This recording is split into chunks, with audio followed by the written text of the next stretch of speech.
In the name of the organizers, Mykolas Romeris University, European University Viadrina, Germany, and the Embassy of the Federal Republic of Germany in Lithuania, I'm really privileged to welcome you all at the international conference with the title, "The Drones Above Me and the Moral Law Within Me, Insecurity and Freedom in the 21st Century."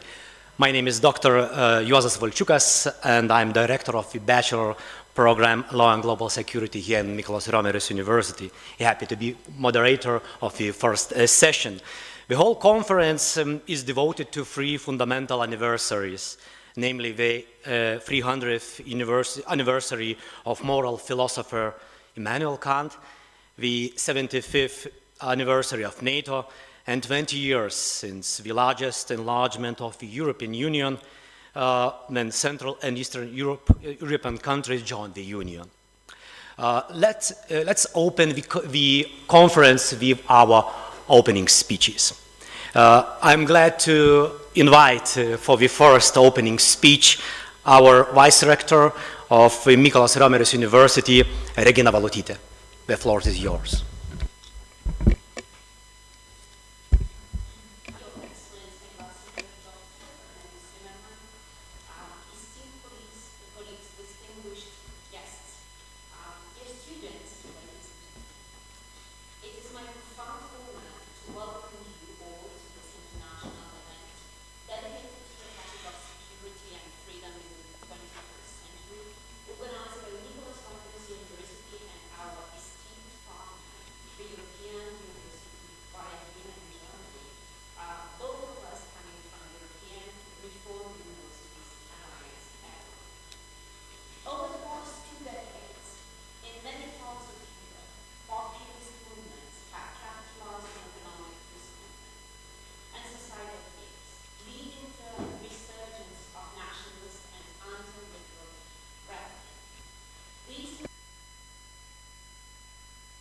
Society and inclusive governments, promoting policies that in some countries undermine judicial independence and restricted freedom of expression. The digital age has introduced complex new dimensions to these challenges. Information warfare and online disinformation campaigns have been used to exacerbate social divisions, manipulate public opinion, and erode trust in democratic institutions.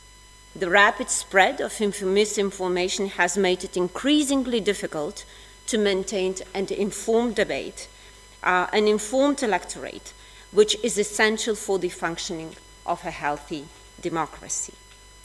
As a result, our societies witnessed encroachments on judicial authority, numerous restrictions on media and other freedoms. Such developments starkly contrast with the core values upheld by the European Union. Values centered on the rule of law, which recently has been the crux of numerous political and legal debates. Such trends not only destabilized the political landscape, but also threatened the foundational principles of the European project. On the other hand, NATO celebrates years of existence, being the longest-standing security-driven international organization. The European Union, too, marks decades of unity, peace, and international security, a testament to the resilience and vision of its member states. Lithuania stays independent for 34 years since 1990. It is so far the longest period of our independence since the end of the 18th century, when the Polish-Lithuanian Commonwealth was petitioned by the neighboring powers. Sadly, I was born in Soviet Union, and luckily, I have spent my whole life as an adult in free Lithuania. Therefore, I stand before you as an optimist, calling all the above-mentioned collective efforts the success. Despite all the political imperfections, legislative flaws, the complex process of reaching compromises among diverse nations with varying histories and perspectives, ups and downs in belief in NATO and European Union in our societies, we still keep together and more united as never. However, this unity comes as a response to our common threat, and unfortunately, at the expense of Ukrainians' ongoing fight for freedom and the lives of its heroes who are battling for sovereignty. The drones over Ukraine reminds us that our endeavors in the realm of international security and ethical governance are far from complete.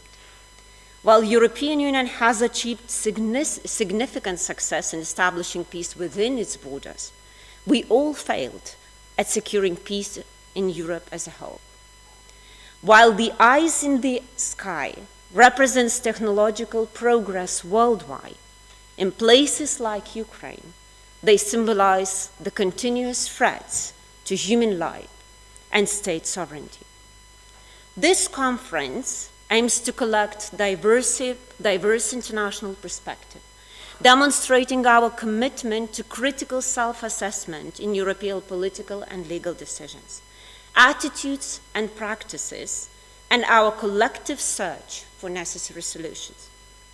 This conference reflects the Law and Global Security Bachelor Program, the only program of its kind in Lithuania that offers a specialized focus on law and security within an English-speaking curriculum.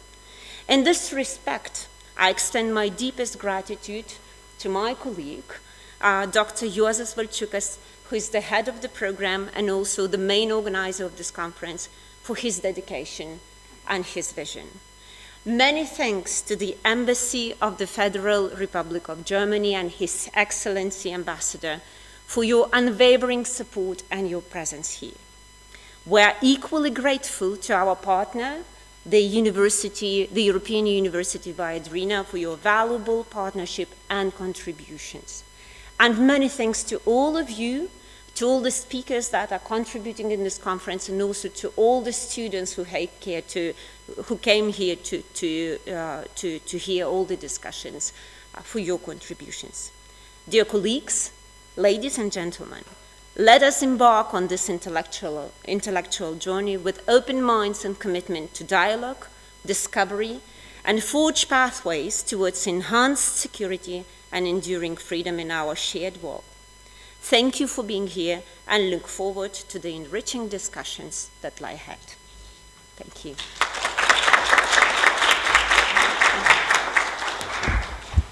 Thank you so much, our Vice Rector, Professor Regina Valutytė. And now I would like to invite Ambassador of Federal Republic of Germany, Dr. Cornelius Zimmermann. His Excellency, Ambassador, the floor is yours.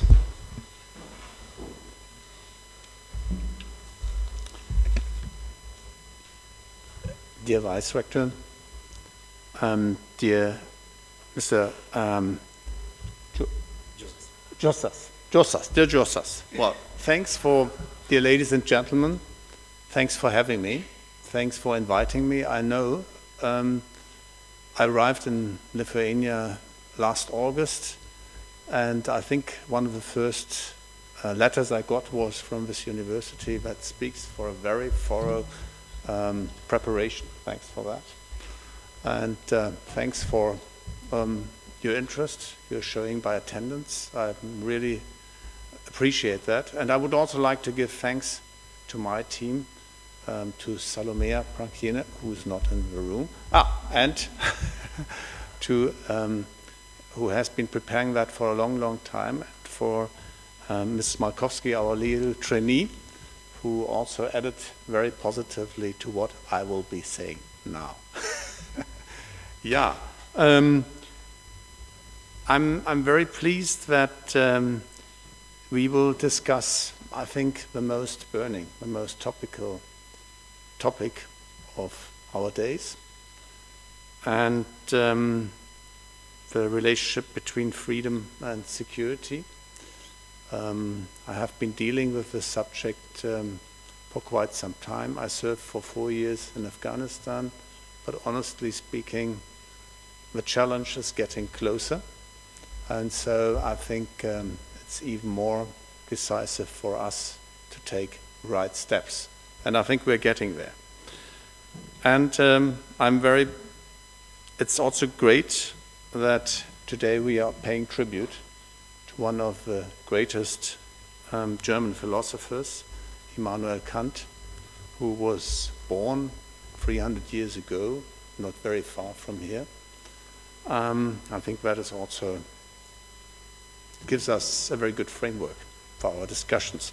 But let me assure you, I'm not a philosopher, I'm an historian, and I will rather speak as a diplomat and give you a political view. So today's discussion will explore whether Kant's ideas and how they are applicable to today's world and whether our moral law is still guided by them. These are indeed challenging times. And I said, well, I was 4 years in Afghanistan, 2 years as NATO's ambassador, as NATO's senior civilian representative, trying to bring about peace in Afghanistan. But I think the challenge here today is even greater. It's of more direct concern to all of us. It has a direct impact on us. The Afghans are close to my heart, but still Europe is my continent, and I'm an European as you are. So these are times when our fundamental principles are being put to a test. They're being questioned, openly questioned by Putin, and we have to define how we deal. Times in which the question, what do I stand for, will determine our life today and in the future. Ladies and gentlemen, the values of our democratic countries unite us. I think they were the cry for freedom and for independence paved the way for the Baltic Way demonstrations. 2 million people sending out a very powerful signal in '89, taking the risk. This deeply impressed me. And these values are the fundamental pillar of the European Union. They unite us as Europeans. We believe in human rights and we believe in the rule of law. We believe in democracy and in peace, and above all, as I said, we believe in freedom. We clearly condemn war and aggression of any kind. But the burning question is, what happens when these values are being attacked by force? Are we then entitled to use force? If all peaceful, if all diplomatic means to avert an aggression have failed? Let me ask you, if fighting for our common principles, if we are fighting for our common principles and thereby implicitly violating them, is that the only way to protect them? Can we stand idly by, or do we have to stand up for our values? I think the answer is a very clear yes. We have to take responsible action. Because what happened right now in front of the eyes for the past 2 years in Ukraine is calling all us to take responsible action. Let us not forget, often said, but I think we really have to sort of inhale this. Russia's brutal attack against Ukraine is not only an attack against a European country, but it's an attack on all of us, on our Europe, on our democratic world order, which is based on legal principles and not on force and might. Ukraine has been defending itself against the brutal Russian war of aggression. Russia is challenging the territorial integrity, is challenging the right to self-rule and human rights. And Ukraine, this is absolutely clear, is exercising, if I may frame it in the in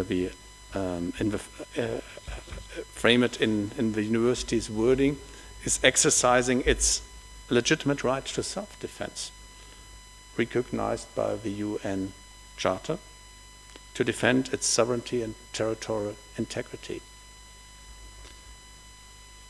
And Ukraine is not only defending its own existence, and I would like to quote President Zelensky. I met him twice, and I'm inspired by this hero of our times.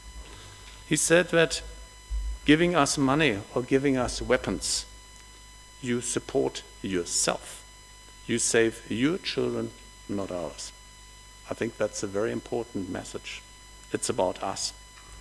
And honestly, and now speaking to Lithuanians in particular, I have been in your country for 8 months now, and ever since I felt really inspired by your committed stance on helping Ukraine. The support you're mobilizing, not only in the political sphere, but across the whole population, is exemplary. And you really know that it doesn't only take to struggle for freedom, but that you have to protect it every day. And you know that you as neighbors' freedom is also your freedom. That deeply impresses me. I think it took us Germans a while to learn this lesson from you, and of course of the brutal aggression, and to draw the right lessons from the brutal aggression of Russia against Ukraine. But by today, we have supported Ukraine with 32 billion euros in the past 2 years. And in absolute terms, Germany is now the second largest bilateral supporter of Ukraine after the United States. But let me add that in my personal capacity, if you were to ask me whether we could and should do more, my answer is absolutely yes. And so I'm very pleased that the German government decided, at the urgent request of the government of Ukraine, to provide another Patriot battery. This is the third one we are providing. And I know that our foreign minister and that our defense minister are also calling their colleagues in the free world to support Ukraine in the critical area of air defense. It will save lives. It is self-understood, ladies and gentlemen, that we all want peace and an end to this brutal war and the terrible suffering. I think no one desires this more than the people of Ukraine who live in misery and experience tragedies. But let us not forget, and that's very important, and it's very simple. It just takes Russia to withdraw her troops from Ukraine to restore peace in this country. And let me put that very clear. Peace cannot come at the expense of Ukrainian independence, the freedom of its people, or the integrity of the international order. Freedom must be defended if we do not want to lose it. Freedom is not for free. And let me now turn to our bilateral relationship. That is also the reason why my country decided to station 5,000 soldiers here. A brigade not only dedicated for, but based in Lithuania, for the security of Lithuania and Germany, for the security of NATO's eastern flank, and for the security of Europe and the West.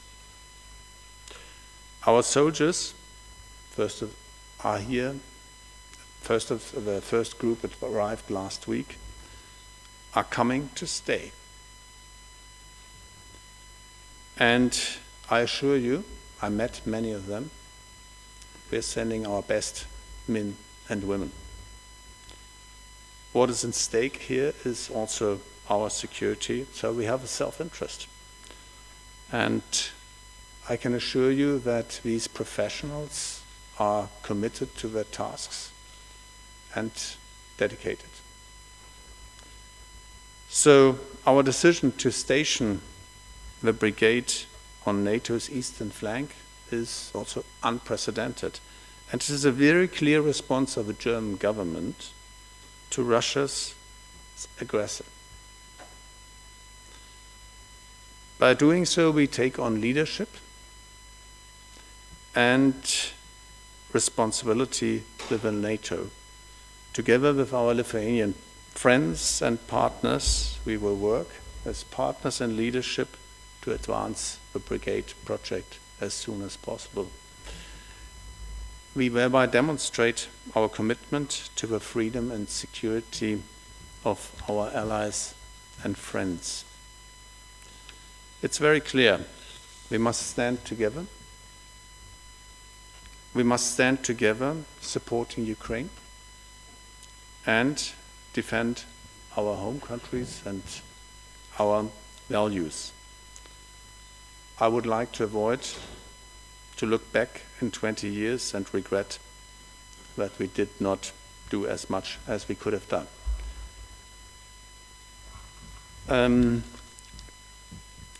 Mes esame stiprus kartu ir užtikrinu jūs, kad jūsų laisvė yra ir mūsų laisvė, ir jūsų saugumas yra ir mūsų saugumas. Labai ačiū.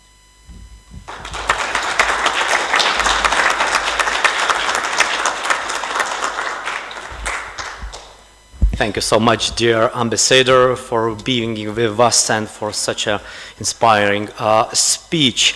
Now I would like to invite another speaker, Prosecutor General of Ukraine, Andrei Kostin. The speech is pre-recorded, so we could start the speech. Good morning. I'm so pleased to be able to offer some introductory remarks today for this conference, looking at peace, security and freedom in the 21st century and the legacy of Immanuel Kant. I want to thank the hosts, Mykolas Romeris University in Lithuania, the German Embassy in Lithuania, and European University Viadrina, Frankfurt in Germany, for their kind invitation and for letting me address you from afar, as unfortunately my duties keep me in Kiev. Kant firmly believed that moral laws govern human behavior, moving humanity towards clearer and complete understanding. Today, we believe in these things. We believe in a rule-based order, in the idea that democratic states are best able to deliver freedom, prosperity, and security to their people and maintain peace in the world. Therefore, we must confront this moment and make the hard choices so that these ideas do not become the short democratic anomaly in a long history of authoritarian rule, as Putin wants them to be. 30 years ago, in those early years after the death of the Soviet Union, a wave of nations rushed towards the free and democratic world. Lithuania was one of those, and Ukraine a few steps behind. It was a moment when the ideas of Kant's toward perpetual peace seemed finally to be proving themselves. Alliances and unions between democratic nations were using the ideals of democracy to maintain peace, security and prosperity. what we today would refer to as the network effects and underlying values of those alliances were helping to reinforce a more peaceful international system. The former captive nations wanted to be a part of those alliances, and many were lucky enough to earn membership before Moscow regained its footing. Lithuania and its Baltic brethren now celebrate 20 years in NATO and the European Union. And Ukraine, having missed this window, has endured more than a decade of warfare from Moscow and Russia's invasion. 30 years ago, I don't think there were many people who could have imagined the events of the following decades, or the nature of the discussions for today's conference, during which we will fundamentally question whether or not the rules-based international order will even survive if we fail to defeat Russia in Ukraine. 30 years ago, Western leaders were still trying to sell Moscow on the idea of joining the Free World Club. If only Russia could clearly see the security and economic benefits of doing the work to get to the alliances, they thought surely Russia would rush to get in line. But this assumption misunderstood that within Russia there were already men planning for the revival of Kremlin's criminal regime, setting up Russia's new security state, rejecting the ideas of peace, freedom and equality. They could imagine only control and terror, using Russia's internal chaos to justify the new authoritarian regime, to justify the recentralization of power, and then to justify attacks and finally invasions of neighbors, as well as a range of actions against imagined enemies far beyond. The wall came down, the Iron Curtain lifted, but there was no accountability for the Kremlin regime, no accountability for the atrocities committed in building the Soviet Empire and the modern Russian state. Soviet machinery of organized terror and internal control just stayed in place. Their successors just renamed their agencies, and they learned and adapted, and they made Putin one of their own, the new president. And now we, Ukrainians, fight this criminal regime across the battlefield and in our quest to finally hold Russia to account for its crimes. The same brutality in the execution of the war, just as in Chechnya and Georgia and Syria, is on display in Ukraine. And we see the same terrible Stalinist efficiency in torture, unlawful detentions, terror, executions. Russia kidnaps our children, makes them into Russians, and trains them to fight against their own nation. This is a future that we cannot allow to happen. It is not very often that the battle of philosophical ideas is actually happening on a battlefield. But this is the case now in Ukraine. For 20 years, with 2 revolutions and through 3 waves of invasion, the Ukrainian people have fought for their place at the moral core of the rule-based order. We have fought to be a nation where our freedom guarantees our own prosperity and security, as well as the security and prosperity of Europe and the West. Putin promises his people security through endless wars against Chechens, against so-called terrorists, against his own people, against Syrian rebels, against Georgians, against Ukrainians, against the bogeyman of NATO. There must be an enemy, and it is everyone, anyone, us, you. Maybe there can be a kind of peace, but only after subjugation. Kant argued that freedom, free systems, are the best guarantee of the prosperity and security that autocrats can only promise to deliver with an iron fist.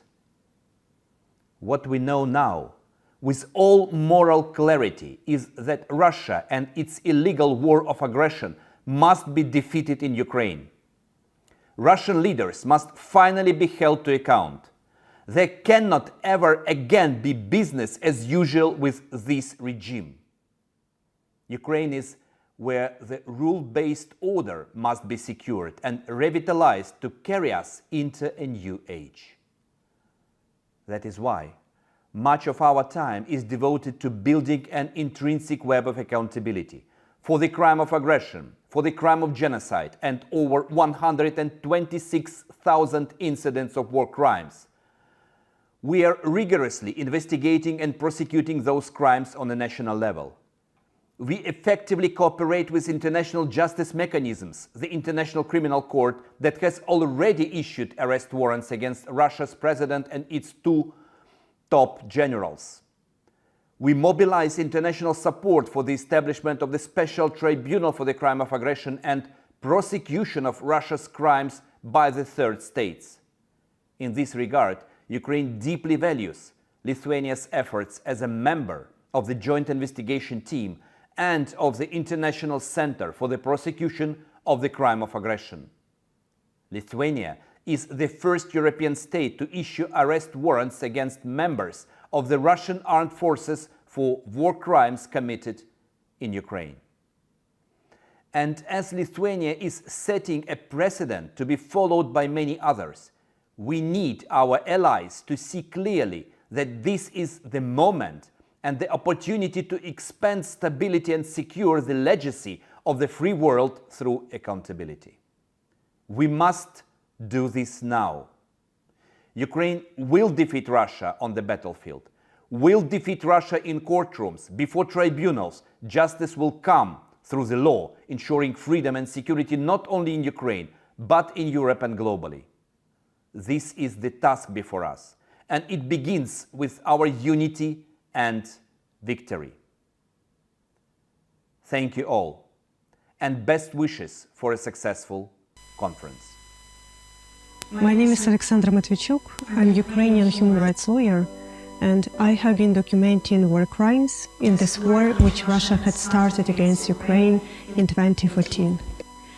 Because this war started not in February 2022, but in February 2014, when Ukraine obtained the chance for the quick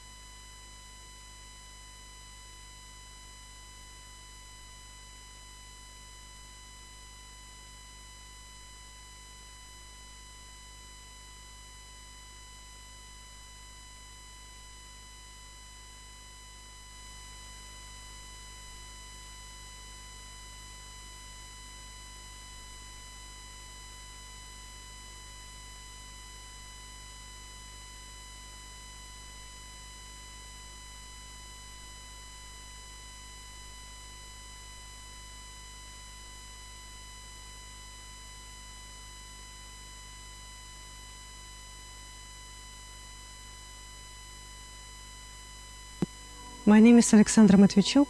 I'm Ukrainian human rights lawyer, and I have been documenting war crimes in this war which Russia had started against Ukraine in 2014.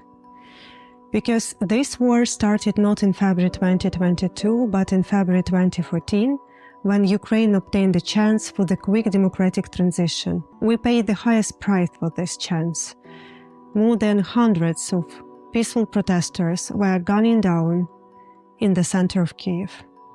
But when authoritarian regime collapsed and Ukraine got this possibility for democratic transition, in order to stop us on this way, Russia invaded.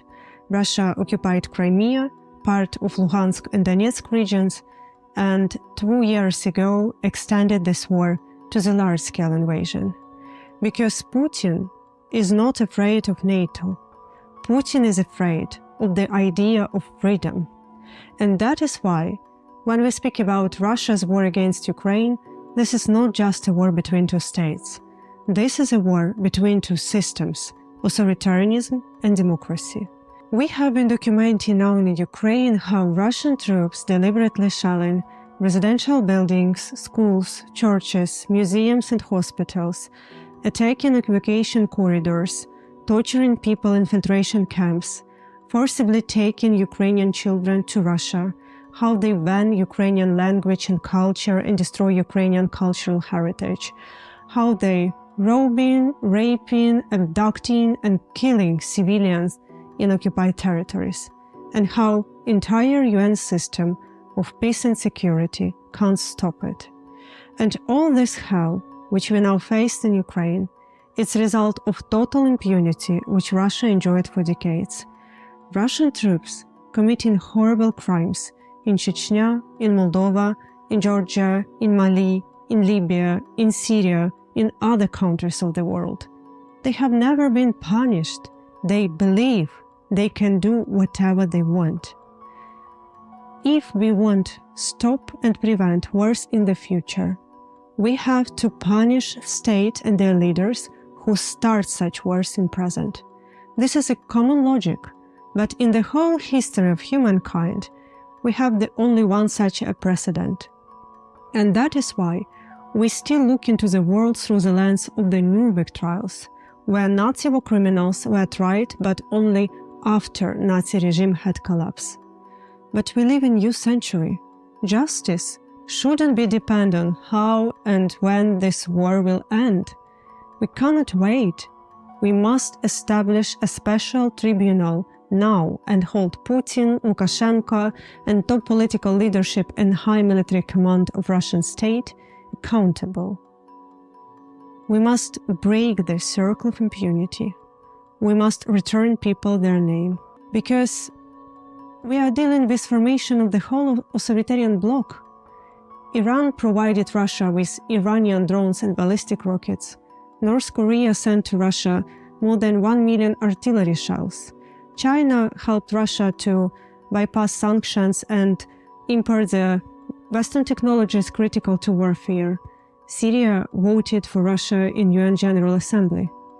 If authoritarian countries support each other, we, democracies, have to support each other even more stronger. Because democracies must win wars between authoritarianism and free world. There are a lot of things which have no limitation in national borders. Like freedom is one of such things, as well as human solidarity. And we need your human solidarity, because only spread of freedom make our world safer.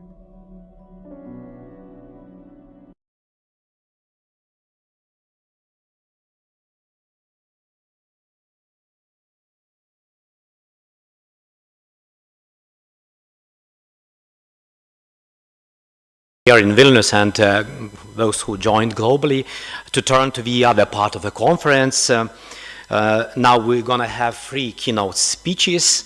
All will be delivered online, so I would like to start from the first keynote speech. The first keynote speaker is a professor from Germany, Angelika Nussberger, and I would like to say some words about professor to introduce.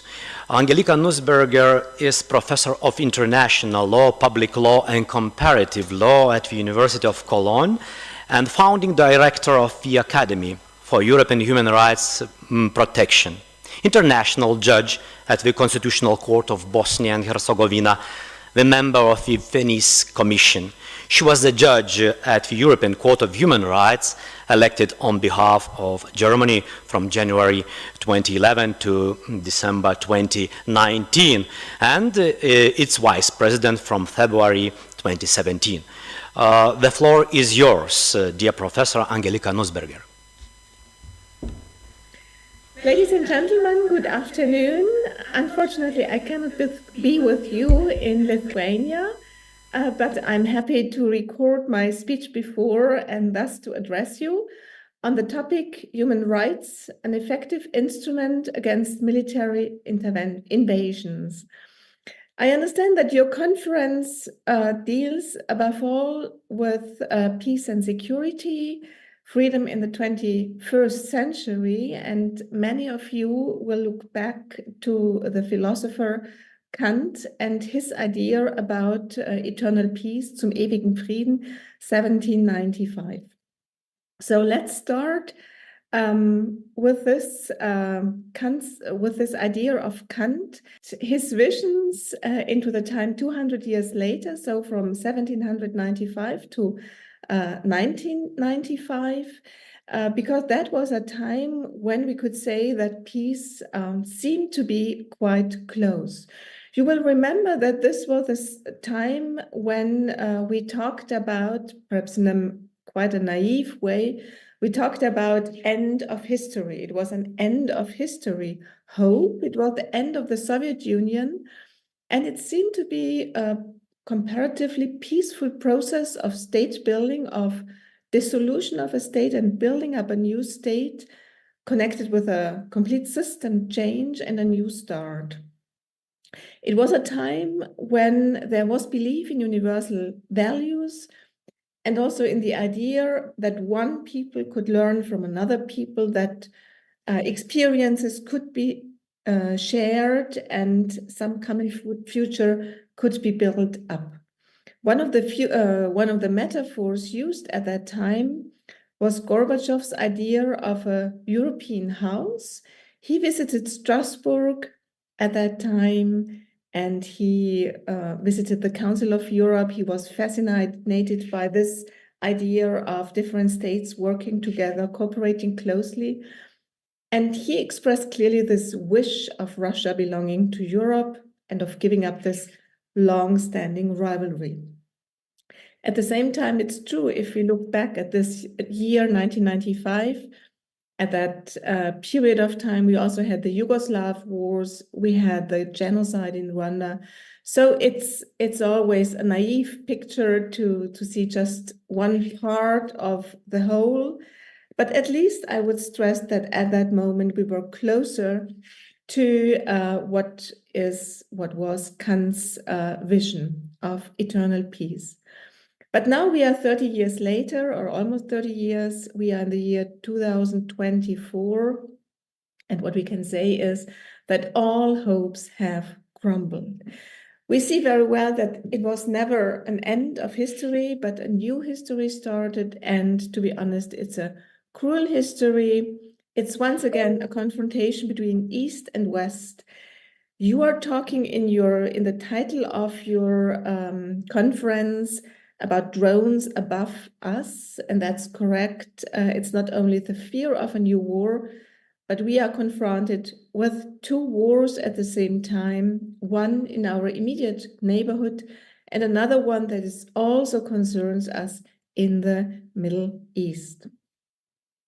So while in 1995 we thought that the Soviet Union had ended and was history, it turned out that this is probably not true. At the time we had the Vilija Vėlyvytė agreement, and there we read the sentence, the USSR as a subject of international law and a geopolitical reality no longer exists. But if we look now in the new concept of foreign policy of the Russian Federation of 1993, a concept that has been elaborated after different concepts in 2000, 2008, 2013, and 2016, we see that the near abroad, this expression has reappeared, and it seems to be similar to what was the Soviet Union at that time. It's most worrisome that in this 2023 concept, it's not clearly determined what is understood by near abroad from the perspective of the Russian Federation. But let me quote what they say about in this context. So I quote, "More than 1,000 years of independent statehood, the cultural heritage of the preceding era,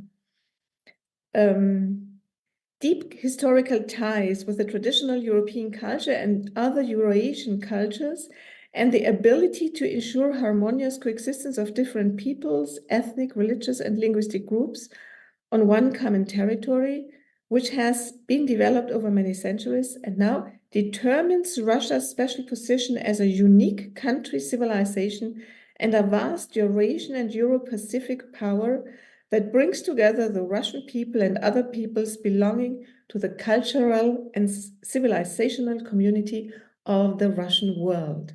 So what we see here again is the Russian world, Ruski Mir, It's not the Soviet Union, it's not the Tsarist Empire, but it's Ruski Mir. It seems to be quite similar.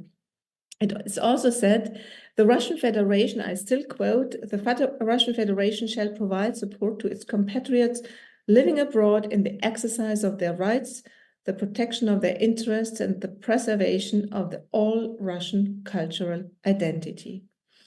Thus, obviously, there is a priority in ensuring what is called stability in the near abroad. And then it said, I quote once again, including preventing the instigation of color revolutions and other attempts to interfere in the internal affairs of Russia's allies and partners.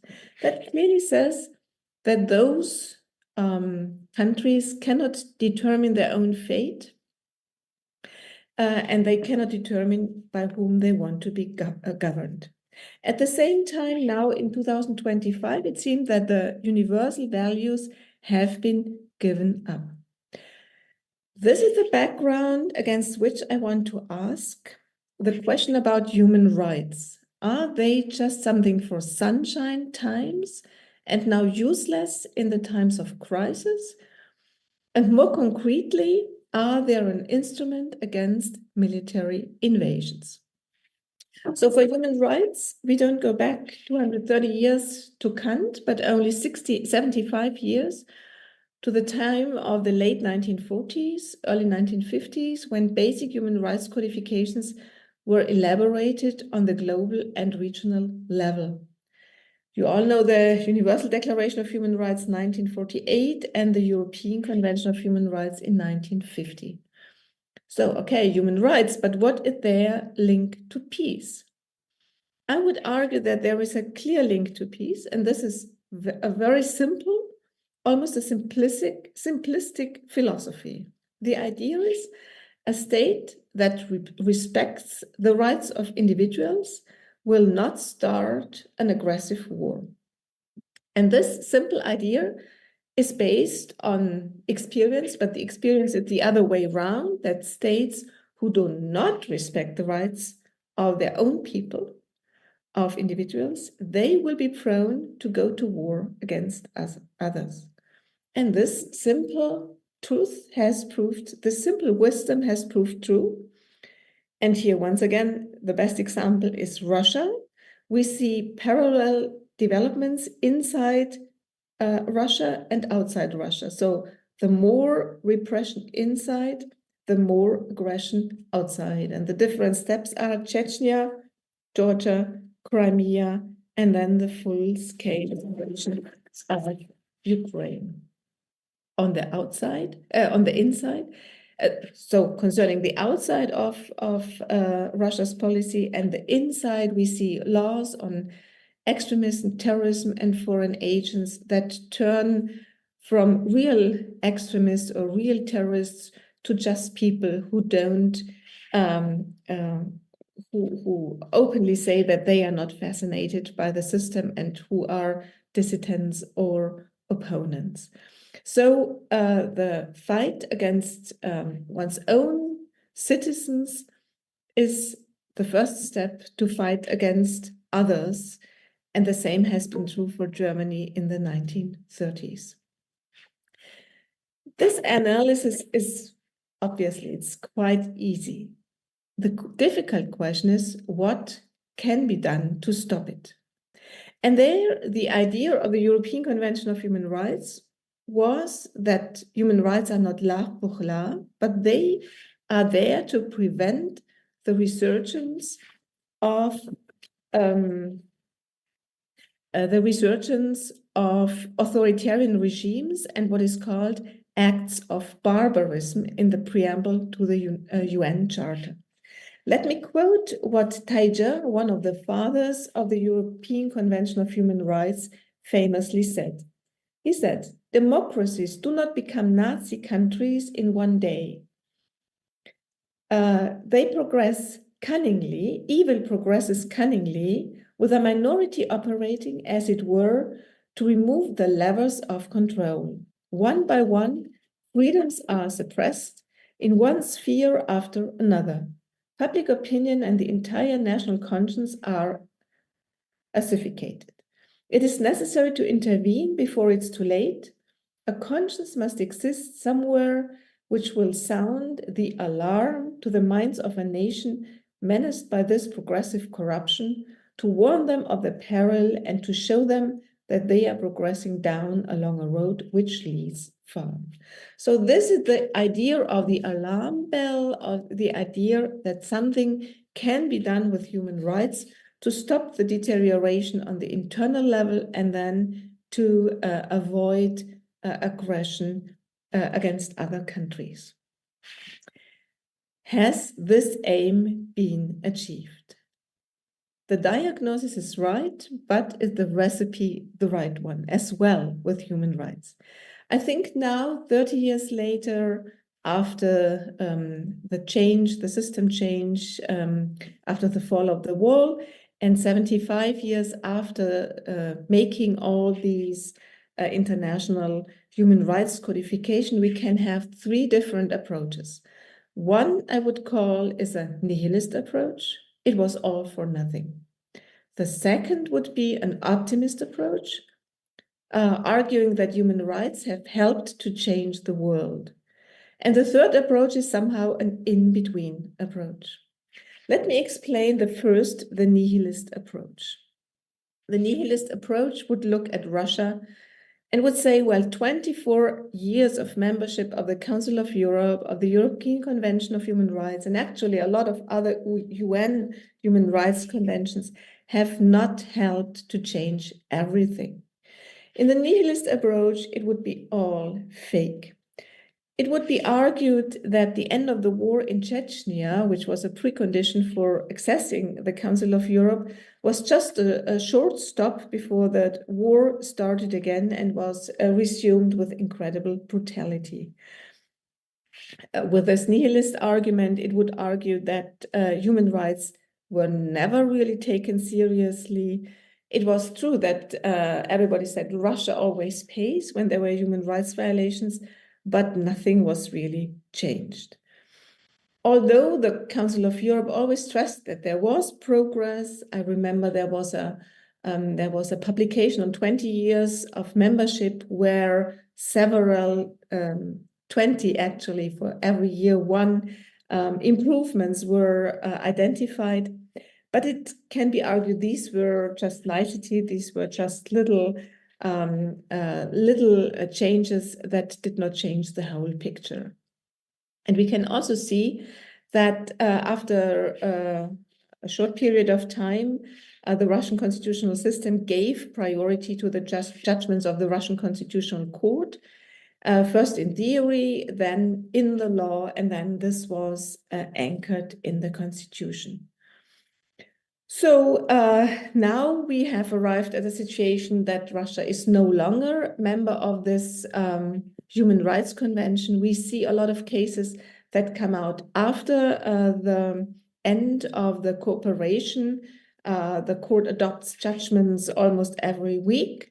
They are very important judgments, but they would also confirm this nihilist approach that they are just on paper, but they do not change anything. So we find a judgment, for example, in the year 2023, so after Russia left the council, about Navalny and the lack of investigation into his poisoning.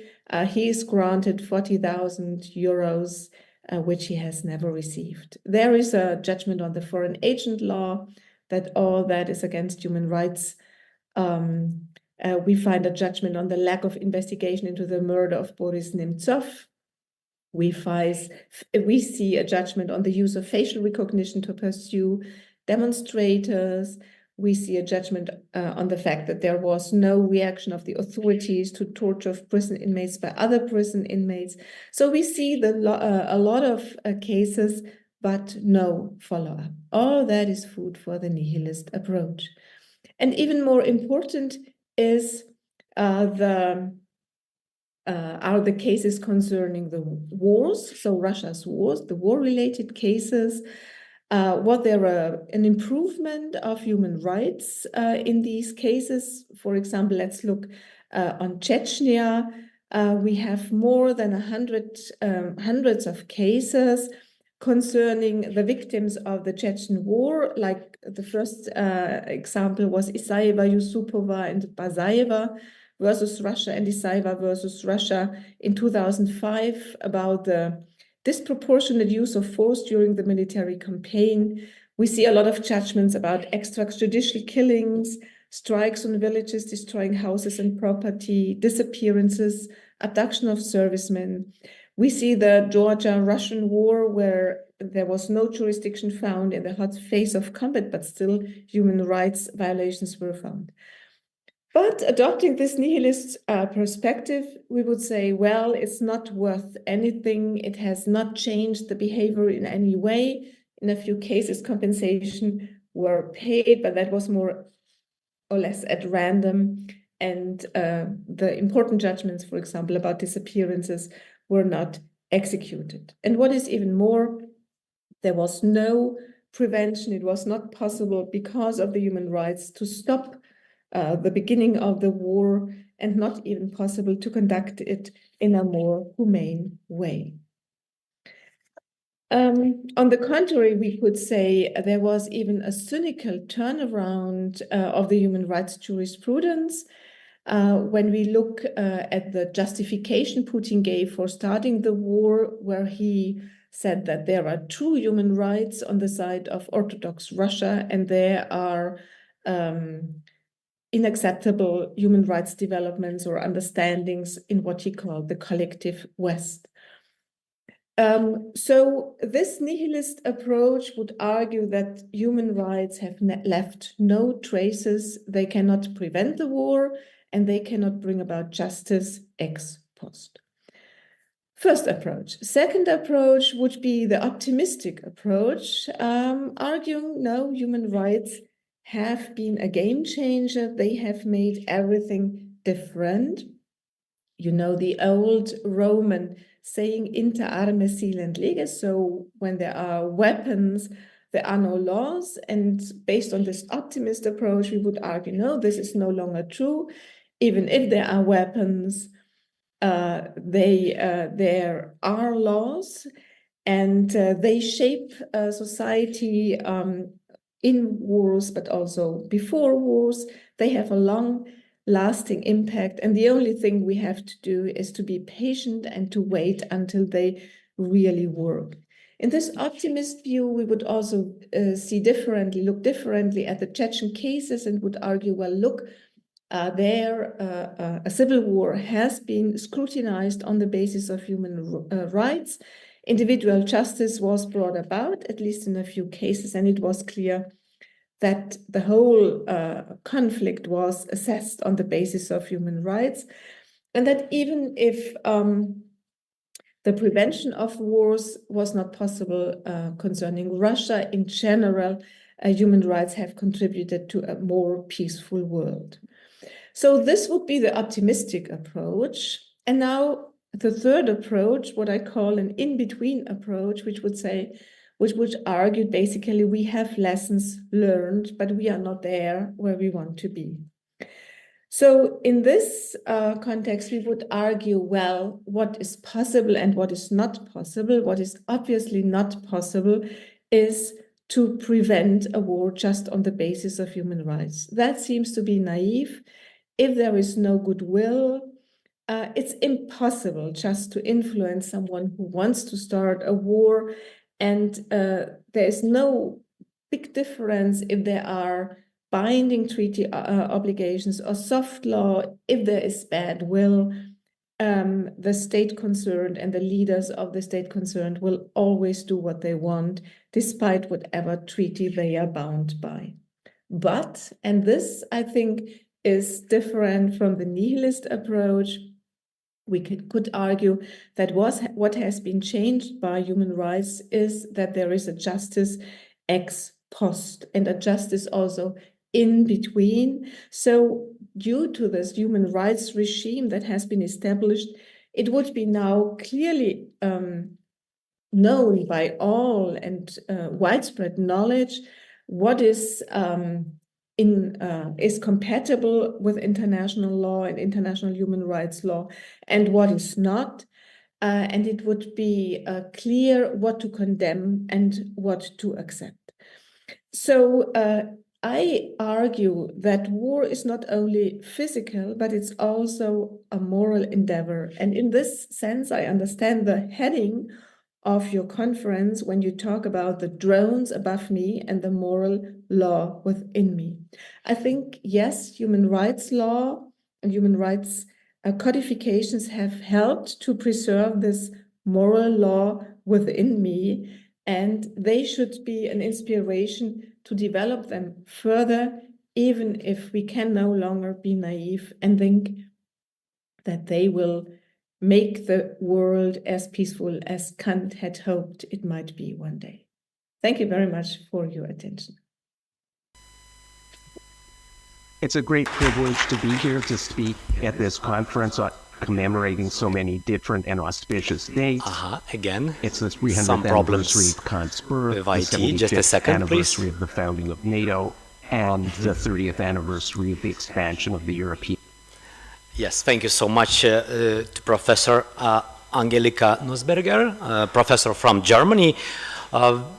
Yes, the first keynote speech was more about human rights law, human rights approaches, and the second keynote speech, which we're gonna hear in a second, invites us to think more about Kantian ideas on peace and war. I would like to introduce the second keynote speaker, whose speech is pre-recorded in advance. This is Arthur Ripstein, professor from Canada.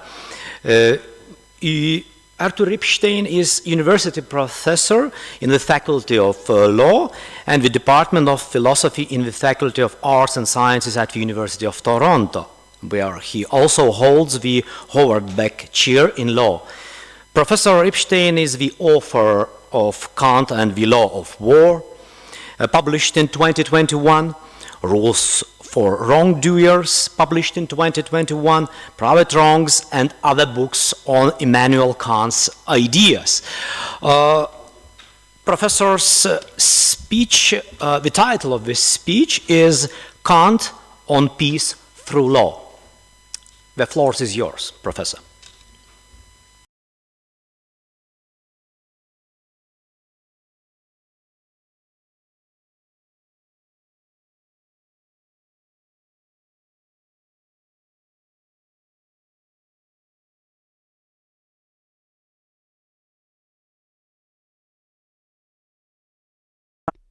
It's a great privilege to be here to speak at this conference commemorating so many different and auspicious dates.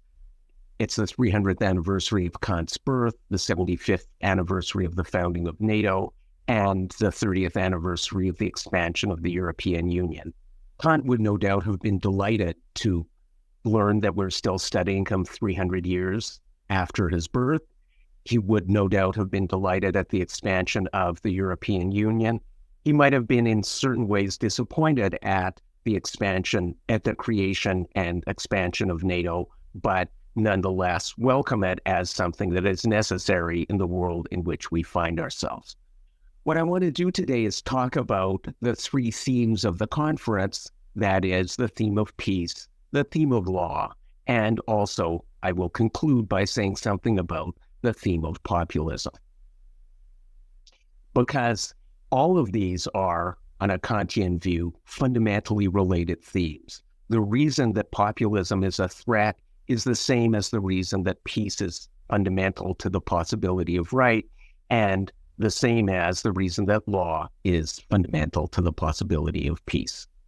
Kant concludes his masterwork in political philosophy, The Doctrine of Right, with the claim that practical reason asserts an irresistible veto. There is to be no war. Neither war between you and me in a state of nature, nor war between nations. In saying this, he's giving expression to what is in some ways a very old idea. All of the world's cultures and traditions have different ways of talking about the priority of peace, but the way in which Kant talks about it has its origins in some remarks by Cicero in his treatise on duties, though, as I will explain, Kant takes these ideas much further than Cicero ever thought to take them. Cicero remarks that there are two ways in which human beings can organize their affairs. They can either organize them through words, or alternatively, they can organize them through the use of force. The use of force is the way in which animals organize their affairs, or perhaps organize is the wrong word here. The point is, interactions between animals are not always hostile, but when there is a dispute between animals, the only thing that can possibly resolve it is the use of force.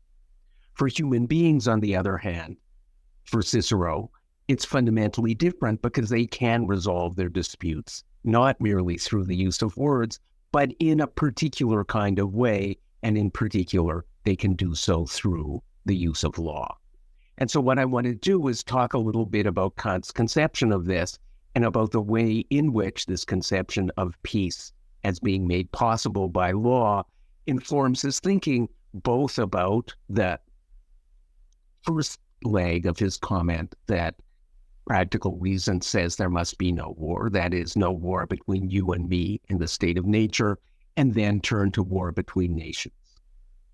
You might be surprised that I'm saying anything at all about how things stand in the state of nature between individual human beings, but as I will explain in a moment, you have to understand what is wrong with private conflict in order to understand what's wrong with war, and you have to understand the solution to the problem of private conflict in order to understand why the solution to the possibility of peace is a specifically legal solution.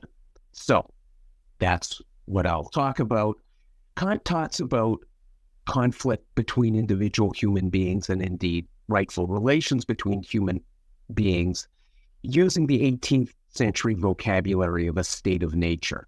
He characterizes a state of nature as a condition of what he calls private right, rights of contract, rights of property, rights of certain kinds of status relations like those between parents and their children, employers and their employees, and so on. His basic idea in articulating these titles of private right is not to say that these are somehow fully complete in a state of nature. It's rather his organizing idea is that these are relations that we can conceive of in the absence of public legal institutions in the following extremely narrow sense. We have no difficulty conceptualizing what it is for one person to keep their promise to another, no difficulty conceptualizing what it is for someone to wrongfully interfere with someone else's goods in the absence of public legal institutions. In that conceptualization, however, all that we really have is a picture of particular bilateral relations and the way in which they can be consistent with each other. I keep my contract with you, you don't interfere with my property, and so on. But, Kant says, although on the bilateral level, that is, just thinking about you and me, there's no difficulty understanding how we're relating to each other. The only possibility of a plurality of us, lots of us with different claims against different people, potentially resolving our disputes peacefully and indeed having our conduct guided by words rather than force, depends upon there being a way of resolving any potential dispute that is always available to all of us. Let me make this point by suggesting that you consider what would be involved in us having a dispute and getting some third person to resolve our dispute. So we might elect someone to be our arbitrator and say, well, we can't agree between the two of us, so you, third person, decide for us. That is an entirely reasonable and entirely commendable way in which we might resolve our dispute, but it comes with a problem. The problem is, of course, that we need to agree on something else, namely the appointment of the arbitrator. If I think I'm right and you're wrong, it may be that I will simply refuse to go before an arbitrator, thinking that the arbitrator might be wrong and I'm in the right. And so the only way that we can be secure in our claims in relation to each other is for each of us to be entitled, as of right, to bring the other before a court of mandatory jurisdiction, that is, a public court that can resolve any dispute that arises between the two of us, even if one or the other of us would rather not accept its verdict. And so Kant's point is that in order for our rights to form a consistent set, not merely with respect to a single transaction, but as a more general matter, it must be possible for any disputes about those rights to admit of decisive resolution. But that requires that there be someone like a judge, a person charged with resolving the dispute, not based on their own interests, not based on their self-preference, but rather impartially as between us. But an impartial judge requires impartial laws, which is to say, not only do we need a way of resolving disputes, but we need a way of making rules, and we need a way of enforcing rules that is not merely the private choice of one or the other of us. But that means the only way that we can have peaceful interactions in a state of nature is if we have a general guarantee provided by a public legal condition. And as a public legal condition, its publicity consists in the fact that it doesn't act from the private standpoint of any particular member. Now, if peace between persons as individuals depends on public legal institutions, you might wonder, how is this related to questions of peace between nations? You might wonder, that is, are they really sufficiently analogous to relations between individual human beings? Here's the way to think about it. The fundamental problem of war, I need to back up. Everything is wrong with war, or pretty much everything is wrong with war. I mean, maybe you get good novels written by war, but that's still not a justification of war. But there's something that is distinctively wrong with war, which can be brought out even by thinking about the conflict in the individual case. Because resolving a conflict in terms of law means that the reasons given by the parties decide. They are decided from a public standpoint rather than the private standpoint of an individual human being, and they are not decided by force, but instead are decided by words. The problem with war is that war is the condition in which force decides.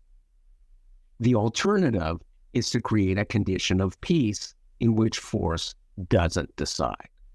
Now, let me relate this to prominent ways of thinking about war, ways that were prominent in the medieval and early modern periods and are alarmingly still present in contemporary international relations thinking and are alarmingly still present in the apologetics of not only governments, but philosophers purporting to analyze war.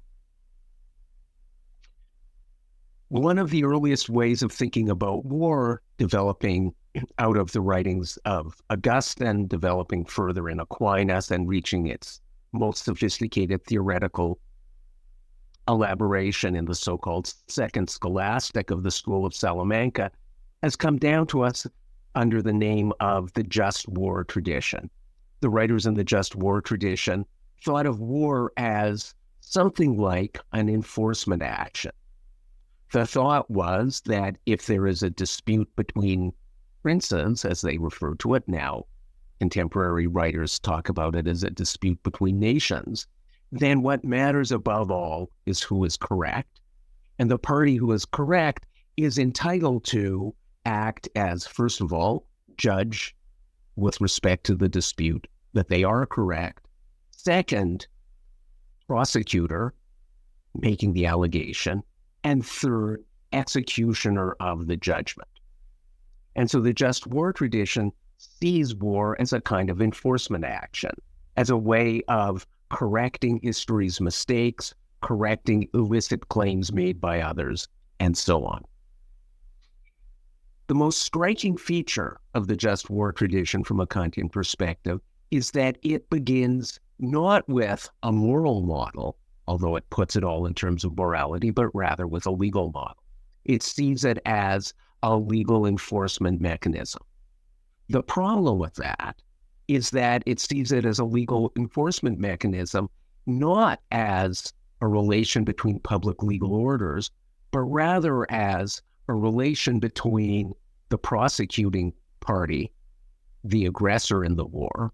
It's interesting, we think of the word aggression as having a negative connotation. All of the great war writers of the just war tradition talked about aggressive war as the paradigm of justified war. Why? Because you're punishing someone for something they've done wrong. The problem with the just war tradition, or the central problem, is that it supposes that one state can unilaterally make such a judgment about another. The other traditional picture of the morality and legality of war is found in the three miserable comforters who Kant criticizes in his essay Towards Perpetual Peace, Grotius, Pufendorf, and Vattel, often celebrated as the founders of international law. For each of these three writers, war is not an enforcement mechanism, but rather a mode of dispute resolution.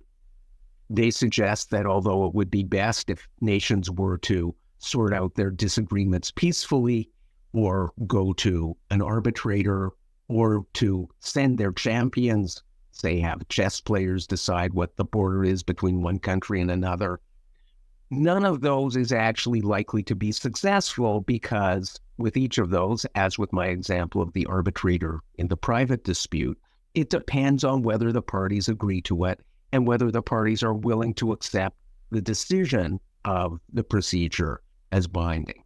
For the regular war writers like Grotius, Pufendorf, and Vattel, on the other hand, war is different because it's a self-executing procedure. That is, there is no distinction between the resolution of the dispute and the enforcement of the decision, because it is just the use of force.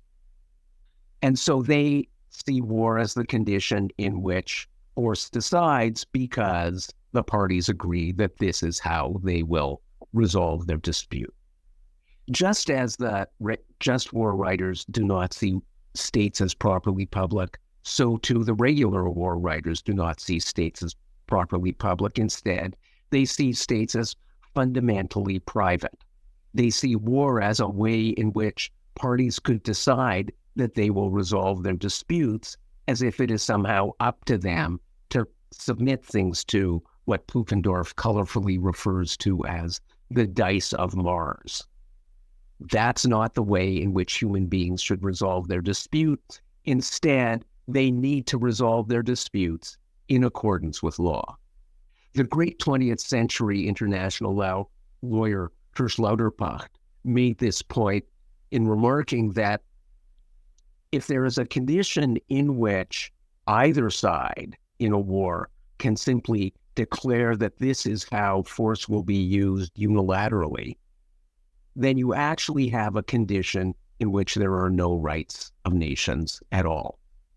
If, in keeping with the just war tradition, one state can declare another state a wrongdoer and say, therefore, we are entitled to punish, that is a situation in which one state gets to unilaterally dictate the terms of interaction, but that is a state in which, of course, in which the only people who will do that will be those who think they're going to win, which is to say, it is a condition in which force alone decides.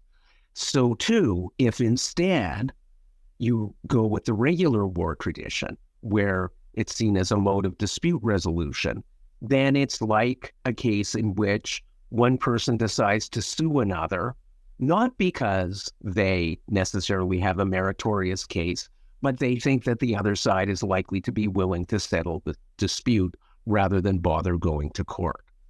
But in such a situation, if you can simply assert that you have a claim, and then against the background of that, get your way because the other side will decide based on fear of violence, then that is a situation, again, in which neither side actually has any rights. So what's the alternative to this? The alternative must be a rules-based international order. Kant was an early defender of the idea of a League of Nations. International institutions are notoriously weak, are notoriously ineffective, and at the same time are fundamental to the possibility of peaceful interaction. Why is that? Because if you have a rules-based international legal order, you can actually give effect to Kant's fundamental claim that there must be no war between nations. Why? Because if you have the regular war tradition picture or the just war tradition picture, then there are always multiple grounds of war. Some of those grounds of war for the just war tradition are punishment, but most of the grounds of war for both the just war tradition and the regular war tradition are grounds of what Aristotle called corrective justice, grounds of undoing what a state believes to be, or opportunistically not believing it, asserts to be a historical mistake. The border's in the wrong place. This should really belong to us. They have too much.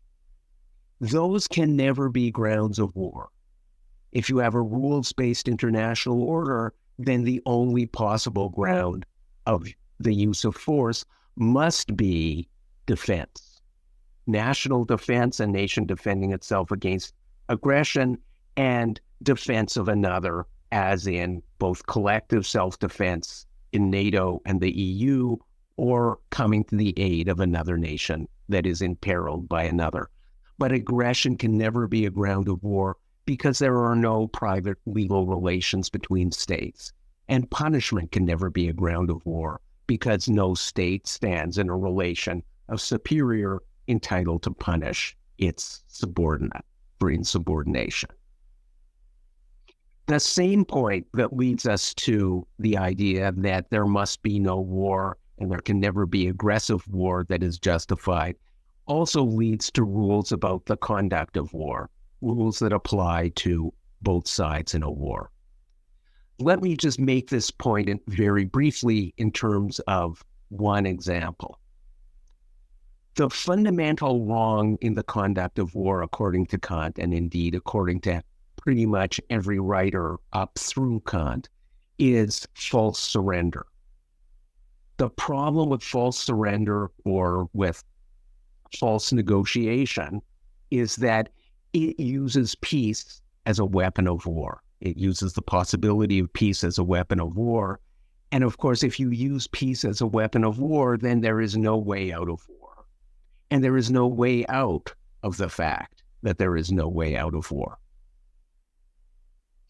The prohibition on perfidy applies to both sides of a war because the only way out of war is conducting it in a way that leaves open the possibility of peace.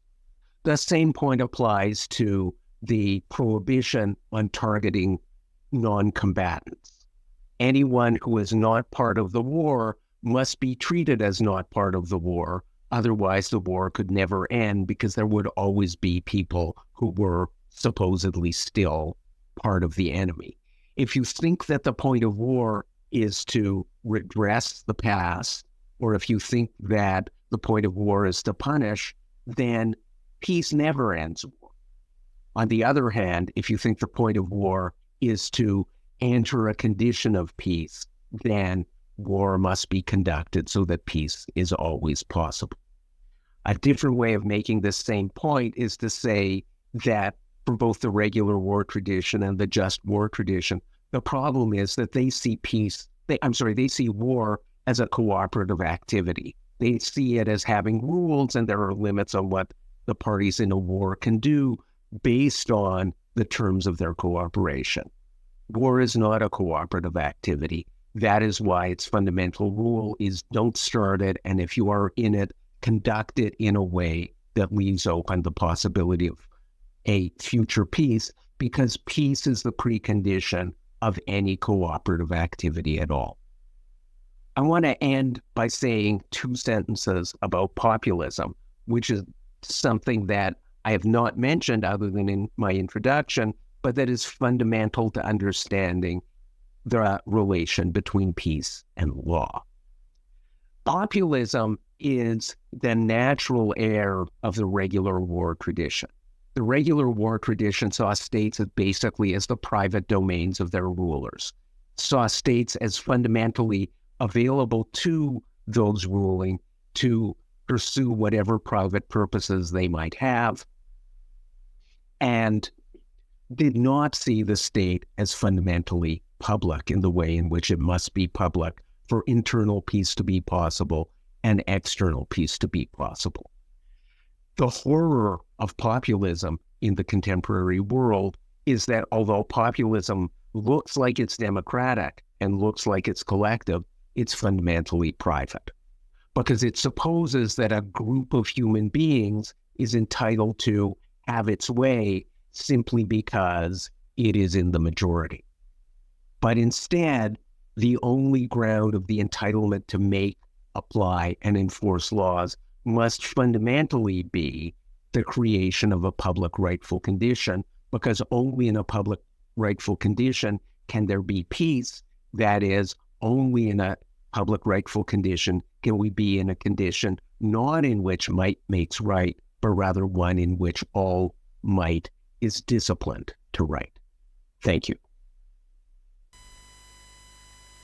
Thanks for inviting me to this important conference. We are recording talk.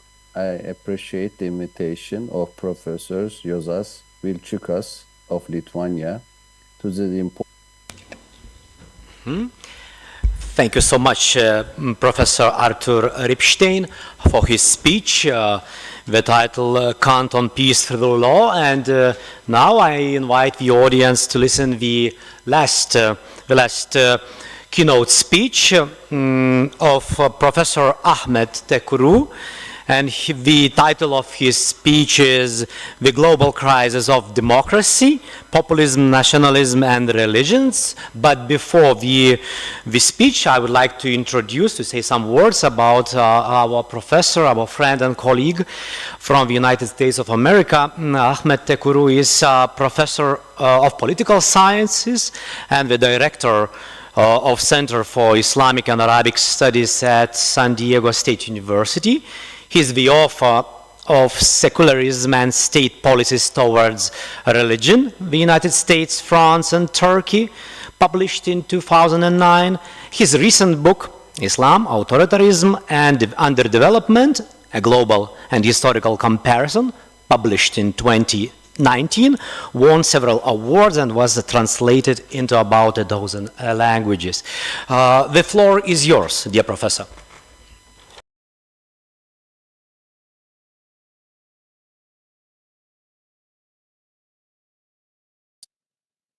Thanks for inviting me to this important conference. We are recording talk. I appreciate the invitation of Professors Juozas Vilčiukas of Lithuania to the important conference, The Drones Above Me and the Moral Laws Inside Me, Freedom and Security. The topic is very crucial because at this point we are in a global crisis of democracy, where both security and freedoms are under challenge. Normally, democracy is a system based on balance of power, and monopolization of power and hegemonic resources of might is the real problem for any democracy. And in the field I analyze, religion and politics, we see an increasing trend of monopolization and establishment of hegemonic powers. And interestingly, this is today a major reason for the new alliance emerging globally between religion and nationalism. As a scholar of comparative politics, I analyze religion and nationalism in many countries. Interestingly, there is a new trend which challenge the historically established notions. Historically, in both Christian world and the Muslim majority countries, nationalism after the 16th century emerged in reaction to the religious establishment. In Europe, national churches, vernacular languages, and the national identity and nation states expanded their influence at the expense of the continental authority of the Pope, the Latin language, and the divinely ordained dynasties. And in the Muslim world, few centuries later, nationalism emerged once again as a challenge to the established religious authority. In the case of Turkey, Mustafa Kemal Atatürk and other secularist founders of Turkey challenged the ulema, the caliphate, and the religious establishment of the Ottoman Empire. Later on, we see the similar trends among the nationalists in Iran and the nationalists in the Arab world, such as the Jamal Abdel Nasser of Egypt, who had a big problem with the Islamists. The secularist Islamist struggle was the major component of Arab politics, Turkish and Iranian politics from 1920s to late 1970s at least. Islamists wanted to keep the Sharia. They wanted to keep the madrasa traditional education system, and they want to emphasize the Islamic global identity called the Ummah. Whereas the nationalists wanted to bring secular laws either from Europe or produce at home. They want to emphasize secular education with a modern school system, and they want to emphasize national identity, defended and promoted by nation states. And this, as I said at the very beginning, created some balance of power in many Christian and Muslim countries, and the tension between religion and nationalism was something helpful for democratization in many cases. But in the last 2 decades or so, we see a new trend that the religion and nationalism becomes partners, and the glue that brings them together is populism. So populism basically refers to a political movement that claims to challenge both the elite, and they define the elite as a corrupt elite, and the others, quote unquote, others generally are religious or ethnic minorities, and in many cases, immigrants. And in the particular form of right-wing populism, certain demagogues who can play with the sentiments of the mob attack both the elite and the minorities while establishing right-wing populist hegemonies. This is what we have seen in Donald Trump's United States, the attempt by Marine Le Pen in France, definitely Orban's Hungary, Putin's Russia, Modi's India, Erdogan's Turkey, and Netanyahu's Israel. We see how strong men or strong women with a demagogue attitude bring together religion and nationalism in their right-wing populist movement, political force, and in many cases, government. And this is inherently problematic for democracy because these right-wing populists challenge the basics of minority rights by their anti-minority, anti-immigrant rhetorics. And they manipulate their constituency with the idea of alternative realities and blaming established media as producing falsehood. And in order to mobilize their constituencies, these leaders use religious symbols as political means. Each of these leaders represent particular characteristics because some coming from Muslim background, other Christian, Jewish, Hindu, etc. Some are anti-gay, some are not. Some are attacking immigrants, whereas others attacking minorities at home already. But despite all these differences, they have certain similarities. And one is the usage of religious symbols in a very physical manner. When I was in Paris this summer, for example, Walking down from the Eiffel Tower to the River Seine, I saw a huge new cathedral with multiple domes. When I learned that 7 years ago, it was established by Russian leader Putin. So Putin marked his Christian nationalist project even in Paris. Meanwhile, in Turkey, Erdogan converted Hagia Sophia, which was a church, then turned into a mosque under the Ottoman rule, then made a museum by Atatürk. And Erdogan converted it into a mosque again. And meanwhile, at the other side of the Asian continent, Modi opened a new Hindu temple on the territory of a destroyed mosque, Babri Masjid, which was violently destroyed by Hindu radicals, killing several Muslims. And all of this symbolism represent how religion, populism, and nationalism came together. And it has multiple meanings and very bad meanings for minorities. So minority rights are under danger, they're attacked. Recently, I was in Malaysia, where Muslim Malay domination tried to Islamicize the legal system and politics. And for Chinese and Indian originated citizens who happen to be Christian, Hindu, Buddhist, this is a big danger and concern for them to see how what I call ulama-state alliance, the combination of clergy and the political authority, push for further Islamization of the legal system, which means restricted rights for minorities. And meanwhile, in the other parts of the world, it was Muslim minorities who are attacked, concerned, and marginalized by right-wing populist governments. Again, in India,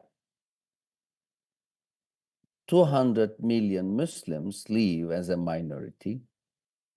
And now the Modi government are using bulldozers to destroy certain properties of Muslims as a way of punishment, in a way that these bulldozers became the symbol of Hindu nationalism and anti-Muslim populism. And other cases, even in my country, United States, where Donald Trump pushed what was called then the Muslim ban, which was an executive order for the restrictions and prohibition of people coming from certain Muslim majority countries, and then the ban on their visa status. And now that Donald Trump is seeking for an election in November, where he promised to impose an even expanded version of the so-called Muslim ban. So this is a worrisome trend. And let me conclude my brief presentation with the question, what can we do if religion and nationalism coming together under a right-wing populist demagogue leadership from the Western world to the Muslim majority countries, if democracy and freedoms are under attack, if the security issues are used as a justification from Israel's destruction of Gaza to other cases, right-wing populist leaders use security concerns to justify for their attack to freedoms and liberties of the people, especially minorities. What can we do? And this timely conference will bring solutions, of course. And then a major thing is what I would call the responsibility of religious leaders, Muslim, Christian, Jewish, Hindu leaders. If they are serious about the religious identity and the moral values of their traditions, they should really be concerned about this trend and try to stop it. Because, first of all, religion is supposed to defend a moral ground based on principles and values. And this conference theme, referring to the very important German philosopher Kant and his notion of moral duty inside us, and either coming from a secular philosophical background or a more religiously covenant-based notion of moral principles, we as human beings need to emphasize morality as the basis of the legal system, political system, and or social interaction. And if religion will help us to promote moral principles and values, it should put a distance between itself and the political authority, especially if the political authority is corrupt, if the political authority is repressive, and in the case of right-wing populist demagogue leaders from the United States to Europe, from Asia to Africa, we see how nepotism, corruption, and repression are normal characteristics of many of these regimes. And the religious leaders, if they are sincere about their claim of defending morality and values and principles, they should put a distance between themselves and these right-wing demagogue leaders. Short-term gains will not mean long-term achievement. In certain cases, like the United States, evangelical groups think that they are gaining certain short-term achievements by using Donald Trump, who nominates Supreme Court justices to the Supreme Court, and that may be helpful for religious cause. But from a longer point of view, it's a big loss. Because in the United States, for example, today, 25% of people are declaring that they are unaffiliated, which means they no longer have any religion. And when we analyze how in the last 20 years, the number of unaffiliated people jumped from 8% to 25%, we see that many Democrats left religion, stopped going to church, stopped defining themselves as Christian. Because of the strong connection between GOP, Republican Party, and the evangelical and other Christian churches, even before Donald Trump.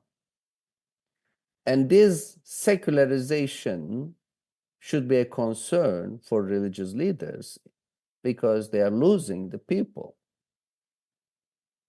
The same phenomenon exists in the Middle East too. In Iran, according to a recent public survey, half of society declared that they are no longer Muslim because they are critical of the mullah regime there, where Islam is a major component of an authoritarian regime. In the Arab world, in Turkey and elsewhere, the young generation increasingly see religion as part of an authoritarian regime which restricts freedoms of both minority and even some majority people. So in this regard, to sum up, I would say that we are facing a global crisis of democracy, which threatens our freedoms, and the combination of religion with populist nationalism is becoming an important pillar of these worrisome trends and new hegemony. And both secular people and religious people have duties and responsibilities to stop this worrisome process. And from a religious point of view, by being a partner of authoritarian leaders, religious leaders are risking their principle-based moral values and at the same time facing a deeper, higher level of secularization as a result of the fact that young generation is increasingly becoming aware of this problem of religion becoming a political instrument. Therefore, I would like to end my brief presentation with the hope that with a global awareness of this problem, we may reach the point where our freedoms are protected, where we rethink about our moral grounds and morality inside us. And I think this conference will make a big contribution for such a global awareness. Thank you for inviting me and thanks for organizing. Once again, thanks to Professor Josas Vilčiukas. Thank you. Thank you, dear Professor Ahmed Kuru from the United States of America. All three keynote speeches reflect how interdisciplinary this conference is, combining experts from political sciences, philosophy, law. This is our strength, I believe so much. Dear audience, now I would like to announce our first coffee break for half an hour. So now is in Lithuanian time 10 minutes to 11, so I kindly invite to return 20 minutes after 11, half an hour, just such a huge program to finish in time. 20 minutes after 11, I kindly invite to come back to the whole audience who join us here in Vilnius and globally. Thank you so much for all the speakers, and maybe let's make a photo with our ambassador and with all the speakers here. Vice Rector, please.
Okay, the show must go on, and we shall continue the second part of our conference.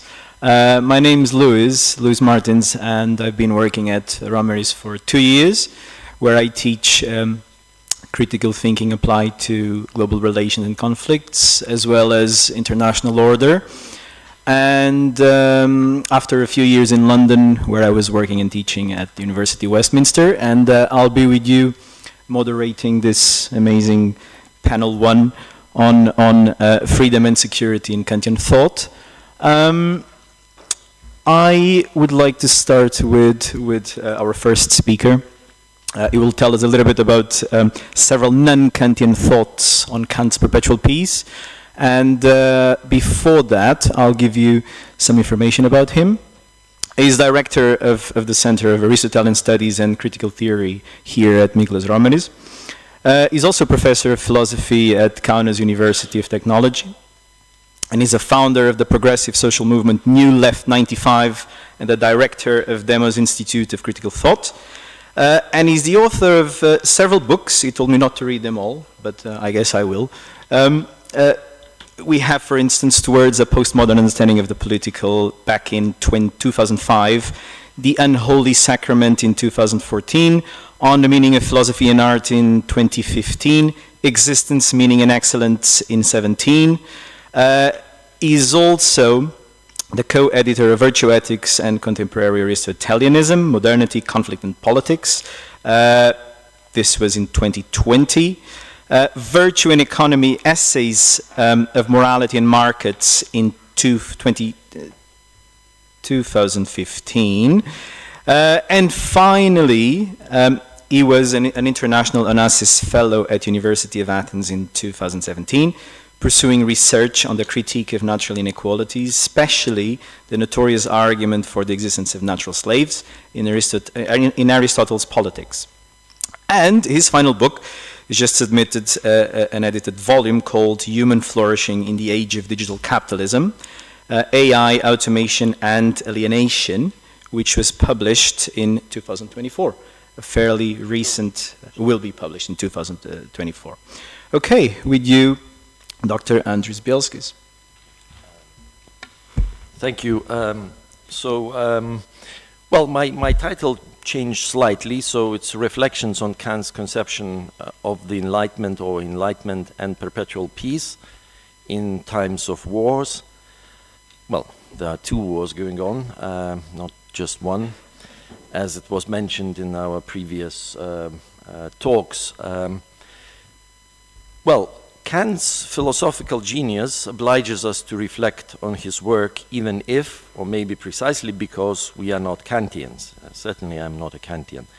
To do so is important not least because we're celebrating, as has been said, the 300-year anniversary, but also because of the ongoing wars in Gaza and Ukraine. It is assumed rightly that Kant belongs to the camp of cosmopolitan liberals. Yet his reflections on peace and war are full of realpolitik insights. It is also sometimes assumed that when wars erupt, realism is the theoretical paradigm for us to think about what is happening in the world. For example, I have argued myself elsewhere that a Schmittian realist conception of the political can provide us with a reasonable explanation of the war in Ukraine. Yet Kant's appeal to the transcendental principles of morality and rights can also provide us with normative insight against which we can judge the brutalities of ongoing wars.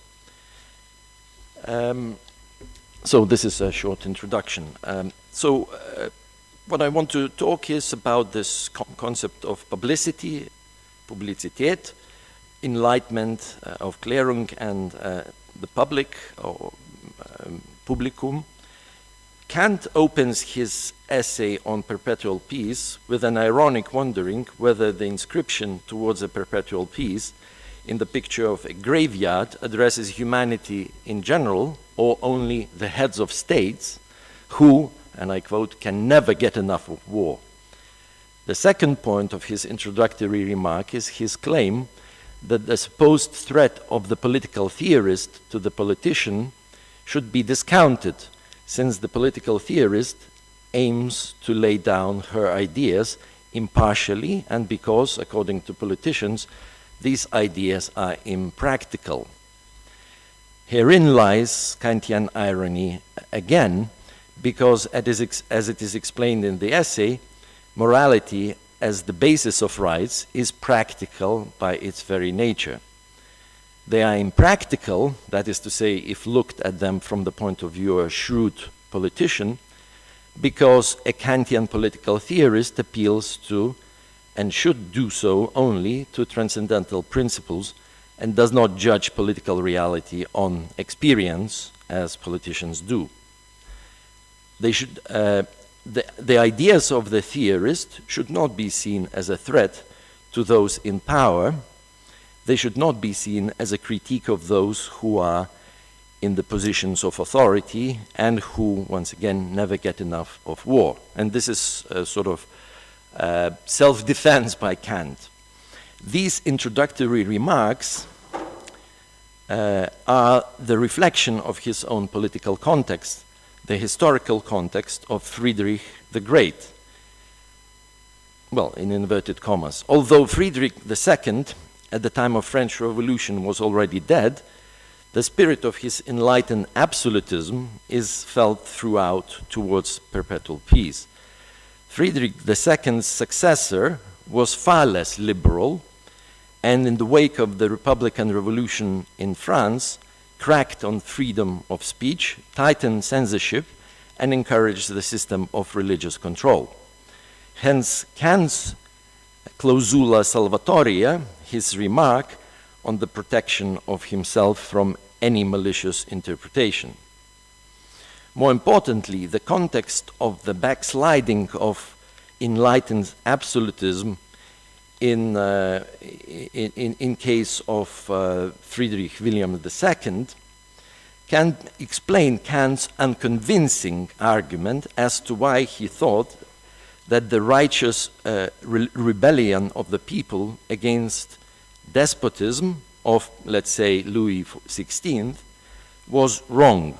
So Kant thought that you cannot legitimately rebel against the tyrant. The argument is based on his transcendental principle of publicity, something which, as the principle, is of greatest importance today. Yet Kant's application of it is wrong. That is, Kant's argument is that people who are wronged by the head of state cannot publicly appeal to the maxim of rebelling against the unjust tyrant, because this implies either that the head of state is no longer the head of state, or presupposes that sovereignty is divided between the people and the head of state. In both cases, according to Kant, the establishment of political nation within the system of rights, which protects all of its members' freedom, becomes impossible. This argument, I think it is a wrong argument, reflects the enlightened absolutism of Friedrich II. That is to say, the head of state is seen as the sovereign who, as a servant of the people, which was a common ideology then, through the social contract with the people, hence Kant's appeal to Rousseau's general will, is treated as a true representative of the people. For Kant, representation is the principle of republicanism. Yet, besides the general idea of representation as the supposed guarantee of the legal system of rights rooted in the universal morality of a priori reason, there is very little of constitutional substance as to how this representation is realized on a daily basis. Hence also Kant's wrong juxtaposition of republicanism versus democracy, and his Platonic Aristotelian dismissal of democracy. Against Kant himself, we can say that today's democratic constitutionalism allows us to substantiate the Kantian insight on the nature of the republican order of the system of rights which should guarantee everyone's freedom. That is, democratic constitutionalism being based on both the idea of popular sovereignty, democratic elections, and on the international regime of human rights as public declarations, allows us to reject Kant's rejection of the popular overthrow of a tyrant. The mechanisms of electoral representation, as opposed to Kant's representation through rights, do precisely that. They allow us today to throw out politicians who, without democratic control, would otherwise turn into despots a la Putin, Orban, and Trump. Yet a normative ideal, to which I will return shortly, yet as a normative ideal, Kantian republicanism is impossible without what Kant meant by the key conditions of enlightenment. In his earlier essay, 1784 essay, Was ist Aufklärung, What is Enlightenment, Kant argues that for a society to become enlightened, at least two conditions must be met. Individuals should not be first lazy, and second, afraid to use their own reason in publicum, without being guided by others. The public use of reason Kant defines as the use of one's reason as if an individual was a scholar, that is to say, before the entire reading world. This is a quote. We should stop being lazy and afraid of not being led by others, being led by imposed authorities, by traditions, and exercise our rational powers and our rationality to work things out for ourselves. Then, says Kant, progress will follow. However, the public and free use of one's reason, according to Kant, should not be confused with the private use of reason. The latter, let us call it the private sphere, is defined by Kant as the space of a public office one finds serving in. His example, a characteristically Protean one, we may add, is that of a soldier. As a soldier, I cannot use my own reason without being guided by others, because soldiers obey. If free use of reason without guidance by others were allowed everywhere, there would be no public order, no Protean efficiency. Hence Kant's distinction between the private and the public, and this distinction initiates the characteristically modern, liberal democratic institution of the public space, within which the freedom of speech and freedom of expression is sacrosanct. There cannot be any censorship of the public use of reason, provided, of course, I use it as a scholar before the entire reading world. The latter presupposes the existence of free media, newspapers, books, other forms of mass communication, which allow me to transmit my reasoning to the entire world. Again, I have argued elsewhere that these two conditions, not being lazy and afraid to use one's reason in public, is not enough for a society to become truly enlightened. We need other virtues or excellences, moral excellences, as they were described by Aristotle. Yet Kant's arguments for federal cosmopolitan order, for example, his demand that, and I quote, no secret treaty of peace shall be held valid in which there is reserved matter of a future war. So here Kant distinguishes between true peace on the one hand and ceasefire, or another, and I quote, no independent states shall come under the domain or domination or dominion of another state. Or third, standing armies shall in time be totally abolished, are all valid and stand intact today. More importantly, his transcendental principle of publicity, the principle that, and I quote, all actions that affect the rights of other human beings are unjust unless their maxims are compatible with the publicity, is a powerful insight in the normativity of politics and international relations. It is practical through and through. Indeed, the nature of politics is and ought to be centered around the principle of publicity. If a course of action cannot withstand publicity and public rational scrutiny without contradictions, it is both not political and wrong. If only more of our politicians, instead of being political moralists, were moral politicians in the Kantian sense, I think that then there would be certainly more peace in the world. Finally, let me say something on the standing armies, and the global system of capitalist wealth creation. It was already Niccolò Machiavelli who questioned the reliability of professionalized armies. Yet Kant went further. For humanity to achieve the end of perpetual peace, dismantling of standing professional armies is important for several reasons. The international left, to which I philosophically and politically belong, has been guilty of misunderstanding this point too. The separation between professional army and citizenry give reason for political moralists to manipulate their citizens in going to war. The professional army will do their job, while the rest of us are going to be free riders. Also, there is a strong class aspect to those who serve in the army, both, for example, in the USA and Russia. Predominantly, soldiers are from poor working class backgrounds in these armies.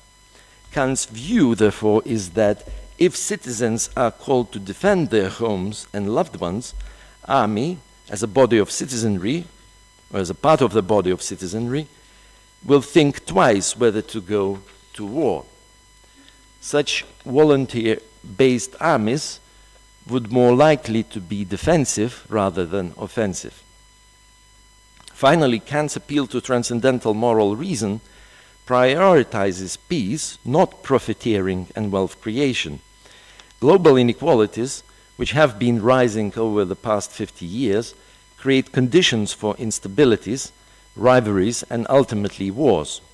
It would be wrong, of course, to argue that the invasion of Ukraine was caused by economic interests, but the current global economic order is unsustainable and does not contribute to global geopolitical instabilities.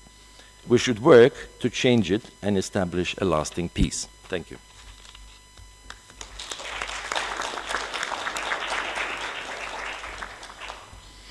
Okay, thank you very much for your words. You've just killed one of my main sentences and ideas that I try to pass to my students, which is that Kant is always right. So thank you for that. I would like to open the discussion to the audience. If there are any questions, this is your moment. Anyone? I guess just please raise your hand. No? I guess I can start then, and then someone else can join. Well, I have two questions. The first one is, obviously, why are you not a Kantian? The second one, you mentioned about the conditions of enlightenment, and I guess it's interesting that we all know that the European Union as a project supposedly is moving towards fulfilling those conditions, but clearly it hasn't. And I would like to hear you telling us from an Aristotelian perspective what is missing in this EU project to actually fulfill those conditions. Well, the second question is very difficult, and I'm not sure I will be able to tackle it. But as to, well, why I'm not a Kantian, I guess, well, Kant is of course very important, and he was brilliant, a very sharp mind, and he ought to be studied, and that's what we are doing. And you know, when I teach moral and political philosophy, I normally spend quite a bit of time talking about Kant. But I mean, I first encountered Kant when I was an undergraduate student, and read his moral philosophy books, and well, the kind of this formalistic approach to morality, that the form rather than content or rather than goals that matter, didn't fully convince me, and it doesn't convince me now. We are end-driven beings, and that's, at least for me, an appeal, one of the appeals to Aristotle, because for Greeks, what matters is what kind of ends we choose, right? And for Kant, there is nothing morally there is nothing morally important to the fact that every human being wants to be happy, right? There are always so many ways of being happy for Kant, right? So therefore he kind of imposed this rule, universal rules, and provide this sharp distinction, at least in the metaphysics of moral. The groundwork for metaphysics of morals between happiness and morality, and to me it doesn't sound fully convincing.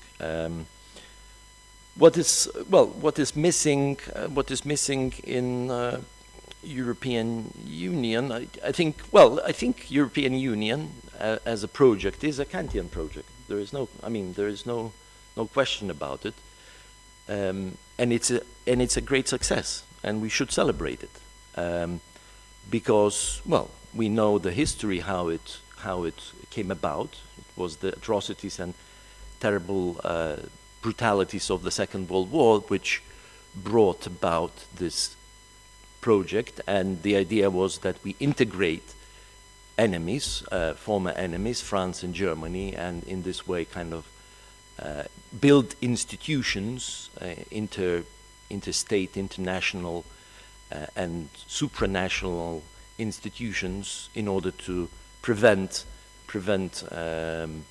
possible conflicts and wars, but also to create the conditions for prosperity, and this has been a great success.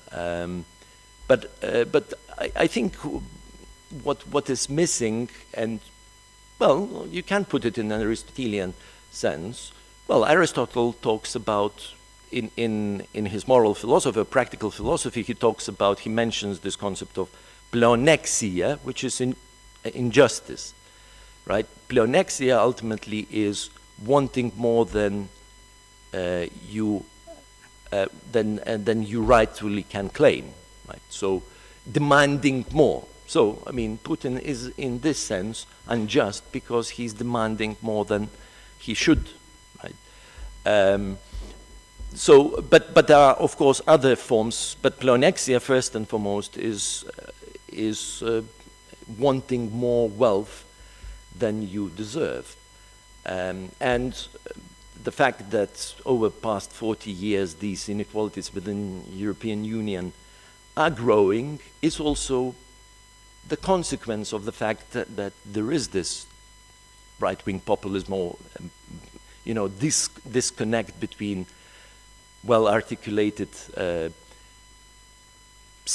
interest of citizens and their debate, and on the one hand from this kind of unarticulated mass of people who believe in all sorts of conspiracy theories. I'll stop here. Thank you very much. I think it was very clear. Is there anyone else who wants to join in from the audience? This is the moment. Okay. Okay, we have a question there. Please.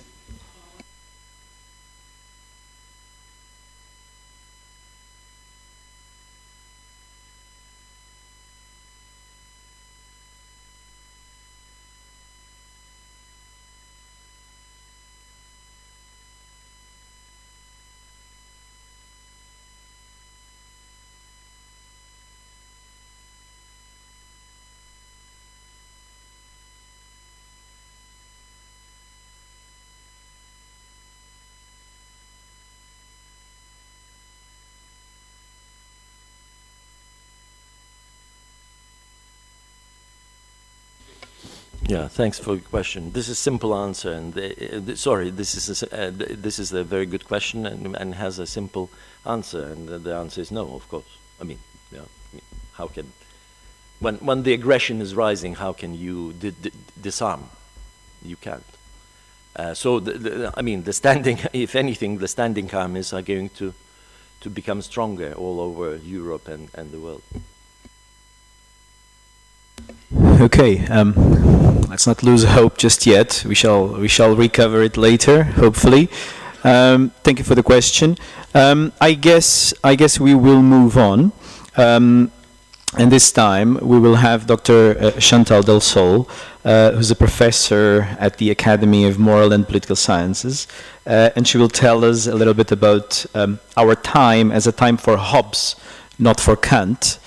And before that, I'll give you a short bio, which starts with an amazing sentence, I must say. Married with 6 children, follower of Julian Freud, doctorate in philosophy in 1982 at the Sorbonne University. She's a professor in political philosophy in the Paris East University since 1990 until 2015, correct? She created the Center of Research Hannah Arendt and the program of cooperation with the Middle Eastern countries, Poland, Hungary, Romania, and others. She writes, she's got works of philosophy, essays, novels, translated in 20 languages. She's a regular columnist at Le Figaro and others. She's a director of collection at the Table Ronde Editions, 92-2003, and Le Surf Editions 2005-2015. She's a member of the Institute of France, Academy of Moral and Political Sciences since 2007. That's just impressive. I guess the floor is yours from now on. Dr. Chantal. Thank you very much.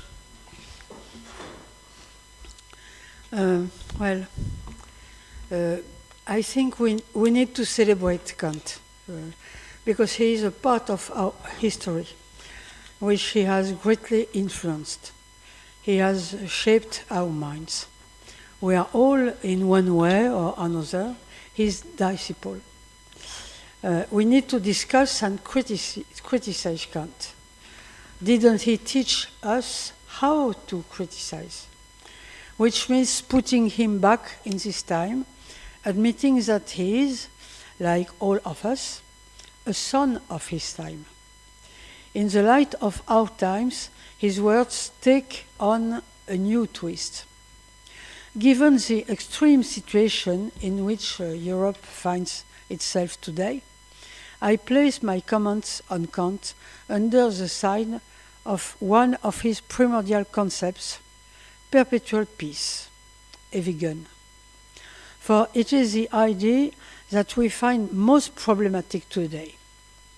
The problem is the status of the Kantian idea of eternal peace. Is it a program or an ideal? Is it a political project or a religious hope? In truth, it is neither. Kant varied on the status to be accorded to perpetual peace, provisional or definitive, program or unattainable ideal, depending on the moment of his work. But one thing is certain. It is a plan and an undertaking of reason, nothing vague, poetic or random, but the firm expectation of a vigilant mind and heart. He believes in it, but in a rational way, not the way we believe in eternal life, for example. So what happens? What is the expectation of perpetual peace, evigen, and what can we think of it today? Man will not seek to realize this project through his simple nature, but through his freedom and supernature. More importantly, he will do so not for his own benefit or happiness, but to obey the law. And more mysteriously, or more wearingly, either he will do it of his own accord, or he will be forced to do it first by a higher power. We must seek peace because it is the ultimate goal, moral goal. Diabolos is separation. The state of nature is inherently violent and unjust because it is deprived of rights. The first commandment of a man and a citizen is, there must be no war. This is a moral duty. Producing peace is a work against the savagery of the state of nature, of a work of civilization. This is accomplished by law within each nation, and it must be accomplished between nations at the international level. To achieve this, there needs to be an international pact, and all the nations of nature will produce war. No. All the nations of the world must be civilized, because a single nation left in the state of nature would produce war. The nations must enter into a legal relationship with each other. This project, with all that it implies, has the simplicity of an intransigent duty. The Society of Nations and Perpetual Peace are non-negotiable, since they are imposed unconditionally by duty. Experience and the reality of the facts can be invoked. Rousseau, for example, said that such a project was admirable in theory, but infeasible in practice. Because human beings are fools, and you cannot be wise among fools. For example, a society of nations would mean stripping states of their sovereignty, and they would never accept that. Or, as Leibniz said of Bernardin de Saint-Pierre, using the symmetry motto Pax Perpetua, which Kant later took up the day, he said, the dead people do not fight, but the living people are in a different mood. And the most powerful, have little respect for the courts. In other words, the project of perpetual peace is called into question because it is unattainable. We laugh about it, and Kant knows it, but he is not moved by it.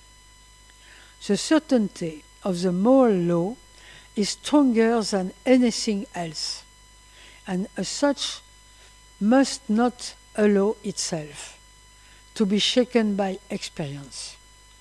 Perpetual peace is an irresistible duty, and we must strive for it without questioning its feasibility. Otherwise, we would be like animals living in a state of nature and content with it. In other words, it is a question of honor, of panache. And at the same time, there is total confidence in the power of the moral law, since the state of peace is not a state of nature. It must be instituted, and since it must, and I quote Kant, and since it must, it can. Experience and prediction are disqualified. Only the moral law counts for action. This is no unsurmountable distance between the idea and its realization, because freedom can always cross the line for Kant, And as soon as freedom intervenes, we can no longer judge by experience. The historical evolution that awaits us will take us into a state of law and peace, continuing the achievements of the revolutionary season. We have entered the great transformation. Hence, the moral obligation we have to prepare for the advent of such great metamorphoses. In the conflict of faculties, the French Revolution is given by Kant as a sign of a moral disposition of humanity and a previously unimaginable ability to progress. All this heralds happiness for our descendants. History is full of scenes that foretell perpetual peace. We have a moral duty to base ourselves on their signs rather than on the experience of centuries. 1793 in France was not a social revolution, but a religious revolution, said Tocqueville. It was about metamorphosing human existence and replacing our condition with another. Kant's work is a perfect expression of this. Deep down, Kant believed that perpetual peace was possible because he thought that the historical process of radical emancipation would transform the human condition to the point of making possible what all previous experience has denied. In this sense, he expressed with perfect clarity the thinking of the Enlightenment and all that it contained of naive demiurgy. The 2 centuries that separate us from this work force us to place it in its time and to understand it as a work of its time which expresses an era and nothing more, and nothing more. As much as Aristotle's philosophy recounts the human condition of all times, Kant's philosophy, by contrary, recounts the beliefs and hopes of his time exclusively. The historical process capable of changing our world, the one described by Tocqueville, it is quite simple. We no longer believe in it. We have recently returned to an ordinary world marked by finitude, evil, and consequently war. It should be pointed out that this realization is very recent. The entire 20th century has been marked by the influence of the Kantian idea. As the master of Königsberg predicted, the terrible wars of the 20th century gave people a taste for peace and led to the creation of Society of Nations, SDN, Alliance for Peace, and international courts. So much so that at the end of the 20th century, a fashionable current of thought, Fukuyama, for example, was singing the refrain of the end of history to the tune of Democracy Forever and for all.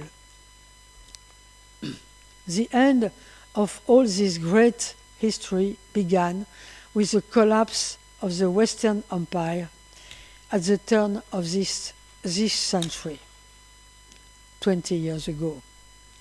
So, the idea of progress lost its substance with the repeated insistence over and over again of wars, epidemics, and the multiple scourges that humanity has always known. who can still believe in Kant's progress with a great P 3 centuries after its birth? We understand that even if we reject war with all our might, even if we don't want to choose an enemy, the enemy will choose us. And the war will still happen, as Rousseau said. I quote, "One cannot be wise among fools." And there will always be madmen. That is what we are in the process of understanding. But there is something else. Rousseau already had the idea that perpetual peace might have to be achieved through war and conquest, which made him skeptical of the very idea of perpetual peace. Because what kind of peace is that? And that is exactly what we did in the second half of the 20th century, waging war, killing and conquering to obtain peace as a moral trophy. This had literally distorted Kant's idea, perverted it, by which he meant that it was worthless because to achieve it you had to twist its expectations and deny its very principles. Kant never examined politics as a discipline or activity. He gives it no substantial existence. For him, politics is an activity dependent on law and morality, which must always depend on both. Politics, he said in Project for Perpetual Peace, he said, politics must always bend to knee to law. Here we come up against Kant's political idealism. Reality is reduced for him to my representation. In today's situation, for conclusion, we have to stop being conscious and go back to being the Aristotelians we should never have stopped being, and even further obeying. I don't believe that there are to be an historical transcendent political project that subsumes every political act.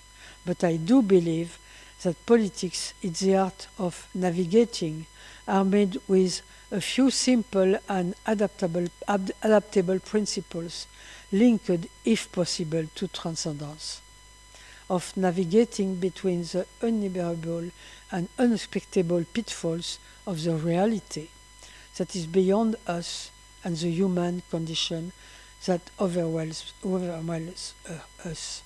And in this situation, the elimination of war can acquire neither the status of an ultimate end nor the status of a structuring meaning, but war is simply one of the many hazards that await us around the bend and with which we must constantly come to terms, because our aim is not to achieve this perfect future, but to live as painlessly as possible in an imperfect world. Thank you very much.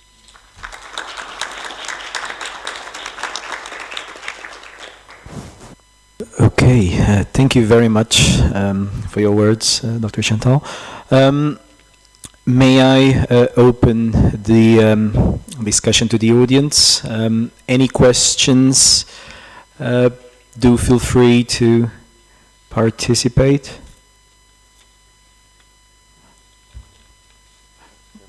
Please. Thank you very much. Yeah, I mean, probably I agree that in times of war we should stop being Kantian and become, a realist, Hobbesian, as you put it in your title, and sort of and hinted to Aristotle as well as some form of realist. But I wonder whether, I mean, well, everyone, it's in human nature not to want war. I mean,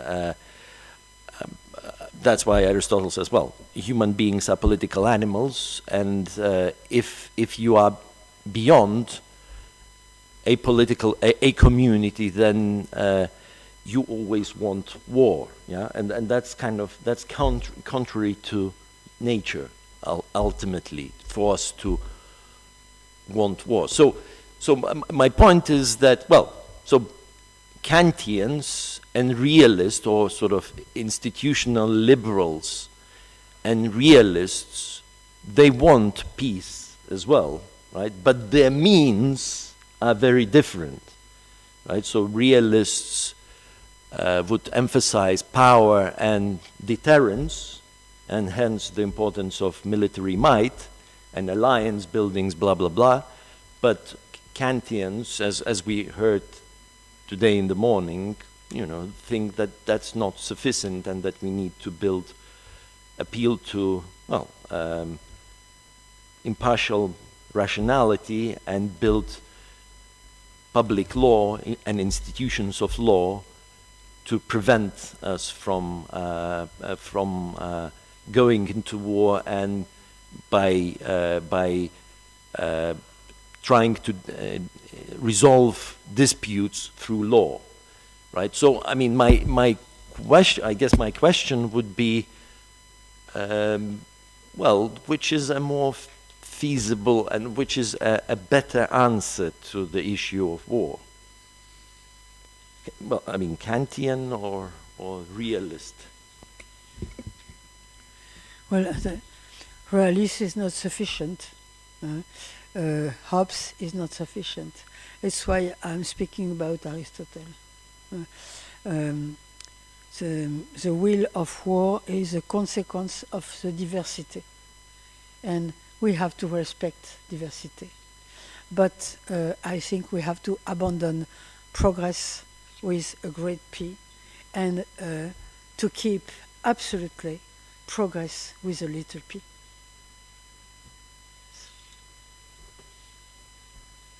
Thank you. In the meantime, any question from the audience? If not, I have a short question. You mentioned that perpetual peace is unattainable, but that we must strive for it. And clearly there's a contradiction in here, because we are ultimately pursuing what doesn't exist. And I was wondering whether this pursuit of what doesn't exist, is this freedom or is this politics?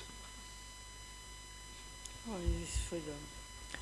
Because if the aspect of war is inevitable, then the attempt to create something whilst the war is not here just yet seems to me the ultimate aspect of freedom.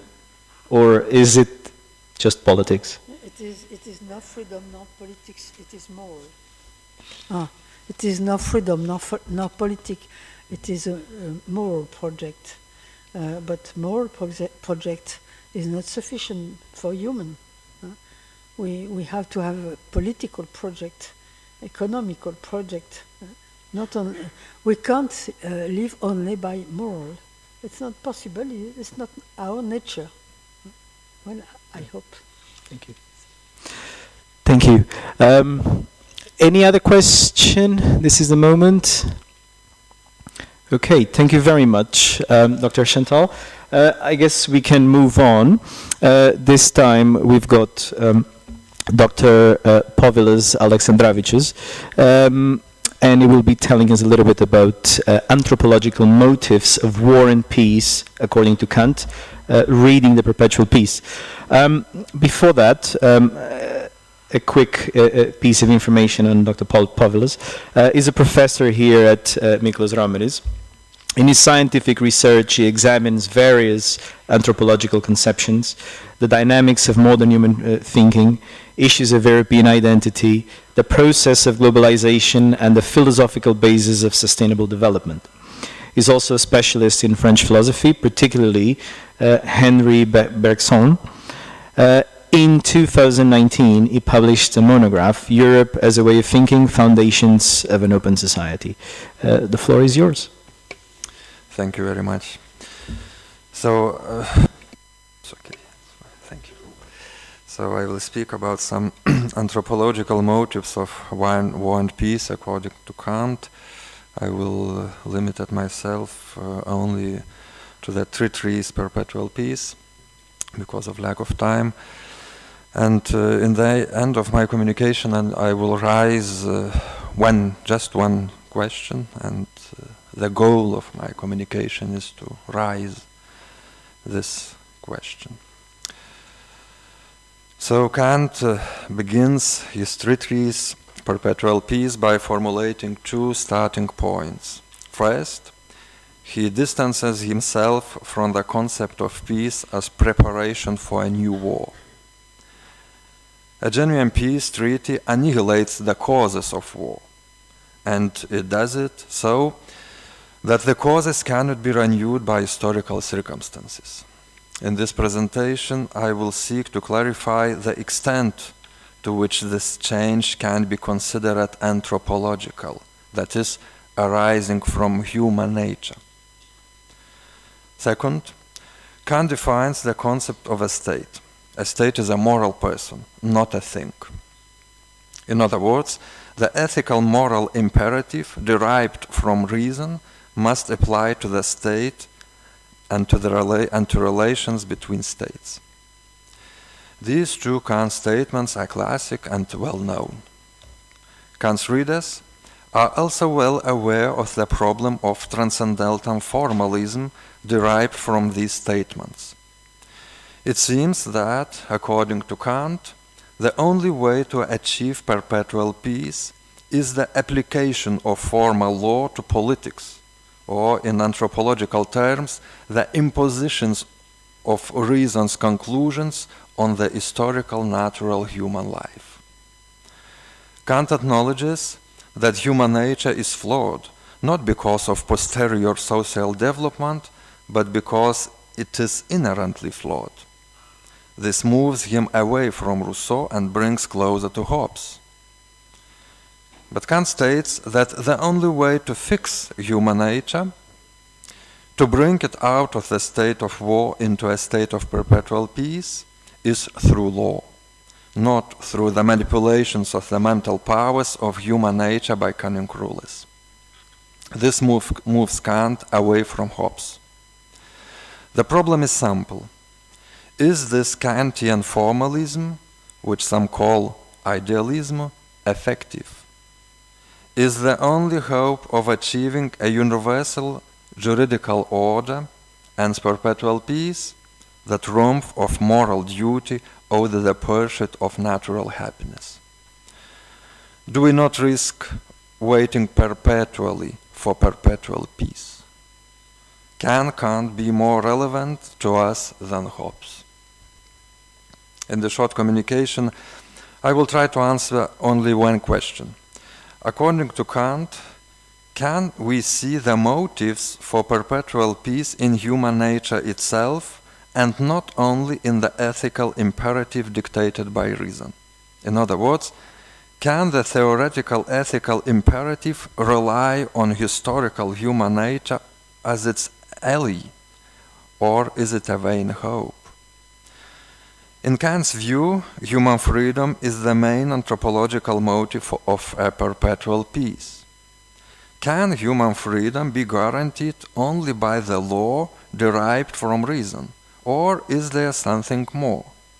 Are there other motives than reason in human nature that compel us to be free and peaceful? And to add a bit of intrigue, I will quote Carl Gustav Jung. Jung was a long life reader and admirer of Kant. But when he talks about the problem of war and asks the same question that Kant asked, namely, what could bring nations to perpetual peace, Jung writes, I quote, that psychology of the individual corresponds to the psychology of nations. What nations do, each individual man does, and while he does it, the whole nation does it. It is only when the attitude of the individual changes that the psychology of the nations begins to change. The big problems of mankind have never been solved by universal law. They have always been solved only by a change in the attitude of the individual. End of quote. What would Kant respond to Jung? I propose to read the treatise Perpetual Peace as an analysis of human nature, in which Kant carefully identifies the anthropological motives that push a human being and society into a state of war or, on the contrary, towards perpetual peace. This treatise is usually interpreted as a philosophical assessment of the vicissitudes of political life, arguing for the necessity of the categorical imperative and the legal system in the pursuit of perpetual peace.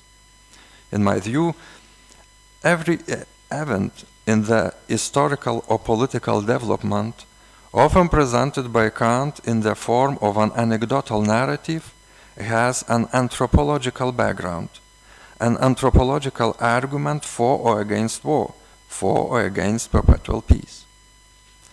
When Kant writes that the very existence of an army is an incitement to war, and therefore standing armies, miles perpetuus, shall in time be totally abolished, he is not referring to political games or manipulations, but to human fatigue and fear, hence to anthropological categories. The fact of the existence of an army is, in a fundamental anthropological sense, a self-sustaining preparation of human consciousness for war by influencing the imagination. And when human consciousness is being prepared for something, it will demand that it happen. When Kant analyzes a credit system and dangerous money power, he is not delimited by their economic or political aspect, but emphasizes the sensory motive for war that emerges from this system, a certain facility in making war. This experience or this facility becomes the ruler's inclination to make war, an inclination which seems inborn in human nature, is thus a great hindrance to perpetual peace. Here again, an anthropological motive intervenes. The availability of money, its surplus, and thus the sense of one's own power, and at the same time the perception that the neighboring state does not have any money, and the sense of its weakness, arouses an irresistible desire to seize the weaker state, and thus to wage war against it.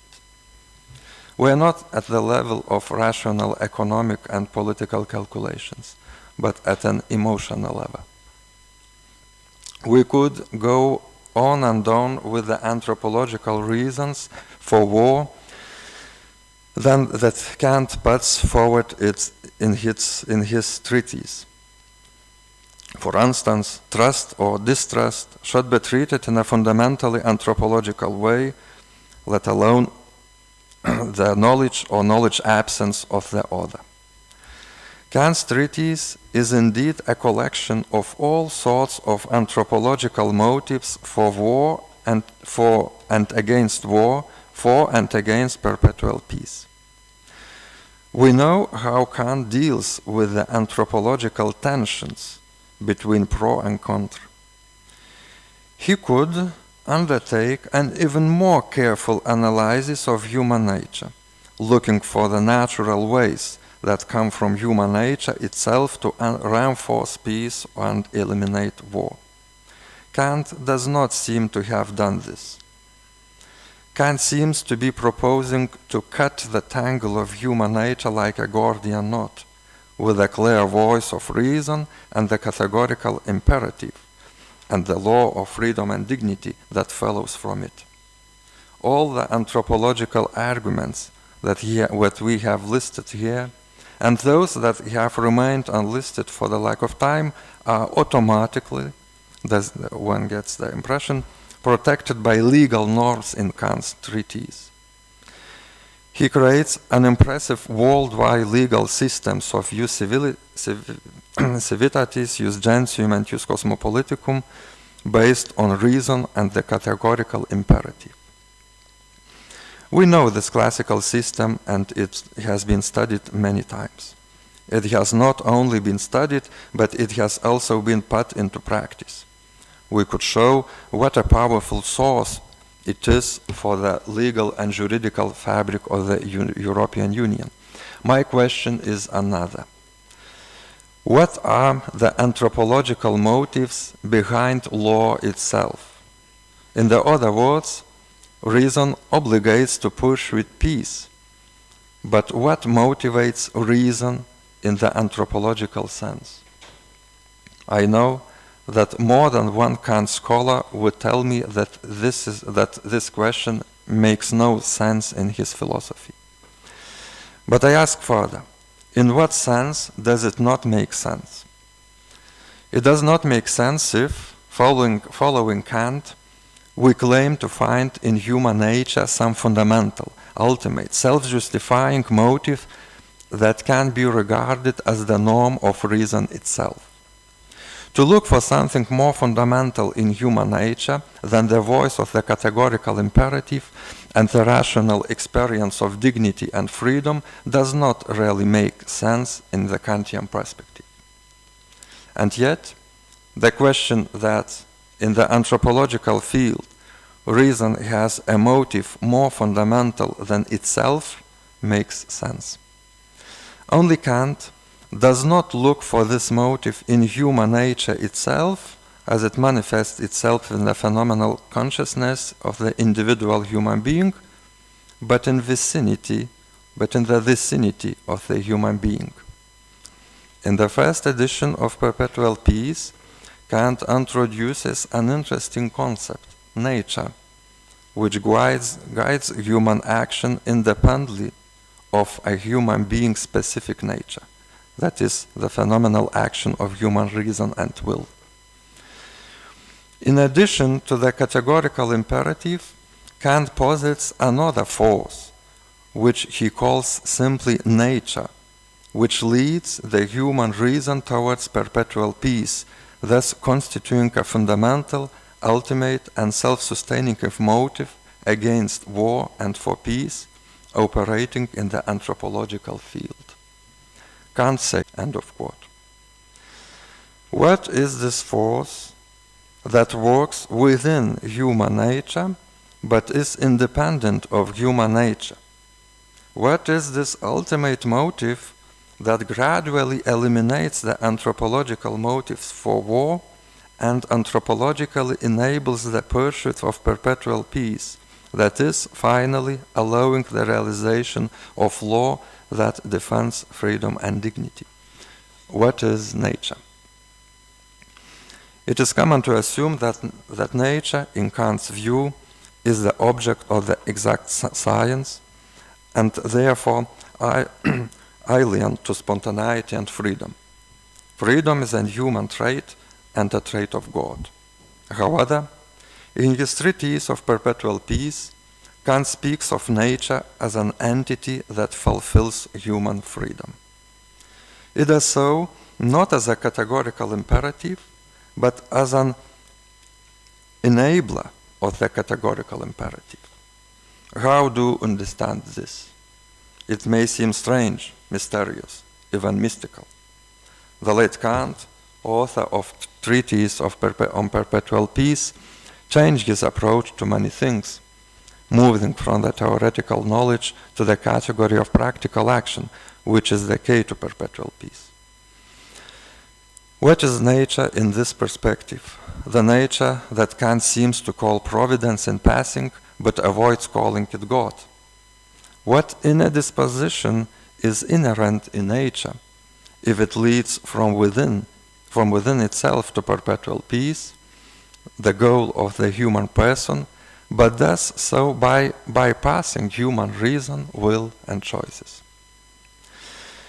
I will leave further discussion of this issue to an article I will be preparing after this conference. Will I answer it? Did Kant have an answer to it? Could he have had it in his own time, when the norms of knowledge of nature depended on the scientific paradigm that had formed at the time? What would Kant say about nature today? How would be analyzed the relationship between nature and human nature today, integrating the results of Husserlian phenomenology, Jungian analytic psychology, evolutionary biology, or quantum physics? We need to creatively continue, not just repeat, Kant's thinking on the anthropological motives for perpetual peace. We need Kant. The Kant of the 18th century does not help in the 21st century. Perhaps Hobbes is stronger today. We need a 21st century Kant. Thank you.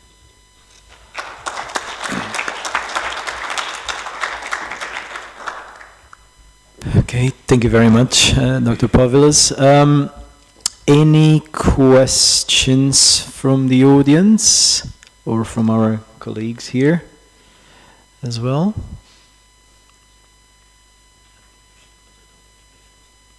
Does anyone wants to be first? Okay, I guess you can go. Please. Okay. Well, I really enjoyed, Povilas, your talk. Thank you.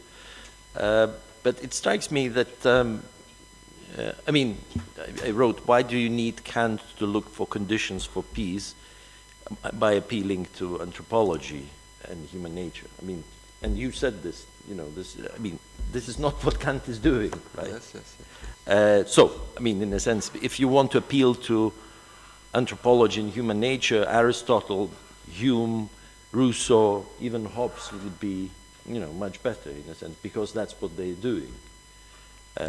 So that's one. I mean, so that's one point. But the second would be that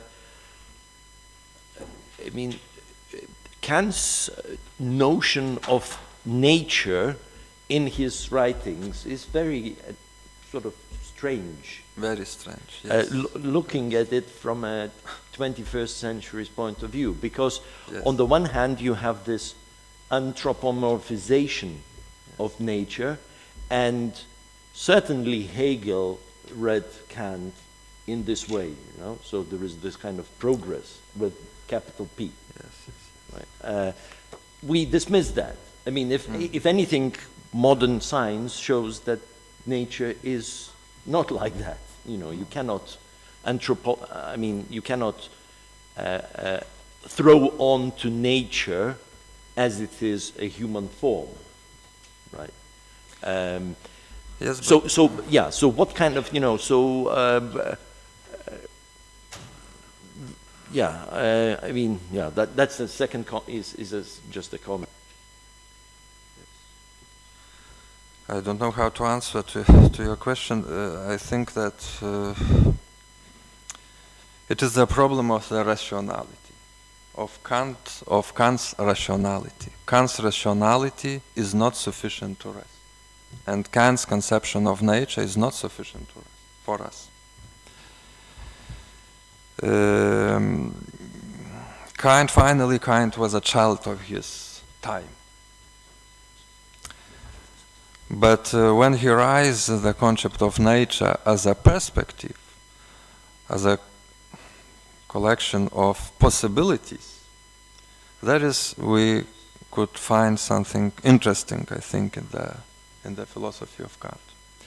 But the problem of Kant rationality that this rationality has as its source only itself. And we need today the new source of rationality. And the concept of nature could give, I don't know, maybe it's a possibility, the concept of nature, the nature could give us this source of new source of rationality. And in that perspective, maybe in 20 or 30 years, if we will be alive, we will be able to renew, after all the wars, will be able to renew the interpretation of Kant. Thank you. Perhaps anyone from the public, from the audience?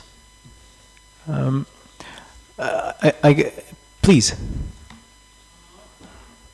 Professor, on the point of human nature and the rationality, is rationality, when you see that the source of rationality may come through nature, and if we try to look it from the perspective that is it very inbuilt in the nature, or it's actually the other source of rationality, that is say social, political and other structures, which influence the human nature in a way which leads to rationality. So where is the source of rationality coming from human nature? Yeah. No, but I didn't understand the question. Could you rephrase in a short version? No, but you say my English is not perfect, and it's all I Please, I will help the translation. So my point was, when the argument is being made that the source of rationality might be from the nature. So this argument that's being maybe I'm not sure that it's a possibility. I think this is a possibility. I think that we are living in this period of Anthropocene, who is reformed. Actually, our relationship with nature is changing. And I feel this like a hope for us, but only hope. And this is not rationally hope, it is more intuitive hope.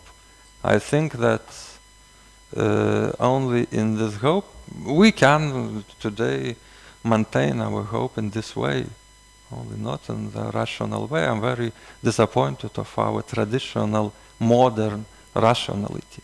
You know, if I answer to yes, thanks, it's okay. Thank you.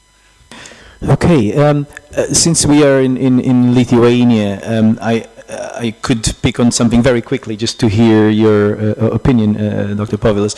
You mentioned about this idea of, the fact that you keep an army it already entails a preparation for war. Yes. And we had the German ambassador telling us this morning about the arrival of 5,000 new German soldiers here today, and then you said that this shapes the imagination of people. Yes. And one of the feelings that I've got here in Lithuania is that this ongoing preparation for war is somehow, perhaps in certain parts of the society, sections of the society, creating a feeling of revenge instead of security. And I don't know if you feel the same, but revenge, how do I say revenge in Lithuanian? That's a complicated word. I don't know this one. Revenge? Hey. A feeling of, an historical feeling of revenge rather than one of security and protection. Do you think that this is a good example of this sort of defeat of reason? We're no longer looking at security. Not in actual context, of course, not in actual context. I think that the question to your commentaire was done by Professor Bielskis when he answered to the question of and in our actual context, I think it is the bet that we have no revenge, we can't have revenge in actual hours and actual time. But yes, I could develop, but I think it's... Thank you very much. Okay, I guess it's time to move on. We've got Lorenzo Zucca, Professor Lorenzo Zucca online. He will be telling us a little bit about beyond liberal peace towards a new world order. Lorenzo is a professor in law and philosophy. He has studied and worked in Milan, Paris, Oxford, Florence, and New York before moving to London. His research interests go around law, philosophy, but also human rights and constitutional theory, with a focus on the relation between the church and the state. He's now working on a project called The Uncertainty of Will, which explores Shakespeare's vision on the connection between power and knowledge and examines its psychological and philosophical insights of human cognition and human institutions. He's the author of Constitutional Dilemmas, Conflicts of Fundamental Legal Rights in Europe and the US, as well as numerous articles on human rights law and theory. The floor is yours, Lorenzo. Hi, and thank you very much for inviting me. I'm very privileged and happy to be here with you, although I would have loved to be in Lithuania for sure, but I had some family chores to attend to. So I'd like to start actually with a story, and it is the story of my wife's family, who is a Jewish Lithuanian family. The story, well, is the following, and I hope the meaning will become clear immediately. So my wife's family came from Lithuania. Of course, originally was from Germany, and but fled persecution from Germany in the first place, arrived in Ukraine, and in Ukraine they were persecuted by the Russians, so they found eventually home in Lithuania for a short while, of course, because persecution on the Russian side persisted, so much so that they ended up in South Africa first. And when apartheid ended, all the properties of the family were taken by the state, and they eventually ended up in Israel. This is the story, and I think that it's particularly timely because it shows the complexity of history, the complexity of the stories of the victims and the perpetrators of war, and the interconnectedness of the world. It brings together Ukraine, South Africa, Israel in a swoop. And of course, the point of all this is to highlight that if we want to do progress in understanding our world, our wars, right now we have to tend to a lot more complexity, and we have to start from a starkly different perspective than the one Kant started with. So in this short presentation, I will contrast Kant's philosophy with another thinker, a Jewish woman from Latvia who had to escape persecution herself. Her name is Judith Shklar, and she left. She was born in Latvia in 1928. She had to escape when she was 11 years old, had to go through Russia, Japan, and ended in Canada.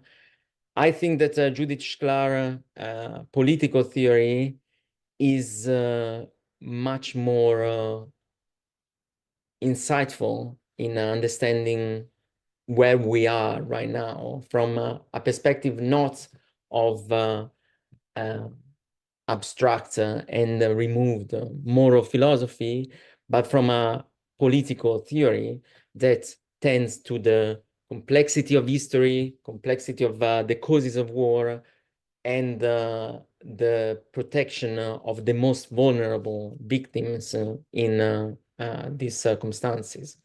So I will try to contrast the vision of peace in Kant and Shklar. I think that the priority of Shklar is a priority in the sense that right now we have to step back to the kind of a basic and minimalist understanding before we could ever recover the hope that the most idealist would see in Kant's theory. So it's not really to say that these two views are completely exclusive one of another, but it's rather to say that one is logically prior to the other. So you need a much more complex-based political theory before he could ever dream to go back to Kant. So here are a few points about the differences. On liberal peace, of course, has been with us since the end of the Second World War, focuses on democracy, human rights, the rule of law. Kant and Shklar agree on the need for liberal peace. But when you look closer, there are very important differences as to peace, liberty, and war. So when it comes to Kant, of course, Kant conceptualizes peace not merely as an external state of affairs, as we saw before, but as an intrinsic aspect of human interactions and societal organizations.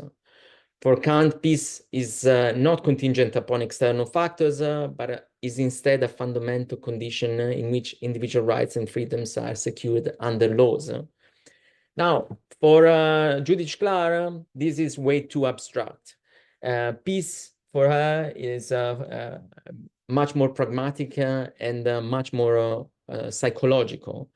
So in a sentence, it boils down to what Montesquieu, in fact, identified as peace, namely a sense or feeling of security within the population at large.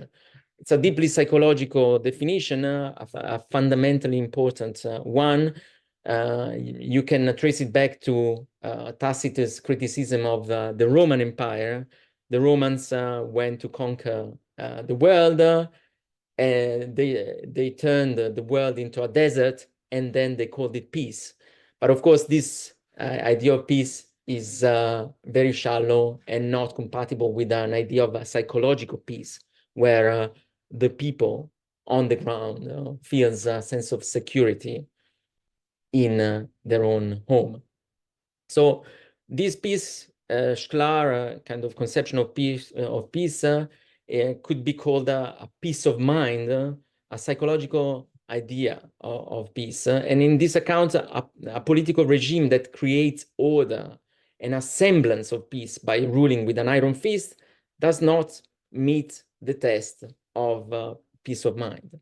So unlike Kant, Shklar's approach delves into the empirical realities of political dynamics and the moral psychology shaping individuals and institutions. So it is much more sensitive to this kind of facts on the ground and much more sensitive to the historical, psychological, sociological circumstances. And I think that if we want to understand the war in Israel right now, the war in Ukraine right now, and any other war, we have to tend to the complexities much more than starting from the top down, from an abstract utopia. The difference in terms of liberalism, the conception of liberty, is even more important in this idea of liberal peace. Of course, I won't dwell very long on Kant because everyone else has already put forward his moral, deeply moral understanding of liberty and the liberalism flowing from this strong idea of individual autonomy and respect for reason. Of course, this is a very noble idea of liberalism, and it puts peace as the ultimate goal of political philosophy. It's the ultimate good, like the ultimate goal towards which to aspire. But I think that here again, Shklar is very, very, very important, and I'll put it in a very simple way so that everyone can understand the lesson that we can draw from Shklar. The idea is that political philosophy, political theory, but also politics in general, should stop focusing on this summum bonum, the highest good or the ultimate goal, positive goal. Rather, what we have to prioritize right here, right now, is the summum malum, as in the highest evil. So the goal of politicians, diplomats, political theorists, political philosophers, everyone, is to focus on what is the worst thing that we have to fight against. And in Shklar liberalism of fear, the worst thing that is there in the world is cruelty. Cruelty perpetrated by governments, cruelty that instills fear in the population, cruelty that makes you live under perpetual fear of harm and violence. And cruelty is a foundation of Shklar liberalism. It's a foundation in the sense that there is nothing more basic than the fight against cruelty and the fear that is associated with cruelty. So liberalism stops there. It's essentially based on the rejection of this cruelty and the fear that cruelty inspires. I think that this is a much better starting point than any idealistic utopian starting point. And it really gives us a sense of priorities of what should be done rather than of what we can aspire to in the longest possible run. So this idea becomes also very tangible and very important in drawing some distinctions when it comes to the conception of war. Now we know that for Kant, war is essentially immorality, and the law of war, as Professor Ripstein said earlier on, well, is a reflection of the rejection of the immorality of war. Now, I think that this is an interesting viewpoint. However, again, I think that Shklar has a more interesting perspective on war. Shklar's perspective on war is more pragmatic and politically grounded. What is to be avoided at any price, as I said before, is cruelty. So, you know, at times we might have to fight a war in order to fight against the cruelty of a dictator, a tyranny, and the imposition of pain, violence, and suffering on the population. So what matters is the rejection of cruelty. And so much so that in Germany, what was to be fought, what was wrong in the highest was not the war that the Nazi fought, but the treatment of the people, starting with the Jewish people during the Holocaust. So this is fundamental because, well, obviously, it makes Shklar not a full-blown pacifist, but it also shows that war is always very much carrying a good deal of cruelty, and so it should be fought in order to uproot the worst effects and consequences of war, even though from a perspective, war very often will never be totally uprooted from the reality of our world. So I come to then towards a more applied set of remarks that will lead me to the conclusion very shortly. Now, what does it say in terms of our world order? I think that Kant, well, somehow has dominated the conception of a world order, represented by institutions such as the UN, NATO, and including, to a good extent, the European Union project, could be, until very recently, described as a Kantian project of peace that aimed at creating a sense of solidarity between nation states, democratic states that would, by their own democratic nature, avoid war as a matter of course. Now, again, events and our present predicament shows that things are never as simple as a progressive walk towards peace, but things can go backwards as much as they go forward. And again, for this reason, I think that a much more modest, much more minimalist liberalism of fear, a la Shklar, is more capable of showing us in which directions should these institutions, international institutions, the UN, the EU, the NATO, aim at. And the project here is to show that, by focusing on the summum malum, the greatest evil ever, there is a set of decision-making and policy priorities that naturally flows from setting cruelty, putting cruelty first, and trying to make these institutions focus on this goal before anything else. And with this in mind, then we can, I hope, understand that there will be a very, very complex psychological groundwork to be done in order to figure out what can be done. But I give an example why Shklar is more insightful than Kant when it comes to war.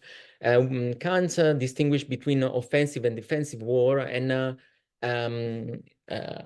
argued that a defensive war could possibly be permissible, of course, if the goal of this war was to achieve peace in the long term. But Shklar would, for example, deny altogether that that the distinction between offensive and defensive war is a solid, rational distinction.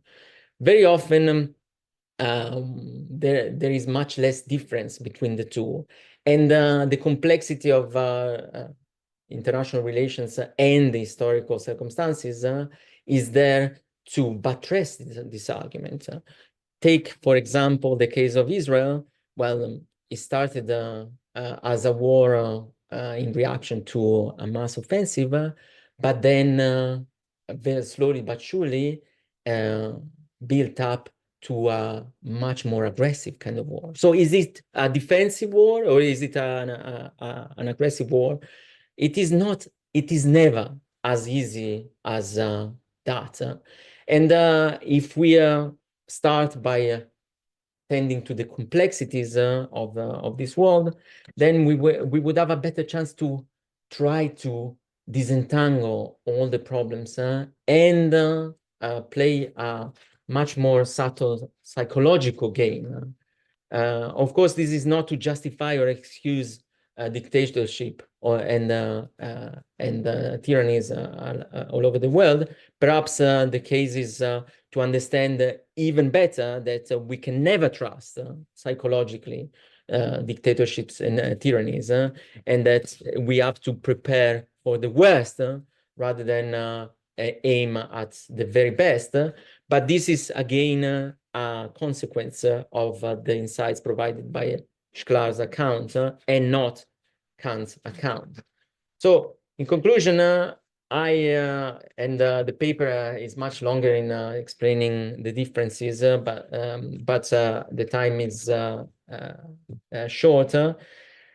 While both Kant and Shklar offer valuable insight into the challenges and aspirations of global governance, it is evident, as far as I can see, that Shklar's vision holds particular relevance and prominence for understanding the complexity of our world by introducing a psychological insight distilled from historical experience. And in these times, I think that there is quite a broad agreement in the room.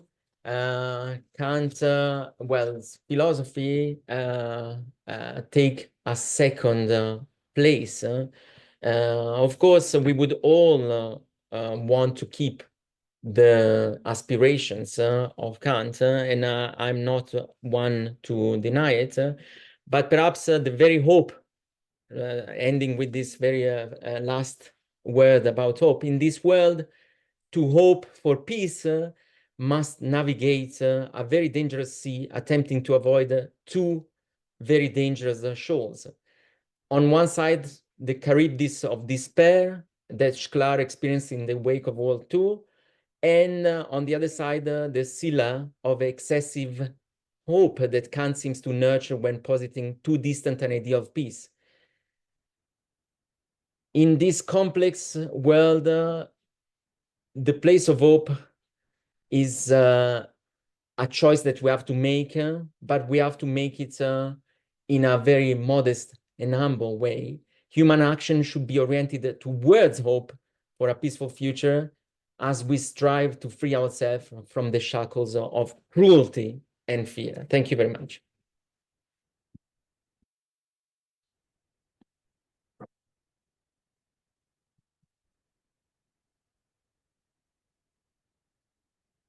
I'm very conscious of time, but I guess we can still see if there's any questions in our audience. Anyone? No?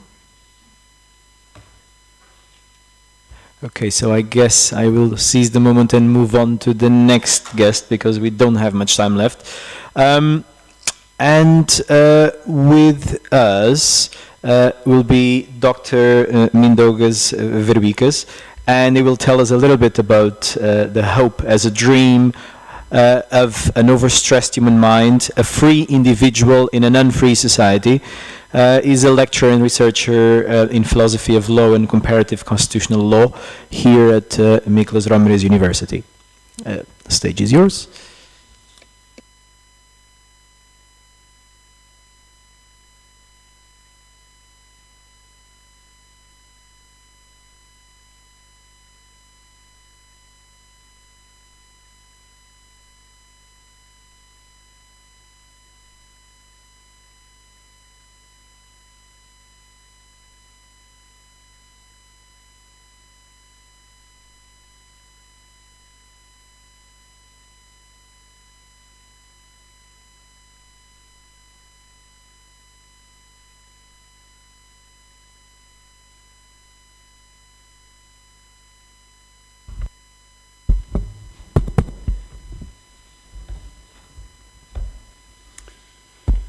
Hello, I would like to present today the natural law theory approach to Kant's relationship between human freedom and legal coercion.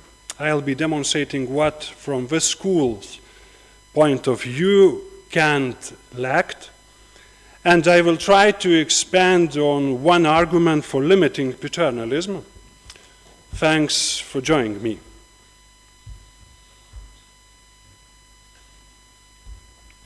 Kant wrote that the greatest problem for the human race is the achievement of a universal civic society which administers law among men. The highest purpose of nature, which is the development of all the capacities which can be achieved by mankind, is attainable only in society with the greatest freedom. However, a society in which freedom under external law is associated in the highest degree with irresistible power is the highest problem. Man, says Kant, is an animal which requires a master who will break his will and force him to obey a will that is universally valid, under which each can be free. But the master is himself an animal and needs a master. But how to properly reconcile the independence of an individual with the legal control of society? Did Kant agree with John Stuart Mill's view that a person's freedom can be limited only in order to prevent him from harming others, and in all other cases the state must adhere to the principle of neutrality? On the slide we see an extract from Kant's The Conflict of the Faculties, which I have included in the title of my presentation. Here Kant says, "It is naive to expect more peace in the world because people become more moral.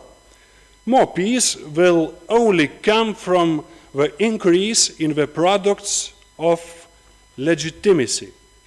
Here, as in many other places, Kant makes a strict distinction between the public and the private spheres. He also said, for example, that personal duties to oneself have no legal character, and what law applies only to relations with other people. Kant was therefore seen by neo-Kantians as upholding the principles of harm at neutrality.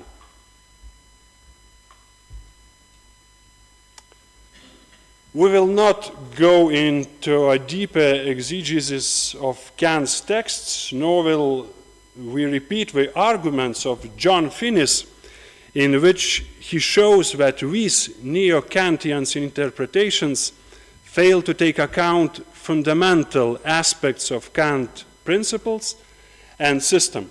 We will only briefly mention a few of the many. The most obvious difficulty which the interpretations faces is that Kant displays no discomfort with criminal law forbidding conduct which seems self-regarding. It means not harmful to others. The second, Kant's reflections on law cannot be separated from the traditional Western system of thought. This is a system where justice and law are linked to the relations of individuals. Since action may affect other persons, they may require legal regulation. However, this does not mean upholding the principle of harm and reducing the scope of law to actions that affect others. So, Kant was not of the opinion that the law should be neutral amongst competing conceptions of what is good or right for individuals, and or the state has no right to use coercion directly or indirectly to discourage conduct not harmful to persons other than those who consent to engage in it. However, Kant does not associate the individual with his freedom and the state with its right to interfere with that freedom.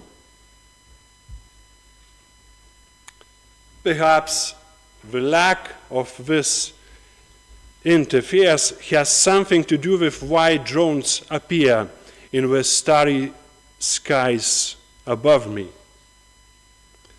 The political philosophical principle which Kant virtually lacks is the principle that the point and justification of state law is the common good.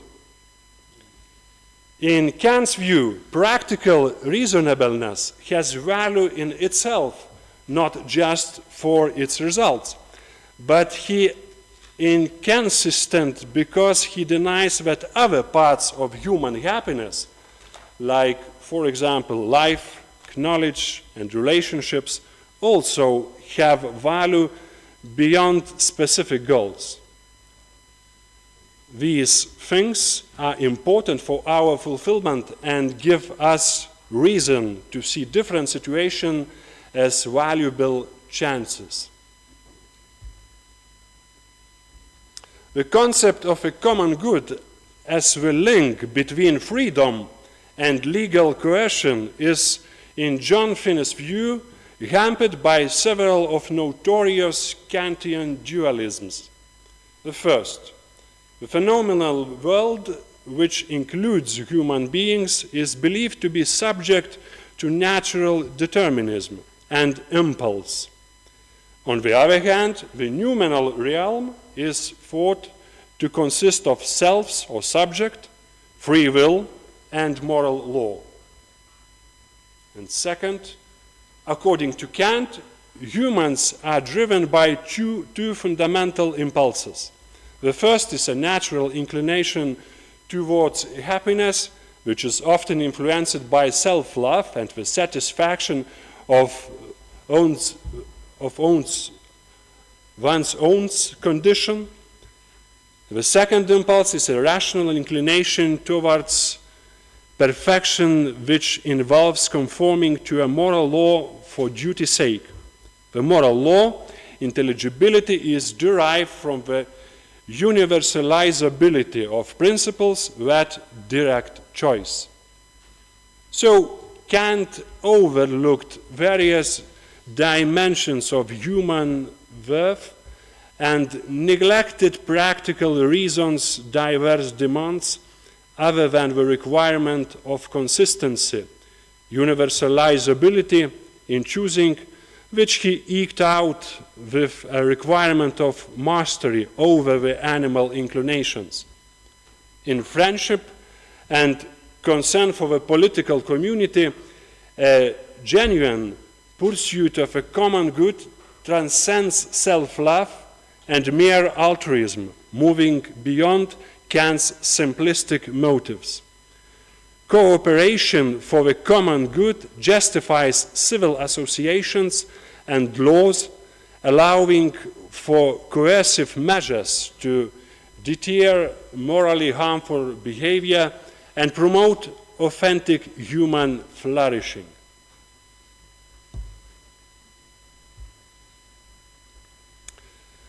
However, the concept of a common good has been misrepresented due to a failure to distinguish between the aims and approaches of human and divine law. And this is where the abuse of power comes from. Plato's analogy of the ship of government may have influenced this idea. The analogy has many positives, but it also implies that the political community has a clear and attainable goal. According to Hannah Arendt, this is a characteristic of totalitarianism. Totalitarian legalism claims to have discovered a method of establishing justice on earth, which it must be acknowledged can never be achieved through the legality of positive law. The false notion of a common good was also perpetuated due to a superficial interpretation of Thomas Aquinas' political treatise De Reno ad Regnem Cipri. The divine law seeks beatitude, and the human law seeks peace and justice. Government and law cannot and should not pursue all human virtues because they simply do not have the competence to do so. In Summa Theologia, question 96, article 3, Thomas Aquinas states that it is not for the law to curb all vices, and that virtue is not a command of the law, but is the end to which the legislator seeks to lead. Finally, the many texts by Aquinas and John Finnis that divide the pursuit of a common good in the state into separate spheres of responsibility can be described, I think, by the word subsidiarity. This means that the political common good is all-inclusive in that it helps people to prosper, but it can neither abolish nor diminish their own responsibility. After all, it is necessary for a person to make their own decision in order for an action to be moral. This means that the reflexive characteristic of morality is another area where we can find the grounds for limiting paternalism. The state can forbid some actions, but it cannot penetrate to the interior will of a person and compel upright choosing. The law applies equally to everyone, but the government has to take into account people's different abilities to enforce the law, which are influenced by many social and cultural factors.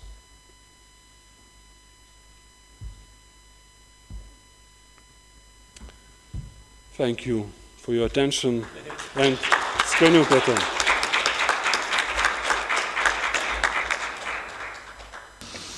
Okay, one last round of questions before lunchtime. Anyone? I guess we're all hungry by now. Okay, I'll just ruin the whole thing and I'll ask a question. You mentioned very quickly. You mentioned that John Finnis says that a misunderstanding of the common good and just ill will, as Kant thought, becomes a precondition of paternalism and of totalitarianism at a certain point. And I wonder if you can elaborate on that practically, give us an example, and also very quickly how to differentiate ill will from misunderstanding of the common good, if possible. Practical example. Maybe it can be, you remember in Greek mythology, there was a giant called Procrast, who lived by the roadside, and he used to put travelers to bed in his bed, but the guests had to fit the measurements of his bed. Guests who were too tall were beheaded, and guests who were too short were stretched. So the common good, it's like it can become like this bed, can become a means of coercion others to conform to prescribed forms. However, justice is always an aspiration, but totalitarianism knows how to enforce it. It assumes a messianic role and can seek the good for humanity by denying the rights of the individual human beings. The common good becomes an end regardless of a human situation. Your second question, I think, what is the difference between ill will and misunderstanding of a common good? Kant says that ill will comes from selfish motives. These are actions that ignore moral duty. But a misunderstanding of a common good means that someone is acting for the good of others or in the name of morality. Morality, of course, is a basis for restricting human rights in the most important legal texts. But here we're talking about a kind of fanaticism, which is acting for ideals without considering people's situations or capabilities. Law is not the realization of ideals. Law is a guide to them. And in doing so, it is necessary to consider human needs, opportunities, and many other social and moral circumstances. Thank you very much. I guess if there are no questions, lunch will be served for the speakers and guests, but we shall resume in 45 minutes. So lunchtime will be 45 minutes, which means we will be back around 2:15 Lithuanian time. Thank you very much, and we will continue later.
Dear speakers, dear participants, welcome back after the lunch break. We are happy to start the second panel on freedom and security in contemporary liberal democracy. The relationship between freedom and security is a key challenge facing contemporary liberal democracies. So we will see some examples during this panel from different countries. Also, we'll have some more general presentations. I have kind of a very tough mission with the time suppression, so I will be really grateful with my speakers if you follow the time limits, that we could finish on time, and plus would have some discussions and questions from the audience. So without any waiting, I would like to ask the Professor Stefan Haack from European Viadrina University in Frankfurt Oder, who is the alumni of University of Leipzig. For 5 years worked also as a professor of public law at the University of Bonn, and since 2015 is a holder of the chair of public law, in particular constitutional law, at the European University of Viadrina in Frankfurt, Germany. Also guest lecturer in Kaliningrad, Warsaw, and Poznan. He will deliver his speech on the connection between human dignity, autonomy, and liberal democracy in the jurisprudence of the German Federal Constitutional Court. Professor, the floor is yours.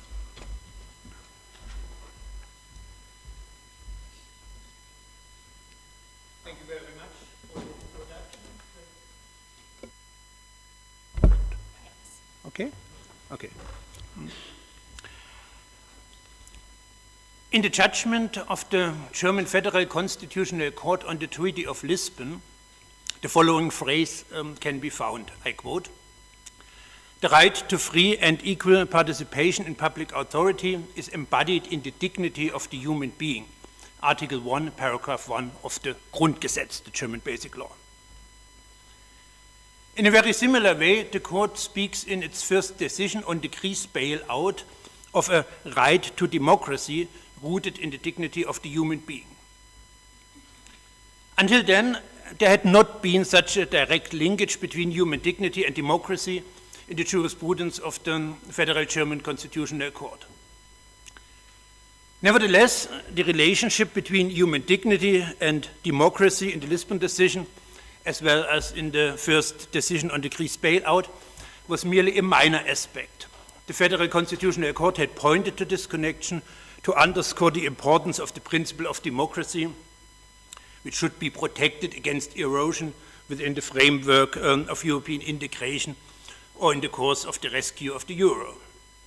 Accordingly, in neither of these two decisions, a closer justification for this postulated connection can be found. However, such justification is provided by the next decision, in which the Federal Constitutional Court revisits the connection between democracy and human dignity. This also relates to European integration and the stabilization of the euro. It concerns the well-known OMT decision on the European Central Bank's program to purchase government bonds. With regard to the connection between democracy and human dignity, the Federal Constitutional Court sets out the following in this decision. I quote again, "The Grundgesetz is based on the concept of the value and dignity of the human being that is capable of being free. By giving all citizens the right to decide upon the persons and subject matter comprising the public authority that they are subjected to, the Grundgesetz guarantees a human rights core to the principle of democracy. This core is rooted in human dignity." Shortly afterwards, the court says, I quote again, "Out of respect for their dignity, they must be guaranteed the possibility to freely develop their personalities to the greatest extent possible. In a politico-social context, this means that it does not suffice for the rulers to care for the well-being of their subjects, however well they might do this. Quite the contrary, citizens shall responsibly participate as much as possible in making decisions for the entire community. End of quotation. To understand the background and direction of this argumentation, it is useful to highlight three aspects. Firstly, there is the reference of the Federal Constitutional Court to the human rights core of the principle of democracy, with which the Federal Constitutional Court positions itself in the discussion on the question of whether there is such a thing as a universal human right to democracy. The reference demonstrates that the Federal Constitutional Court assumes such a human right. Secondly, the strong emphasis on autonomy is remarkable, which is expressed in the demand that the individual, for the sake of their dignity, must have the opportunity for the most extensive development of their personality. This is completely in line with other decisions of the Federal Constitutional Court from recent years, in which the idea of autonomy has played a central role in interpreting Article 1, Paragraph 1 of the Grundgesetz. The third aspect concerns the relationship between personal freedom and state order. Because the Grundgesetz assumes a capability of humans for self-responsible life design, according to the view of the Federal Constitutional Court, it is not sufficient for the state to take care of the welfare of its citizens. Thus, from the ability to shape one's own affairs, the right to participate in decisions about the common good is derived. The German Federal Constitutional Court refined this connection between the provision on human dignity and the principle of democracy a few months later in its decision on the NPD party prohibition procedure in a significant way. According to Article 21 of the Grundgesetz, the Federal Constitutional Court can ban political parties if their objectives or the behavior of their supporters are aimed at eliminating or impairing the liberal democratic order. In the proceedings to ban the NPD, a small extreme right-wing party, the judges in Karlsruhe were faced with the challenge of defining this term, liberal democratic order, in the meaning of this provision for the first time in many decades. Their last in-depth opinion on this concept dated back to 1956. According to the NPD decision in 2017, human dignity is no longer just any component of liberal democracy, but its starting point.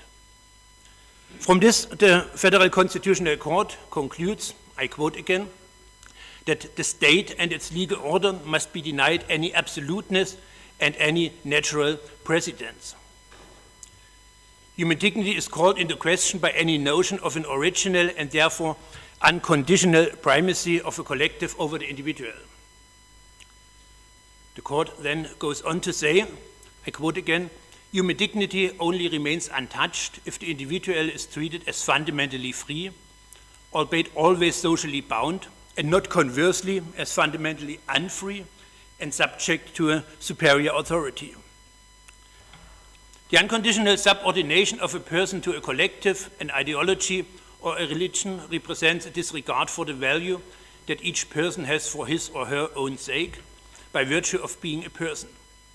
It confers its subject quality and constitutes an interference with the guarantee of human dignity that fundamentally violates the liberal democratic basic order. End of quotation.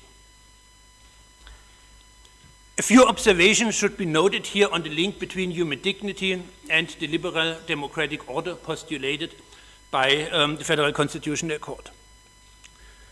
This concerns, firstly, the remark that human dignity deprives the state of its absoluteness and any natural precedence.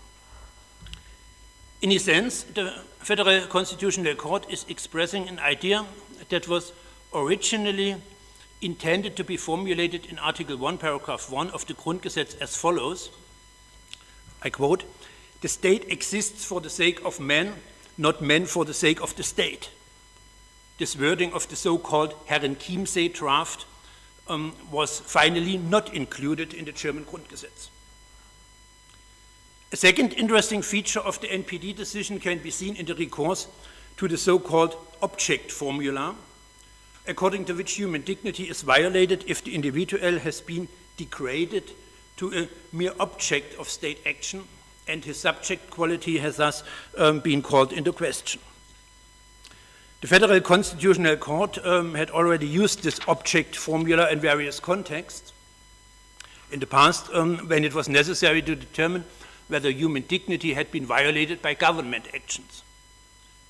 In the present context, the object formula serves to declare certain ideas about the relationship between the state and the individual to be incompatible with human dignity and liberal democracy. The duty to respect the quality of the subject is opposed to the view that the individual appears to be fundamentally unfree and subordinate to the state. In the second part of my presentation, I would like to examine the question of whether the connection, as claimed by the court, is convincing. That the disposition of humans towards self-determination marks a core element of their dignity is, of course, beyond doubt. However, this disposition of the individual towards autonomy only represents one side of the coin. Human self-determination has always been insolubly linked to the commitment of humans in the politically united community, which results from our quality as social beings. The self-determination of the individual is not conceivable without this bond in the politically united community, and the politically united community is not conceivable without the autonomy of the individual.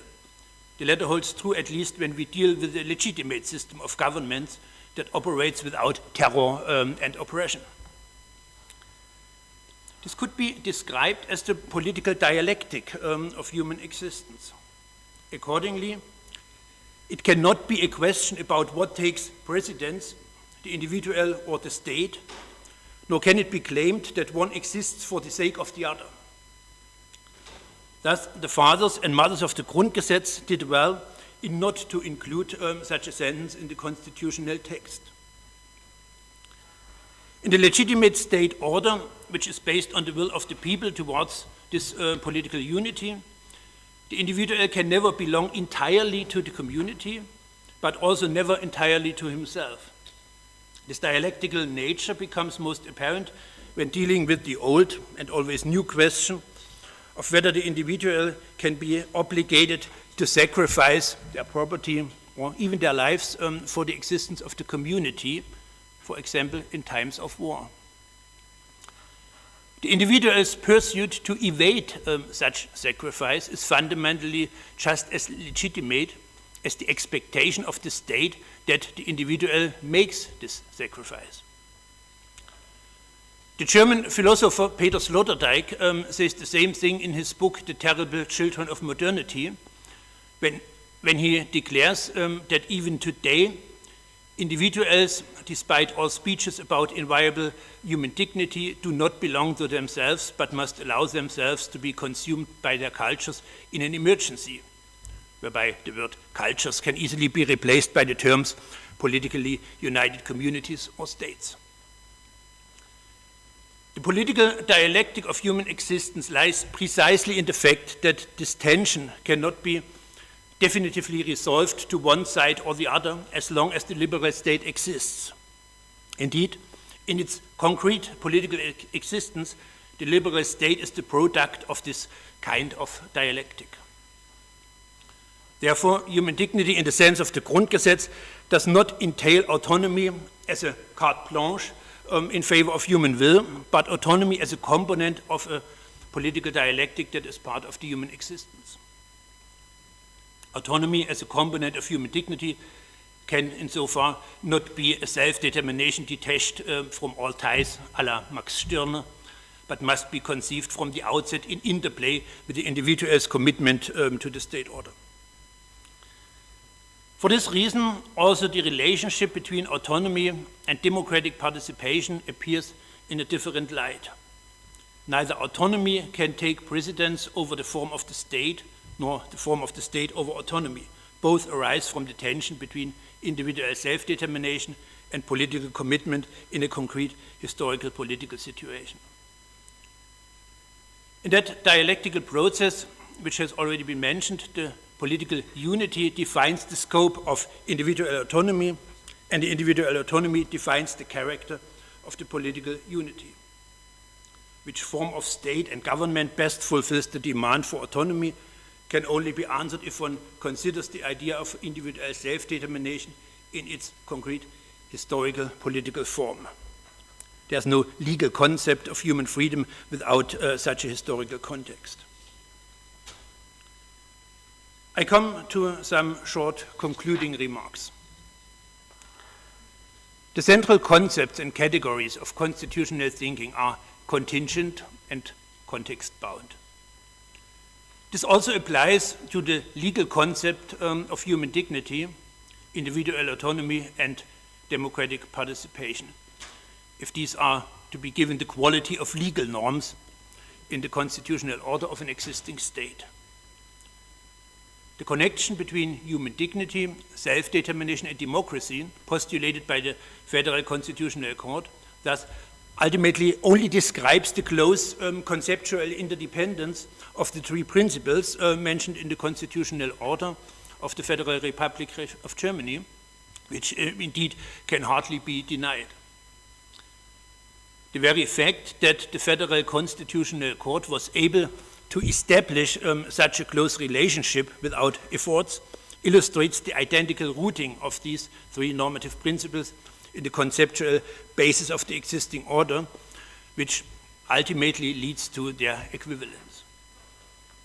It may be tempting to interpret the principle of human dignity from Article 1, Paragraph 1 of the Grundgesetz as the primal source of all liberal constitutional law.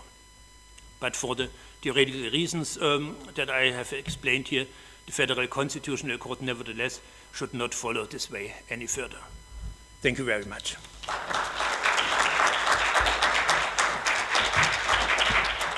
Dear Professor, thank you very much for sharing your insights on the jurisprudence of the German Federal Constitutional Court. And I would like to ask the audience or the colleagues, maybe there are some questions. Yes, please.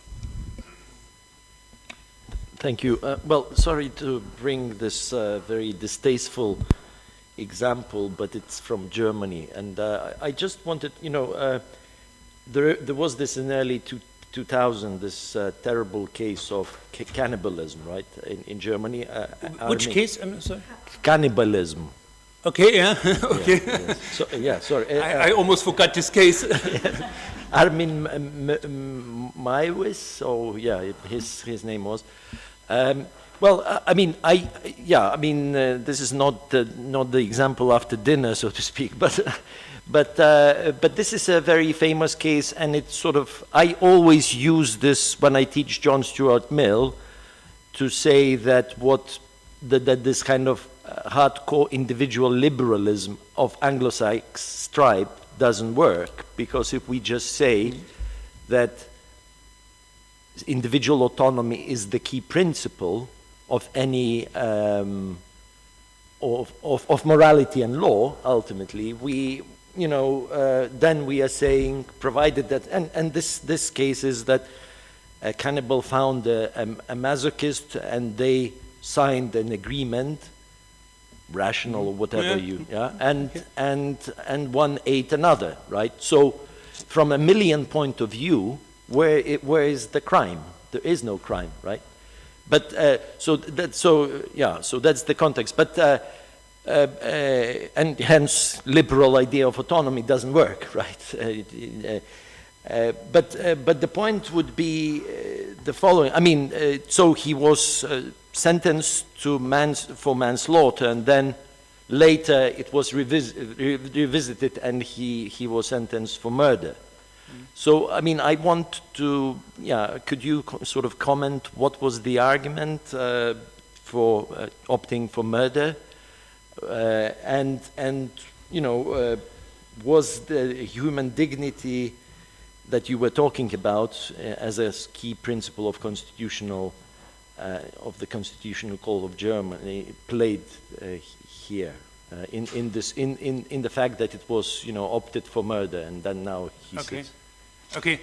So the question, your question about the differences between murder and slayer in German law, that's a criminal law question. It's quite difficult to explain this distinction now. And in this process, the human dignity core was not a subject in the whole proceeding.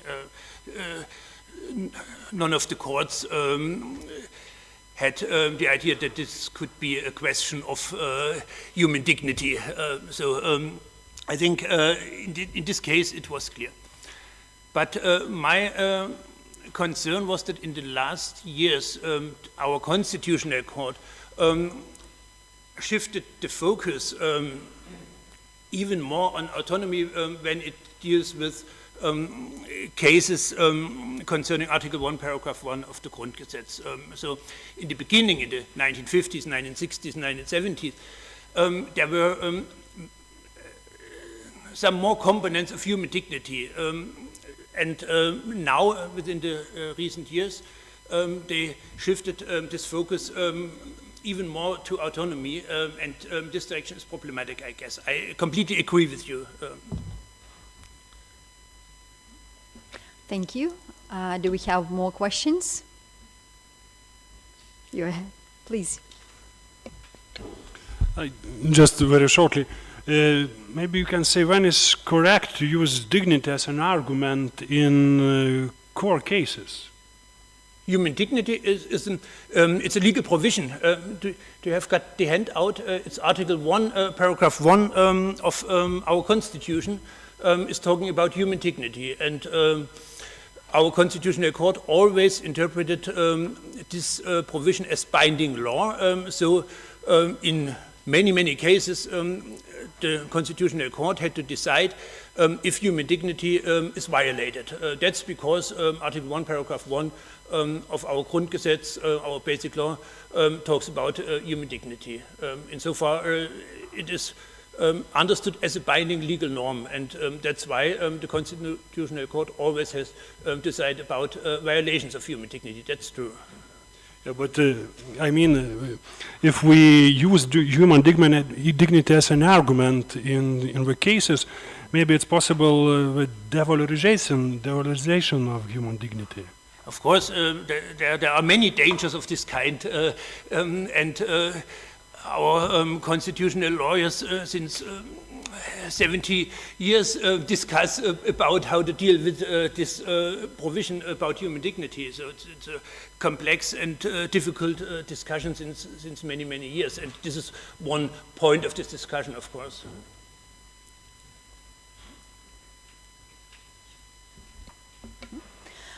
Thank you, Professor. Thank you, audience, for the questions.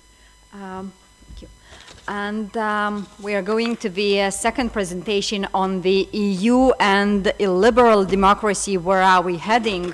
The question mark, which will be given by Dr. Renata Mienkowska-Norkiene, who is the lecturer and researcher at the Faculty of Political Science and International Studies at University of Warsaw. For 10 years, she also has been a lecturer at Mykolas Romeris University.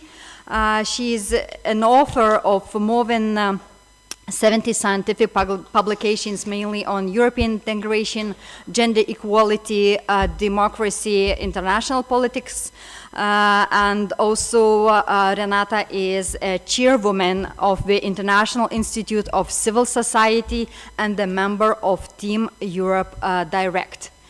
Okay, And, now I'll just get the point. Yes. I'll get the point. Okay. So hello, everyone.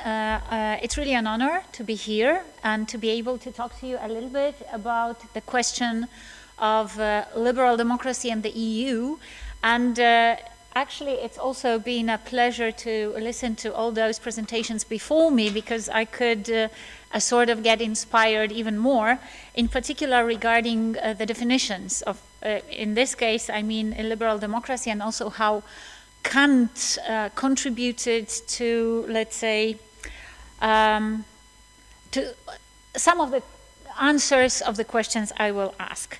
Let's begin with the structure of my presentation. So I'll basically divide it into 4 parts. The first one is obviously understanding European Union, how we understand it, because it's not always clear, and in particular, in this context, it's necessary to clarify it. Then how we may understand liberal democracy, then where we actually are, and then where we are heading. And here I would like to also refer to Kant directly, because in my presentation there will be 3 main, I would say, approaches. The first one is what we actually know, or what we can know, what is a sort of visible, or what we can diagnose. Then what we should do, knowing all that, and at the end of the day, what we may hope, but what not necessarily has to happen. So let's begin with understanding the European Union. Well, the core point I would like to make here is that when we think about the EU, and in this particular discussion, it is crucial to understand that the EU is not just an international organization. It's not just a, let's say, contract of the states. It's focused on the citizens. It's very different from any other international organization. So it's not only, let's say, this Kantian thought behind, let's say, a kind of a contract among states which want to avoid the war, but it's also adding a level of citizens which makes those countries really have a motivation to maintain peace and unity. And this is really crucial in the EU because it might give us some hope which we most probably at the moment still don't have. Then the EU is founded on the basis of the values, on strong fundaments of values, providing for peace and welfare. And these 2 aspects are crucial because peace is not always welfare.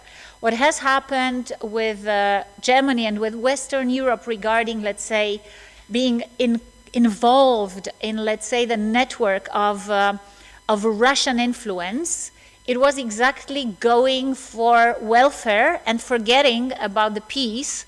And yeah, it's a very strong statement that I'm making here, but it's not that far away from what Mr. Ambassador said today in the morning. Therefore, I feel much encouraged to say that. Then what is characteristic for the EU is also a culture of consensus. And this is very important because consensus has its victims. And those victims are all those who basically expect satisfaction in individual interests or national interests, but they will not get it on the level of the EU or not always get it because still there are some levels of consensus which require some devotions. And in this case, it can be crucial also for understanding why we shift from liberal to illiberal democracy in some member states. Finally, liberal democracy. It's one of the founding ideas of the European Union. And since I've already mentioned liberal democracy, let's check of what liberal democracy actually is. And what basically, where there is no conflict between me and Kant, is that liberal democracy is basically a sort of minimum rights guaranteed for peaceful coexistence. And this is really tricky here because it means that we have a minimum of consensus that the state has to provide us with also a minimum of protection. However, if there is a minimum of protection, it also means that we have a lot of freedom. And with the freedom comes responsibility. And responsibility is particularly visible at the moment of elections. In liberal democracy, unlike in any other type of democracy, because of course we have zillions of types of democracy. I'm a political scientist and a sociologist, not a lawyer, therefore I can assure you that we've been dealing with hundreds at least of them. But in liberal democracy, election is just to prioritize and hierarchize interests, nothing else. It's not to elect those who then, as the winners, take it all, not at all. Liberal democracy is actually even more significant between elections than during the elections, which shouldn't be forgotten. In liberal democracy, there is a large field of personal freedom, which is dignity, because I understand dignity, well, to some extent similarly as the German federal court. Basically in this element which touches upon ability to choose. Freedom is basically, and dignity is basically about choosing, about being able to choose in between at least two options. If we have just one option left, we don't have dignity. Whether it's about electoral candidates, or if it's about the lifestyle, or it's about whatever other kind of choice. We need to have a choice in order to have dignity. So, of course, this choice is on various levels and it touches upon various things. We may say that liberal democracy is also about anything else that we usually attribute to liberal democracy, like representative part of democracy, like individual rights, obviously, which we all know are protected on various levels. On European level, it's done by the Charter of Fundamental Rights. We have the rule of law, which is crucial here because it seems that the European Union, even a sort of, or the jurisprudence of the Court of Justice of the European Union has made it the most important value among all those values enlisted in Article 2 of the Treaty of the European Union, which basically may mean that it's crucial for the EU as its fundament as well, and also the most important value. Then we have the separation of powers, which is absolutely necessary to protect any other value. And finally, pluralism. Pluralism touches upon not only political parties, but also it's about the media, and it's also about lifestyles and anything else we might imagine. And here is where I basically argue with a little bit with Immanuel Kant, but on the other hand, there are some similarities. I think that politics is much more than we might even suppose about the good and the evil. When we think about moral aspects of politics, we usually focus on values, but we hardly ever focus on the outcome of those values, sticking to them or not sticking to them. It's choosing either the good or the evil. And in politics, this is something that if was really a sort of present back here, might clarify a lot more than is clear at the moment. First, we have a moral choice, and maybe only then the drones appear. And the moral choice is really important because if we think about what has happened in some of the member states of the European Union recently, and you know, I come from Poland, and I'm showing this book, Democratic Backsliding in Poland. It's in my co-authorship, not to say I wrote a book, but to tell you that the subtitle of this book is Why Has Poland Gone to the Dark Side? We presented this book for publishing in April last year. It was published in October last year, and this Why Has Poland Gone to the Dark Side is not valid anymore. It's why Poland went to the dark side and came back. And why we came back actually in Poland. A lot of people ask me, okay, so how did you make it? How did you make it? Why did Poland make it? Why Orban's Hungary didn't make it? Because we elected the good, not the evil. This is how it was presented in the political campaign. This is how the whole narrative was built around illiberal democracy that was present back then in Poland. So moral aspect of politics came back to the political narrative. And I think this is something that basically Kant might have counted on while speaking about moral aspects or values in politics. So illiberal democracy is there to change those narratives and basically question the values and question human rights. It's basically strongly focusing on populists, or giving space for populists.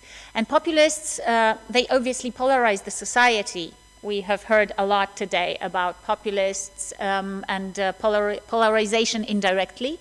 But the point about polarization is that it destroys mutual trust in the society. Oh my God, is it the end of the time? Oof. Also it means that in the society there's no trust, no mutual trust among citizens, but also no trust in the institutions. If there is no trust in the institutions, there is no trust there will be reforms.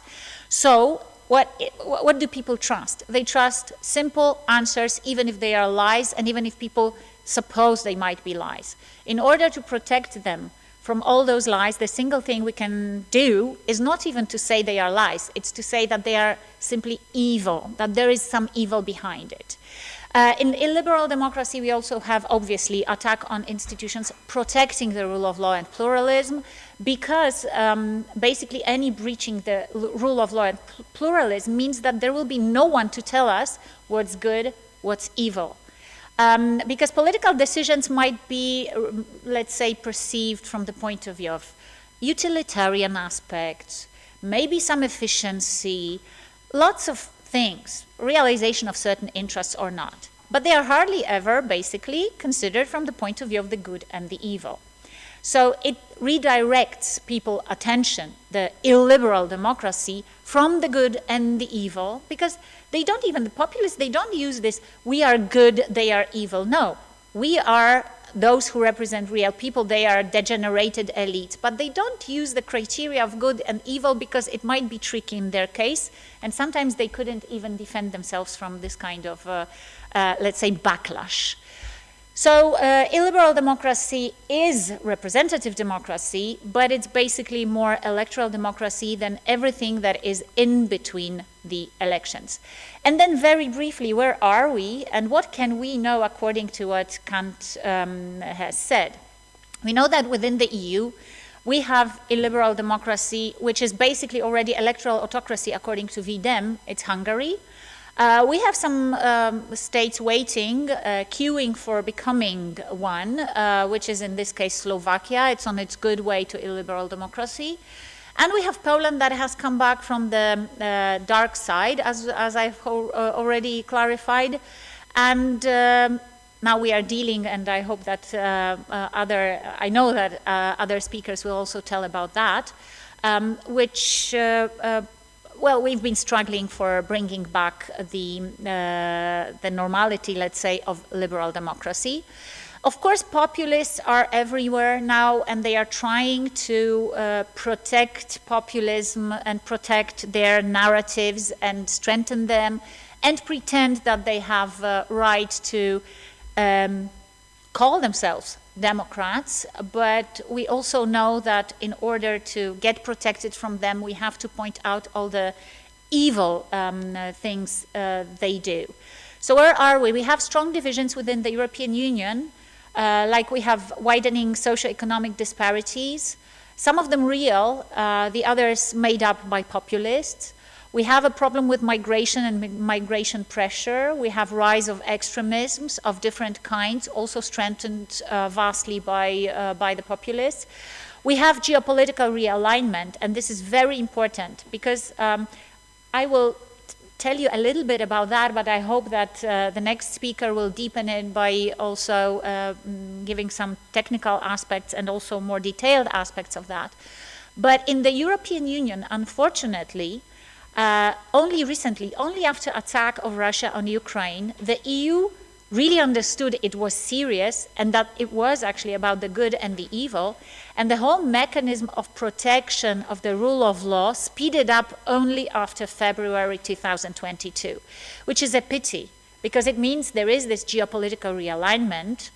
However, it shouldn't have been due to the war. It should have been due to the fact that there was a breach of the EU values as such. And of course we have this clash of security versus civil liberties because this has been used vastly by the populists. Oh, we will limit your freedoms and so on because we protect you from whatever kinds of threats. We know that for the last 2 years we have a real serious threat on our border. I mean, not really on our border, but behind our border, eastern border. However, there were so many even made-up threats. During COVID-19, Viktor Orban basically pushed through the parliament the anti-LGBTQ+ laws and so on and so forth. So it was all to protect the citizens, obviously, right? It's irony just to make it clear.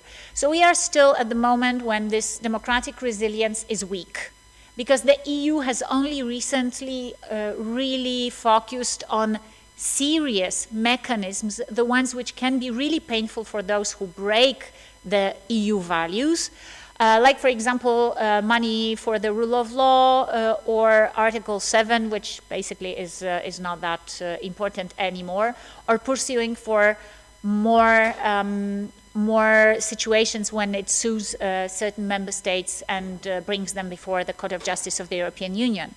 There is also some civic engagement, but it's limited. So this is also problematic that the EU does not provide for actual space for civic engagement. There is too little money going directly to NGOs without any intermediate level of the member states.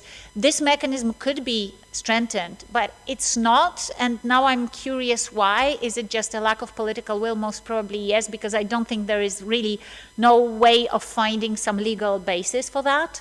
Then there is a problem with transparency and accountability. The EU is not that transparent. If it was, it wouldn't be that efficient. Therefore, all trilogues or comitology and so on is a little bit blurred for the citizens. But at the end of the day, I do think, and also Eurobarometer research results show that still the citizens value a lot what is basically called, or we might call, efficiency. So this transparency and accountability is a sort of a victim of transparency and accountability of the efficiency. And finally, strengthening deliberative democracy. This is one of the ways of basically fighting with populists, because deliberation is achieving a kind of consensus which brings about the result. So it's efficient. And this is also something that the EU is about, and that's definitely very Kantian.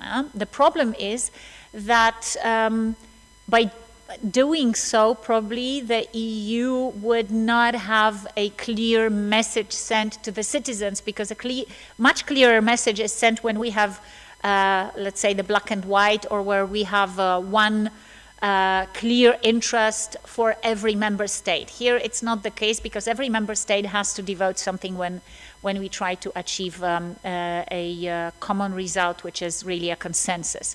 So where are we heading? We have scenario one, which is this Kantian where all we do, where we may expect, and this has already started happening, strengthening democracy not a result of geopolitical pressure, but by maintaining the EU values. Hopefully it will be the case in the nearest future. First, I would say initiatives of the European Parliament, for example, discussing the treaty reform, might be a sort of a sign of awareness of that. Then we have strengthening international partnerships against authoritarian governments. This is something that had been forgotten before the aggression, and I think that now there is some kind of a problem. We have to cooperate sometimes with autocracies to get oil and gas from there. But at the end of the day, the EU seems to sort of really hope for independence from all those authoritarian states, and then a common sort of alliance against them. And of course, this will basically end up probably by assuring some money on fighting with them, or strengthening the EU's roles in fighting them. Then finally, a normative and regulatory leadership of the EU in the world.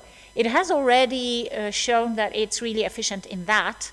And now all regulations related to artificial intelligence must be another sign of that. This can be a very big power of the EU, which we underestimate sometimes. And finally, EU enlargement and reforms. Ukraine is making enormous progress. Yesterday we talked about that with Danuta Hübner, one of the MEPs, and it's incredible because they are much faster than we were back then in, I don't know, 2001, 2002, or before. It took almost 14 years Poland to actually join the EU. It will take, hopefully, much less time Ukraine. However, of course, a lot is dependent on whether it will achieve peace, well, if it's even doable.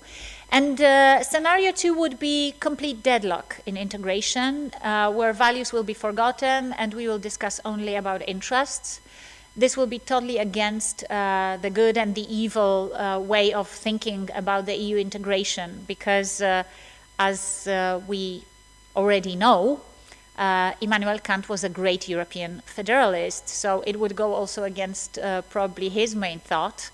It's been said so many times here today, actually, about all that, about Kant being a kind of a federalist, confederalist, and that would be a sort of a good idea to connect his way of getting to this federation with what the EU could achieve.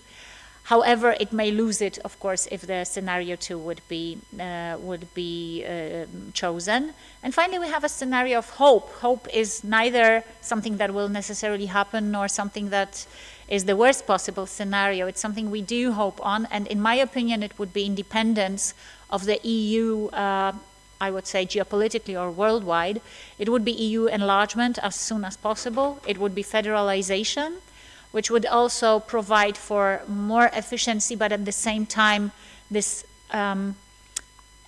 sort of common interest in being together and maintaining the peace, and finally, sticking stronger to the EU values.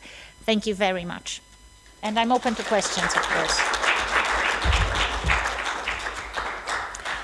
Thank you, Renata.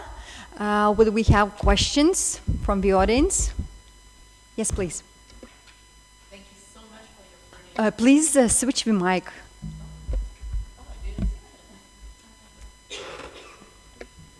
Is it working? Oh, okay. Thank you so much for your brilliant presentation. I have a question regarding the notion itself of populism. You put a bunch of pictures of like the most famous ones, but what happens to mainstream traditional politicians who actually, and I take the example of my country, France, whose words, politics are really no different from the far right. I mean, if you take the French Interior Minister, honestly, we have a game in France who say it Marine Le Pen or Gérald Darmanin, you know, so it's really sad and concerning. But where do they fit in this equation? Are they extremist populist, or is it like the devil wears liberalism or illiberalism? So it's an open question, really, because unfortunately, I think that illiberalism also touches, unfortunately, traditional right-wing parties, but also some in the left, at least in France, which adopt the narratives of the far right and targeting mainly vulnerable communities, such as religious minorities, LGBTQ+, etc., migrants, refugees, name it. So, yeah, thank you. Yeah, thanks a lot. It's a very difficult question, basically, because the main definition of populism is obviously there are us, the people, or representatives of the people, and them, those degenerated elites. But this doesn't fit here because very commonly the mainstream parties, and I think it's their biggest sin, if we speak about what may happen to liberal democracy, when there is a tiny populist, usually it's right-wing party, but we know that sometimes there are also left-wing populist parties, when it starts shouting loud, and they usually attract the internet a lot. I didn't mention this information, but this is something that populists use a lot. This is not something that the EU does, or the mainstream parties usually, for different reasons. That's for another discussion maybe. But this is what they do. They start flirting with populists or even overtaking populist agenda. Indeed, it happens a lot, and this is very problematic. This is how law and justice in Poland actually became the most populist party according to The Economist. In 2021, it was the most populist legal political party in the world. Law and Justice governing in Poland, even more populist than Fidesz of Orban. Now, Law and Justice used to be one of the two mainstream parties, not really that terribly populist. It was just very conservative and Christian, and that would be it. But obviously it went by absorbing all those elements of agenda of the extremely right parties. They became a kind of this scary right-wing populist party. Difficult to say what to do about that, because this is what has been going on indeed, because it's one of the strategies. We have two strategies, and I know that in Germany they've been struggling with that a lot. What to do, like CDU, for example, what to do? To talk to AfD, to build a cordon sanitaire, which hasn't worked out really, neither in France nor in Germany. So they start dialogue, but by underlining, oh, this is dialoguing with those who are minor. But at the end of the day, populists do represent someone. They represent sometimes quite serious groups of people who are frustrated, underrepresented, or not really feeling represented at all. However, if we think why they feel this way, like Poland is a good example again. In the last municipal elections, 57% of the Polish farmers voted for Law and Justice, although Law and Justice created basically the whole problem for farmers on the Polish level, because of course we know that farmers protest all over Europe against the European Green Deal. Of course, the very obvious reason why their situation has worsened is Putin. Putin, that's it. And then there come other things. But of course, they will not go to Putin because Putin will not give them the money, while the EU will. That's as easy as that. So why they voted for Law and Justice, I have no clue, because the single sober reaction would be to vote for the government now, because it's Donald Tusk who actually does represent and does now fulfill their requirements and their expectations. But still, why is it the case? Why they do not represent enough? I don't really understand. I don't know. Maybe it's because Donald Tusk has indeed a sort of been too weak to really use the populist narrative, but he sometimes does, so it's probably not that. I think it's the worst, what the mainstream parties can do. It's to flirt with extremists. They should be consistent in avoiding them and pointing them with fingers saying they are evil, we are good. And since no one does it, because now the strategy is to include them into the agenda, I think it's counterproductive actually. And the right-wing extremist parties, populist parties, they still grow, whether we want it or not. I know I didn't reply the question fully because I have no idea, really. It's so difficult. What I would advise to all those mainstream parties would be to avoid flirting with those extremely populist parties, but would be maybe to actually have some agenda for those who don't feel represented. A serious, clear agenda, because at the end of the day you have to also have an offer to get a support.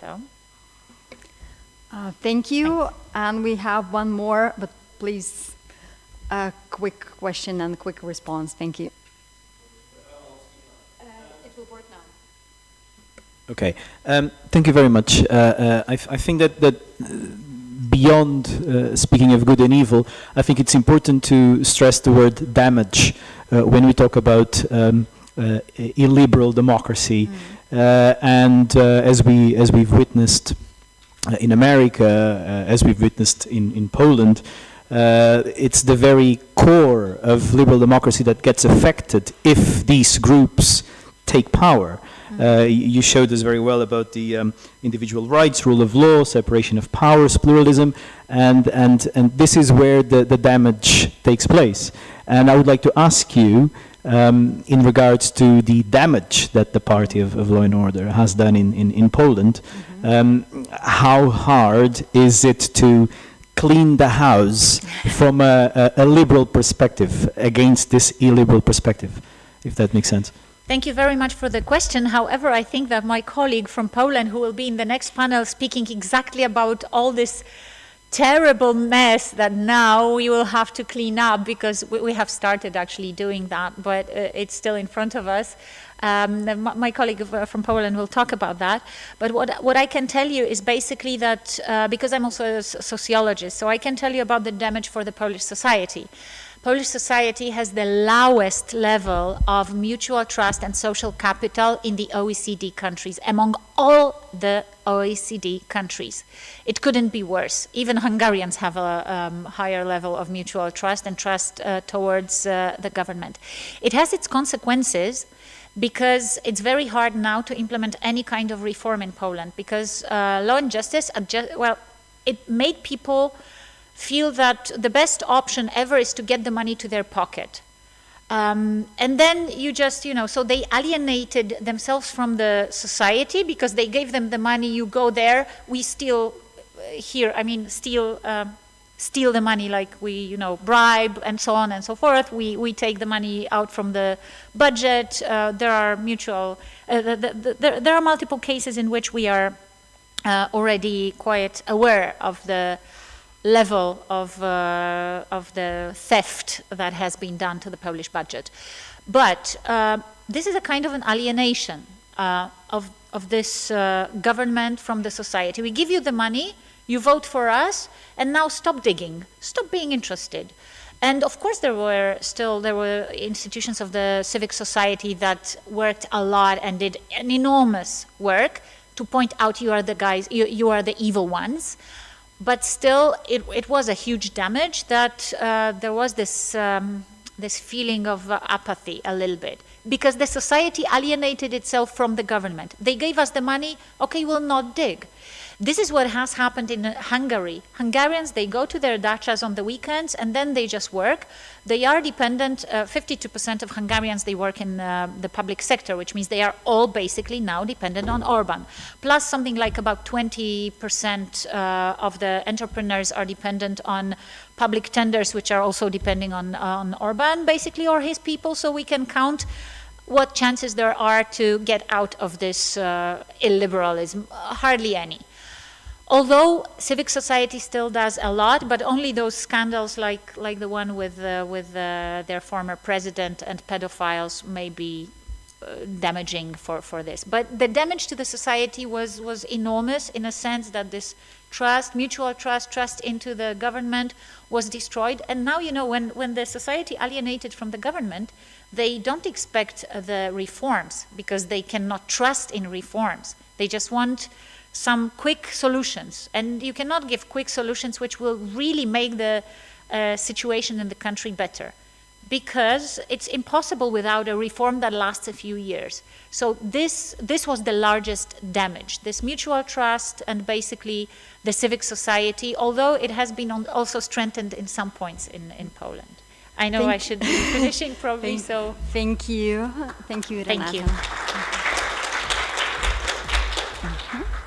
The next presentation will be on the EU courts, rule of law, backsliding, and national security.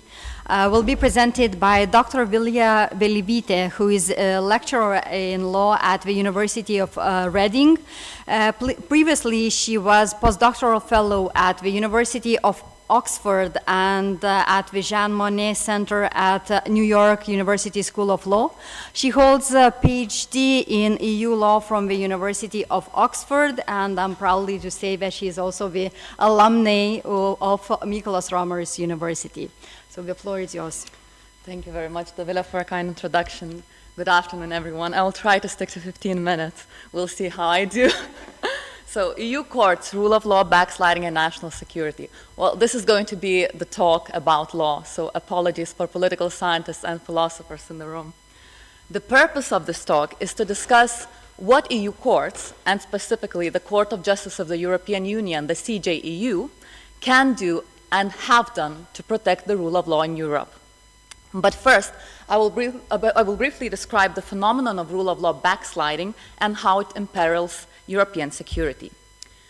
It seems fitting to open with a question: what is rule of law and what is rule of law backsliding? Put simply, rule of law means that no one is above the law, including those in power.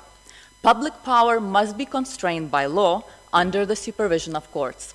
Rule of law is the foundation of modern democracies, and it is also part of the foundations of the EU's legal order. Now, the term of rule of law backsliding refers to the process of regression of the rule of law by systematic weakening and disabling of the checks and balances of power as a deliberate strategy of the ruling party. So the goal is to eliminate the different forms of control which are supposed to prevent arbitrary exercise of power. One example of such form of control would be control exercised by the judiciary. As is well known, the most prominent examples of rule of law backsliders in Europe are Hungary, Poland until recently, and Romania. As Renata pointed out, Slovakia may soon join the ranks as well, with its new pro-Russian both president and prime minister. That said, it is important to understand that rule of law backsliding is not confined to a few Eastern and Central European countries. It is a global phenomenon. In the EU, worrying signs can be seen in numerous member states, both old and new. Populist and far-right parties have been on the rise for decades, including long-established democracies. Italy, Spain, France, the Netherlands, Austria, Germany, Greece, the list goes on. Far-right is now part of Europe's political landscape. And this is an extremely dangerous trend, not only for democracy and integrity of the EU. It is dangerous from the point of view of the security of the European region. And this brings me to my second point, the implications of rule of law backsliding for European security. In December 2023, Viktor Orban vetoed €50 billion financial aid package for Ukraine. Eventually, he withdrew his veto, but only because, as leaked documents suggest, the EU had threatened to freeze all EU funding for Hungary. Vetoing the support for Ukraine was not the first time Orban obstructed the EU's response to Russia's war against Ukraine. Since the war broke out, Orban has made repeated efforts to delay financial support and military assistance to Ukraine. He also watered down EU sanctions against Russia and continued to accept its energy supplies. He stalled Sweden's accession to NATO and held up the EU's decision to start accession talks with Ukraine. These are just a few examples that demonstrate how damaging Hungary's position has been for the security of the EU in light of the war taking place at its borders. Hungary's actions have a direct impact on Ukraine, whose chances of winning the war decrease by day, and they have a significant impact on the security of those EU member states that share a border with Russia, especially the Baltic states and Poland. More broadly, however, Hungary's actions send a message to the world's authoritarian leaders that the EU is fragmented and weak. And a fragmented and weak EU is an easy target for pro-Russian propaganda and disinformation campaigns, and worst-case scenario, a target for military intervention. The more member states join Orban, the weaker the EU, and the greater the risk for its geopolitical and territorial security. And this is especially so given that decisions of the highest political importance in the EU still require unanimity, and therefore can be easily frustrated by a single veto. If rule of law backsliding continues to spread, we are in big trouble. So this is the political context. The question that I want to focus on today is what can courts do and what have they done to protect against rule of law backsliding in the EU? Courts are critical institutions in protecting the rule of law. They are the ones who ensure the accountability to the law of those in power through the judicial review of political action. The CJEU, the EU's top court, is probably the most important court in the EU. Since 2018, the CJEU has received around 60 cases raising rule of law questions. I would like to begin with a highly important case which concerns the actions of the Commission and the Council in fighting against rule of law backsliding in the EU. This case is about so-called rule of law conditionality regulation adopted in 2020. This regulation allows the EU to cut EU funds awarded to member states whose rule of law violations interfere with the proper spending of those funds. Not surprisingly, straight after this adoption, the regulation was challenged by Hungary and Poland as ultra-vires, that is, adopted exceeding the powers of the EU. The CJU dismissed the actions by Hungary and Poland. Shortly after the judgment was delivered, the regulation was invoked against Hungary to withhold from it over 6 billion euros of funding. What was challenged before the court was the fact that the conditionality regulation made the receipt of financing from the EU budget subject to the respect by the member state of the principle of the rule of law. Poland and Hungary argued that this circumvented the procedure laid down in Article 7 of the Treaty on European Union, TEU. That procedure allows the EU to penalize serious and persistent breaches of rule of law, but it requires a unanimous vote by the member states, excluding the one criticized. This means that any initiative undertaken under Article 7 can be blocked by a single veto. The court held that the conditionality regulation was valid. It fell within the EU's power to lay down so-called financial rules for the implementation of Union's budget. An important detail: the exercise of this power required a qualified majority vote rather than unanimity among member states. The court then explained why this procedure established by the regulation did not really circumvent the procedure laid down in Article 7. Well, the purpose of the regulation was to protect the Union budget rather than the rule of law as such. This regulation applied only where breaches of the rule of law in a member state affected or seriously risked affecting the proper implementation of EU budget.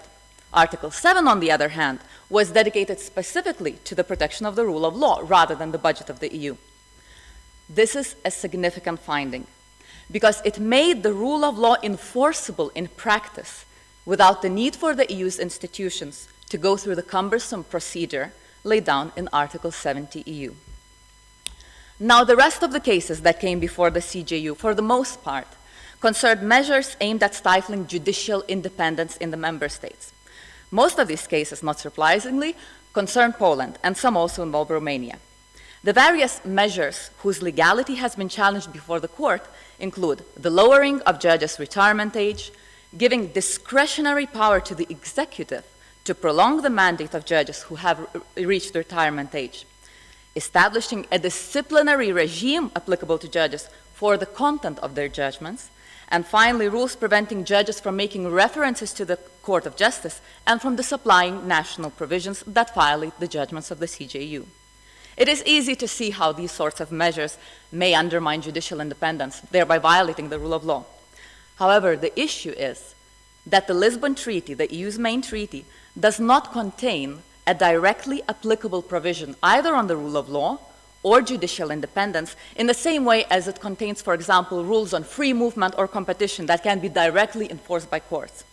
So the question then arises, to what extent can rule of law violations be dealt with by courts as opposed to the EU's political process? The case law of the Court of Justice provides an answer to that question. Let us take, for example, Commission versus Poland, decided in 2021. The case concerned the lawfulness of the Polish disciplinary chamber, which was charged with the responsibility of adjudicating in disciplinary proceedings concerning judges. In reality, though, this chamber was used as a means to subdue and intimidate independent judges who refused to adjudicate in line with the government's agenda. The court ruled against Poland and ordered it to dismantle the chamber. The legal basis for this decision was Article 19 TEU, paragraph 1, whose subparagraph 2 required member states to, quote, provide remedies sufficient to ensure effective legal protection in the fields covered by union law. So this provision laid down the right to effective judicial protection. On merits, the court found that the judicial protection could only be effectively ensured by independent and impartial courts, and that the Polish disciplinary chamber was a threat to that independence. The question here, however, was whether Article 19 applied in this case in the first place. Poland argued that this article could not be applied for two reasons. First, the organization of national justice systems was an exclusive competence of the member states. Therefore, it was within Poland's competence to establish, compose, or dismantle the disciplinary chamber, and do so without interference from the EU. The court agreed that the organization of justice indeed fell within national competence.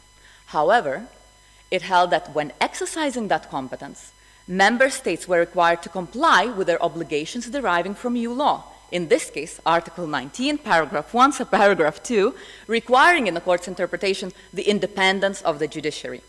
This does not mean, as the court explained, that the EU is in any way claiming to exercise national competence itself or is arrogating that competence. As Koen Lenners, the president of the Court of Justice, has put it, EU law simply draws red lines that cannot be crossed. And the red line, when it comes to the organization of justice, seems to be judicial independence. The second reason why Poland argued that EU law could not interfere with the operation of the disciplinary chamber was that this question fell outside the scope of application of Article 19. Let me explain. This article does not have a general application. It only applies, quote, in the fields covered by union law. In the conventional understanding, this refers to situations governed by EU legislation or a substantive provision of the Lisbon Treaty. This time, however, the court adopted a broader interpretation. It explained that it did not matter whether or not judicial reforms in Poland touched upon matters regulated by EU law. In fact, they did not in that case. What mattered was that those reforms concerned courts which, quote, could be called upon to rule on questions relating to the application and interpretation of EU law. In other words, those courts could potentially rule in the fields covered by EU law, and therefore they had to meet the requirements of effective judicial protection, and which meant judicial independence. This is a generous and creative interpretation of Article 19. Arguably, it does not naturally follow from the text of that provision. But viewed from a wider perspective, it seems justified by the need to ensure an effective operation of the EU's judicial system, in which national courts play a vital role. To conclude, what have we learned about the protection of the rule of law from the case law of the CJU? First of all, and importantly, that the rule of law in the EU is not only a political ideal, but also a judicially enforceable principle of law. One way it can be legitimately enforced is through EU legislation, conditioning the disbursement of EU funds on the requirements to observe the rule of law. Another way is directly via the obligation to provide effective judicial protection laid down in Article 19 to EU. The CJEU makes clear that this provision includes a duty to guarantee the independence of the judiciary and that this applies virtually to all national courts, as any of them may be potentially called upon to interpret EU law. However, there are limitations to what courts, and specifically the CJEU, can do. The CJEU only gets to decide cases that fall within the scope of EU law. We saw that the court interprets this concept very generally in the context of Article 19. And although we like the outcome of that interpretation, there is a risk that the legitimacy of judicial decision-making will be compromised if the court continues to stretch the ordinary meaning of the text of the treaties. Furthermore, the effectiveness of the CJEU depends on cooperation with national courts. These courts are the ones to ensure that EU law is actually applied domestically. And when they do not cooperate, problems arise.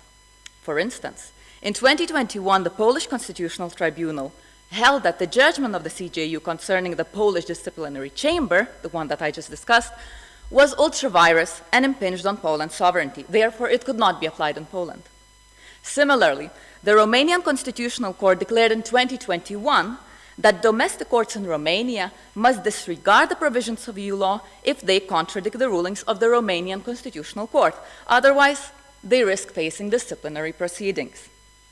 These sorts of decisions challenge the authority of EU law and the CJEU, and they also show that courts, when politicized, that is, no longer independent, may become complicit in rule of law backsliding and target other independent courts.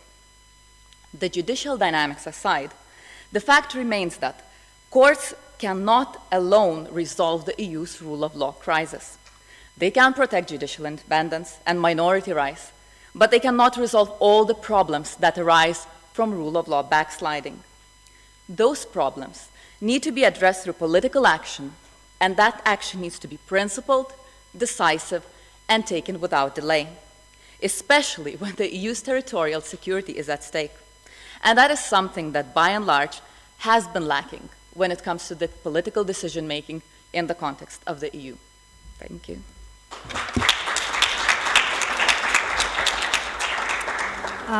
Thank you very much for impressive speech and for respecting the 15 minutes time limit. It was perfect timing. So we have time for some questions. It's very nice to meet you because we met some years ago, and I do remember your field of interest is European Court of Justice and decisions. And now I see that you are working in different place in the United Kingdom. So my question is, how actual this subject is still exists for the United Kingdom academia, or maybe it is just, no, how to say, just only an academic interest? Well, the answer will be depressing. There is a very, very big change after Brexit in academia, in the political discourse in the UK. And the EU only, in general, the EU only comes up in the context of what happens after Brexit and how bad they are that they make us comply with some regulatory standards now. It's so completely unnecessary. So that is the rhetoric. And in terms of academia, the interest in EU law has completely gone down.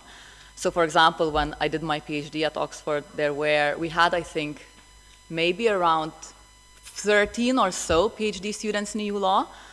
A year ago, I think there was still one left whose thesis in EU law was about how EU law affects China's human rights obligations, something like that. So it wasn't really about EU law. So yes, it is quite sad. I think it's that period, you know, when you break up with someone and you don't really want to hear anything about them, and then some time passes and you realize, oh, they weren't that bad. So I think this is maybe where the UK is. Broke up with the EU doesn't exist, but I think maybe in 10 or 20 or 30 years, maybe we'll see the UK rejoining the EU. Yes, please, Renata. Yes, thank you. I have a question related to the timing, namely, why so late? Why did the EU react so late? Because the Treaty of Lisbon is with us since 2009. Kuhn Lenaerts has been there for ages in the Court of Justice of the European Union, and Orban has been governing since 2010. Law and Justice was there for 2 terms with a serious threat of becoming re-elected for the 3rd time. The question is, why did EU actually react so late? There were so many red lights. And, well, from political scientific point of view, I could say, okay, Orban was in Fidesz, blah, blah. But legal instruments could have been applied earlier. Why not? Right. Thank you. So I think, since you mentioned Kuhn Lenaerts, I think why the court really cannot take any initiative. So the court only can react if it can reinforce the political action. It can respond to preliminary rulings from national courts. So I think what the court is doing is a lot like compensating for that inaction. The Commission, of course, I think part of it you already answered in your speech. You know, a war had to happen that they suddenly wake up and realize this is very serious and we need to make sure we are strong. That's, I think, part of the answer. Secondly, I think is like everything, we need to have an agreement among 27 member states. And those member states, although yes, we are all united in diversity, I think they do have very diverse interests. And there is no strong will to really act for something, you know, for a moral good, for a common good or some moral goal. And I think that's it. All governments are driven by self-interest. And it was only when the threat became so obvious that they found that will to take unanimous action. And of course, the thresholds, yes, the voting thresholds is hard. I mean, the rule of law conditionality regulation that I mentioned, which only required qualified majority, this was already creative thinking. So maybe, you know, they needed to come to that decision. It's not obvious that this is how rule of law can be protected, but now the court validated that. Thank you. And the last question, please. Short question. So, I mean, so we can certainly say that the right-wing populists will, I mean, the members of within the European Parliament will increase, right? Absolutely. Up to 20%. So, what will be the well, the possible consequences for all what you were talking about. So recently, the Parliament voted to adopt this migration pact. And I think this is why they rushed so much, because I think what will happen in the future is that the Parliament will find it more and more difficult to agree on anything. And the way that EU legislation is adopted is usually Commission has the right to propose legislation, then it has to have a vote, usually qualified majority, in the Council, and then also in the Parliament. So it's quite like a difficult process. And I think what will happen is that less legislation will be adopted because the Parliament will be even more divided. So yeah, I'm pessimistic. For the Court of Justice, it's really, it won't matter for the Court of Justice, because the Court of Justice, how the Court of Justice receives cases, there are two ways essentially, well, more, but to simplify it, either from national courts that, let's say, have a case in front of them and come up with a question of EU law, and then they have the right and duty, you would say, to ask for the Court of Justice's interpretation, so it's completely separate, or the Commission could sue a member state, or a member state can sue another member state. So the Court of Justice doesn't need Parliament to do anything. Thank you, Vilija. Thank you.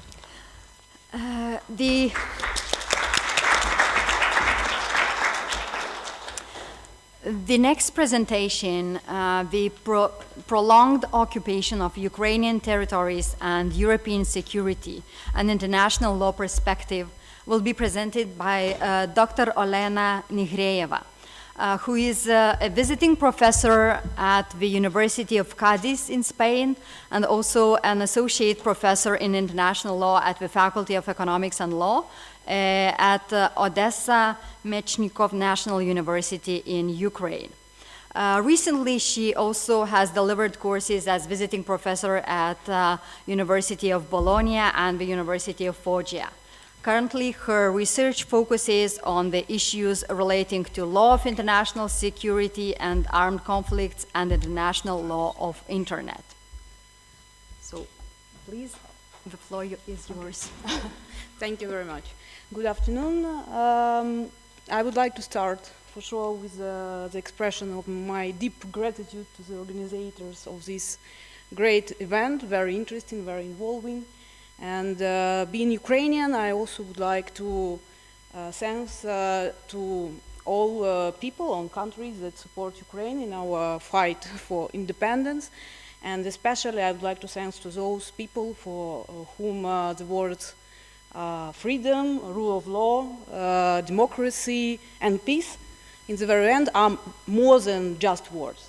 So today I'm going to introduce public international law perspective, and I'm going to speak about the threats that unfortunately prolonged occupation of the Ukrainian territory created for the European Union, but actually for the whole world in general.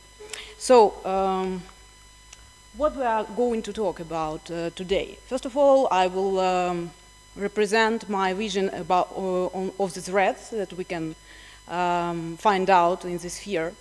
And after I will try to answer to the question whether the law of occupation that we have into force, I mean, we're talking about the International Humanitarian Law Institute that we have now, whether this law can really give us answers to the questions that we have in this sphere. And in the very end, I will try also to introduce some ideas about how it can be improved, and in general, can we improve it in this way that we will have the possibility to avoid future prolonged occupations? Because unfortunately, in my humble point of view, exactly the situation with prolonged occupation of Ukrainian territory was one of the reasons that gave the ground and also maybe somehow motivated the invasion of 2022. So, in my opinion, I'm talking about, in general, about the occupations. Yeah, it's a very well-known institute of international humanitarian law. It seems that everything is more or less regulated at the level of public international law there, but unfortunately, it's it's not the case, because we have, for the moment, I will represent some legal acts that provide regulation for occupation, but unfortunately we have new phenomena that, for example, can be found in different places of the world, and I'm talking now about the phenomena of prolonged occupation. So in which spheres of European security we can find threats, like actual and future threats?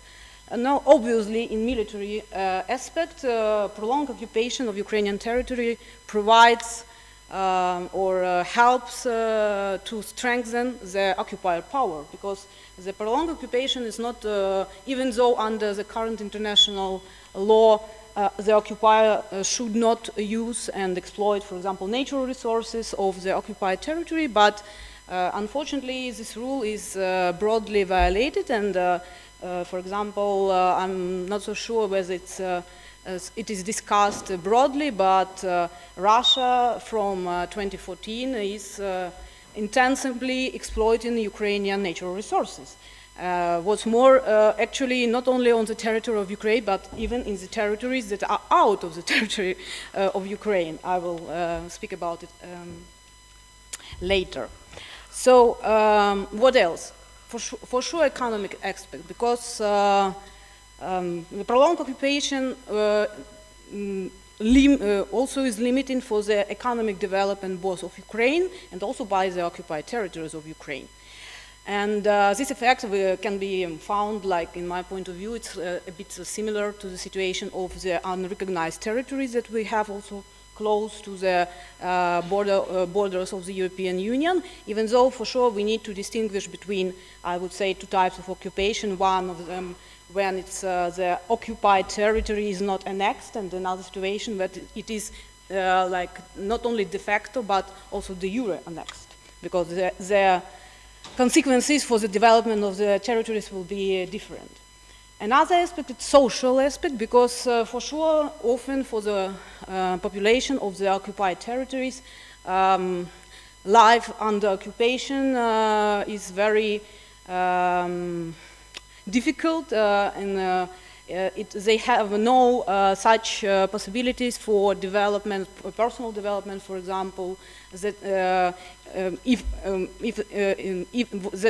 this possibility they can have living in peaceful conditions. And for sure, this situation stimulate migration flows, and obviously these migration flows will be directed, first of all, to the European Union member states. Environmental security. I think it's a very important aspect, because everybody now talks about the protection of the environment, the elaboration of necessary legal regulations, but unfortunately, and we're talking about more about peaceful protection of environment in peacetime.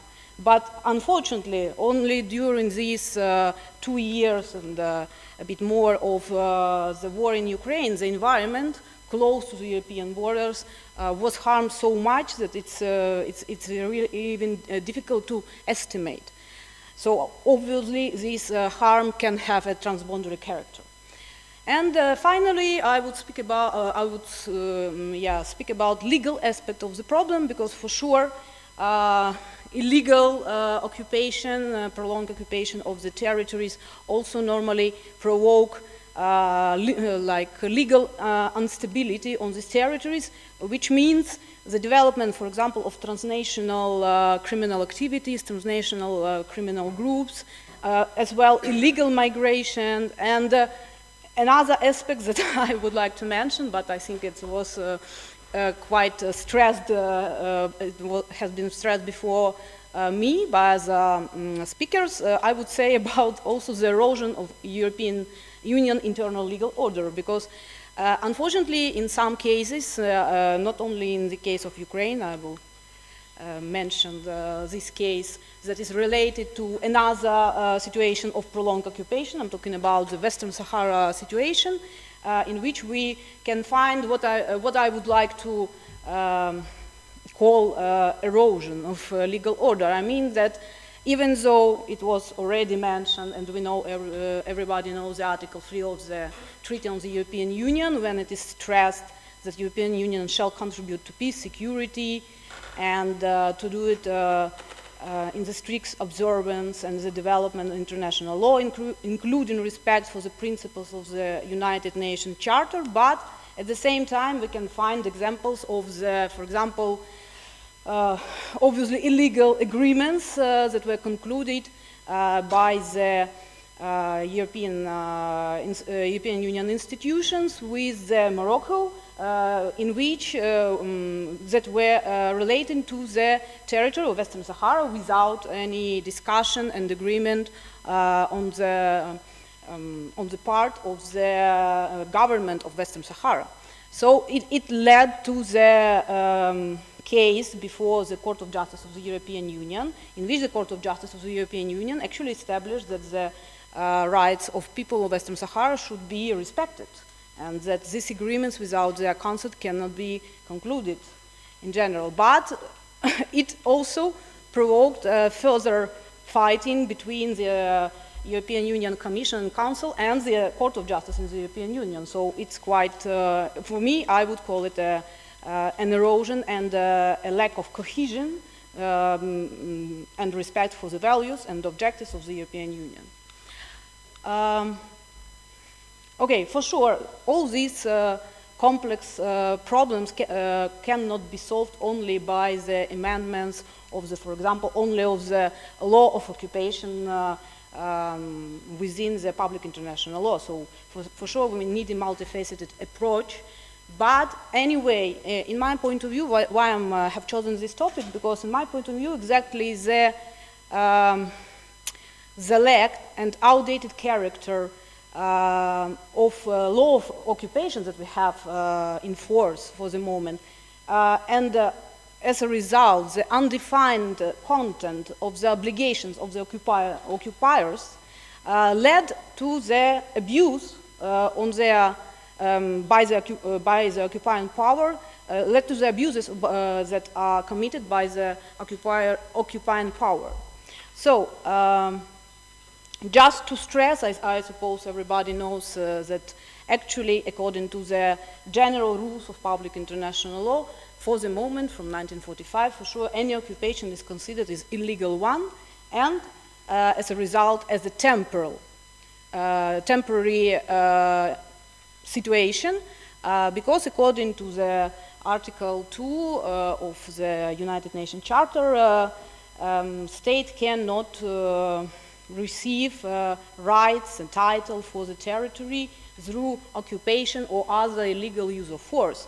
What's more, this rule, first of all, I'm talking about the prohibition of aggression, and what we have in the case of occupation of the territory of another state and occupation by Russia of the Ukrainian territory from 2014. Obviously, for sure it was an aggression, and it means that the occupations are prohibited under the jus cogens norm. So it means the norms that cannot be violated or changed or somehow interpreted in a different way. All the states should comply with these rules of international law. So, topicality, just to mention that according to some evaluations, only from 1945 there were, and till 2012, there were 19 unilateral occupations, and more now we have the occupation of the territory of Ukraine.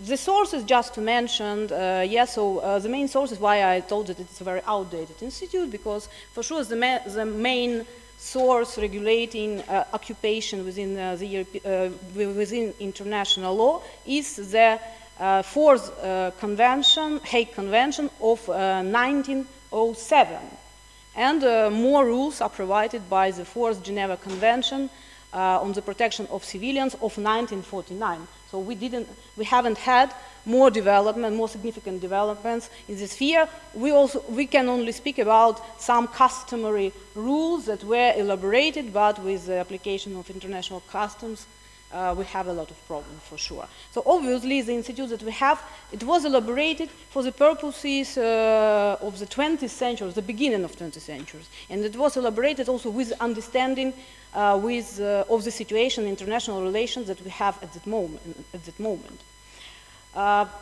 But the practice of occupations has been developing very quickly, and for example, according to the Professor Roberts, that only in 1985 he found out 17 different types of the occupation. So it was like occupation in wartime, in peacetime, like different kind of occupying powers, different types of conditions of occupation. But it's not the end, because in the 21st century we can find out even more types of occupation. I'm talking about, for example, transformative occupation, which example we can saw in Iraq in 2003, and prolonged occupation. And both occupation provoke a lot of questions, because, for example, transformative occupation is defined as an occupation by foreign power that aims to fundamentally alter the legal, political, and social structures of the occupied states. But it cannot be like this, because the occupier, due to the temporary character of the occupation, should maintain the legal order within the territory. Prolonged occupation is also, it's not a legal term, because, yeah, we can find the term occupation in the acts of United Nations Security Council, mostly in relation to the occupation of Palestine. But in the mentioned convention, we will not find this term. But at the same time, we had at least 4 prolonged occupation, very important, like Palestine in 1967, Northern Cyprus, Western Sahara from 1975, Ukrainian territories from 2014. And why I mentioned delayed action mine? Because most, in my point of view, all of the situation being frozen, but they were frozen, or some of them are frozen, but mostly all the situation will lead to more conflicts. So the problem should be solved. Just very briefly, the legal problems that we have in this sphere. Actually, where is the problem with the prolonged occupation? Because actually, unfortunately, we don't have time limits of occupation, even though it said it should be temporary, but we have no time limits. We have questions related to the beginning of occupation and the criteria of the beginning, and we have no clear understanding of when occupation should stop. The criteria that are proposed by some scholars are different. Some scholars propose, for example, the criteria of to establish some time limits for occupation. For example, Professor Roberts insists or propose the idea that occupation can be considered prolonged one after the 5 years of the occupation, but have no time limits. And also another criteria, the end of hostilities, that is very important. Professor Azarova instead says about intentions as a criterion for the occupation, because she insists that when the occupier actually has an intention to permanently transform character of the occupied territory and actually aims to annex this territory, in these conditions we speak about the occupation. So in my point of view, yeah, actually it's a big question why we have prolonged occupations that last more than 50 years. Obviously, the idea of the occupying powers may be not to give them back to the displaced government. So important points here maybe is also to give proper names to the things. What else? Do the obligations of occupying powers change somehow when the occupation is prolonged? Because it's the main question. Should we somehow change legal rules for the occupier when we have this occupation of 50 or more years? So there are three main approaches. So we need no changes. Approach should be a permissive one. It means it somehow broaden the possibilities and the rights of the occupier, for example, to introduce some legislative changes, to introduce some measures for the maintenance of public order and safety, also about the exploitation of natural resources. But at the same time, they speak about a restrictive approach, because obviously all these possibilities, if we give them to the occupier, it's highly probable that it will just abuse the situation, and also it only will lead it to the strengthening of its position on the occupied territories. So a restrictive approach also is proposed, and first of all, they speak about human rights sphere in the situation of peaceful occupation, and the idea is that if the occupation is quite calm and peaceful, why? For example, because according to the rule of occupation, when the occupation is introduced in wartime, first of all, the occupier should apply rules of public international law, of international humanitarian law, and not rules of international human rights law, because the scope of human rights under these two institutes is very different. But at the same time, many scholars, they say, why we should, if the occupation is peaceful and we have no hostilities, because actually introducing some limitations for human rights, it's about military necessity in the context of armed conflict.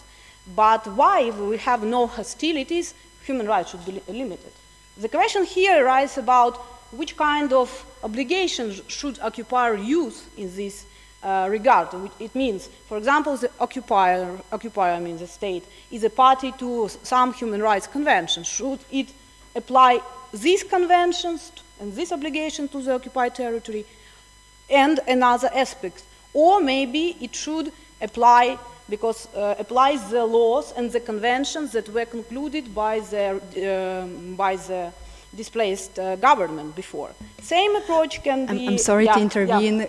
I'm coming to the end, same approach can be mentioned about environmental obligations, because the question is whether environmental obligations should be also established for the occupiers, because actually in these conventions there are no rules about environment at all. So the question is, if the occupier is a party to some multilateral environmental agreements, should it apply it during the occupation?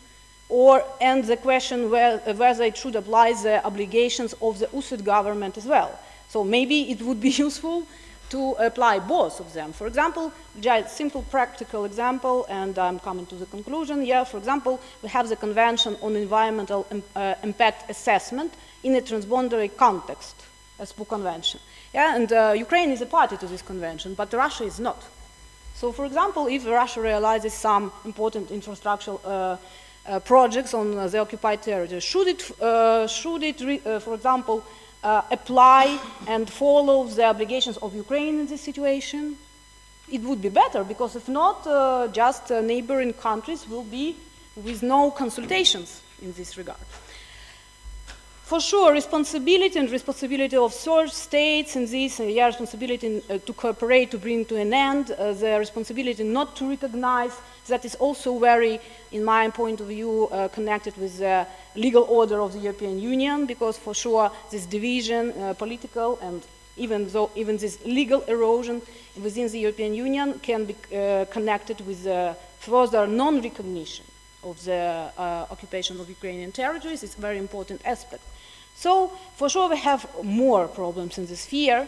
Coming to the end, obviously,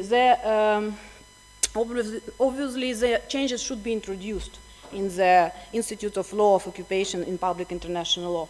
In other situations, for sure, it's not possible for the moment to take about the treaty lawmaking, and hopefully we can speak about some customary rules that can be formed.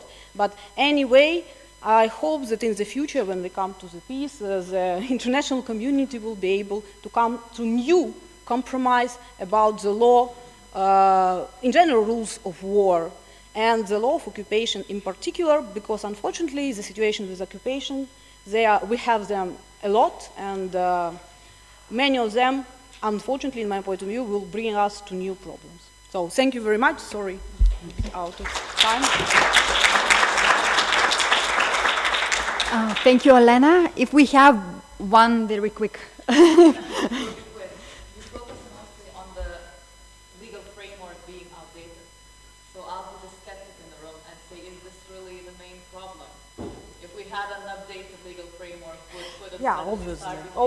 Yeah, obviously it is not, because I'm talking about only legal perspective. But legal perspective, in my point of view, it's important, because at least it defines a legal framework and rules.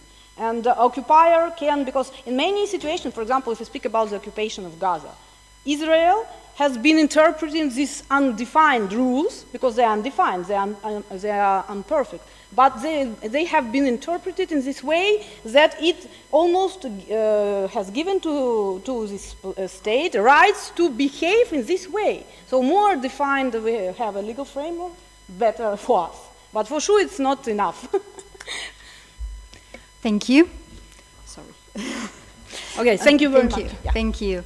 And I would like to ask Dr. Olgun Akbulut for the last presentation before a short break.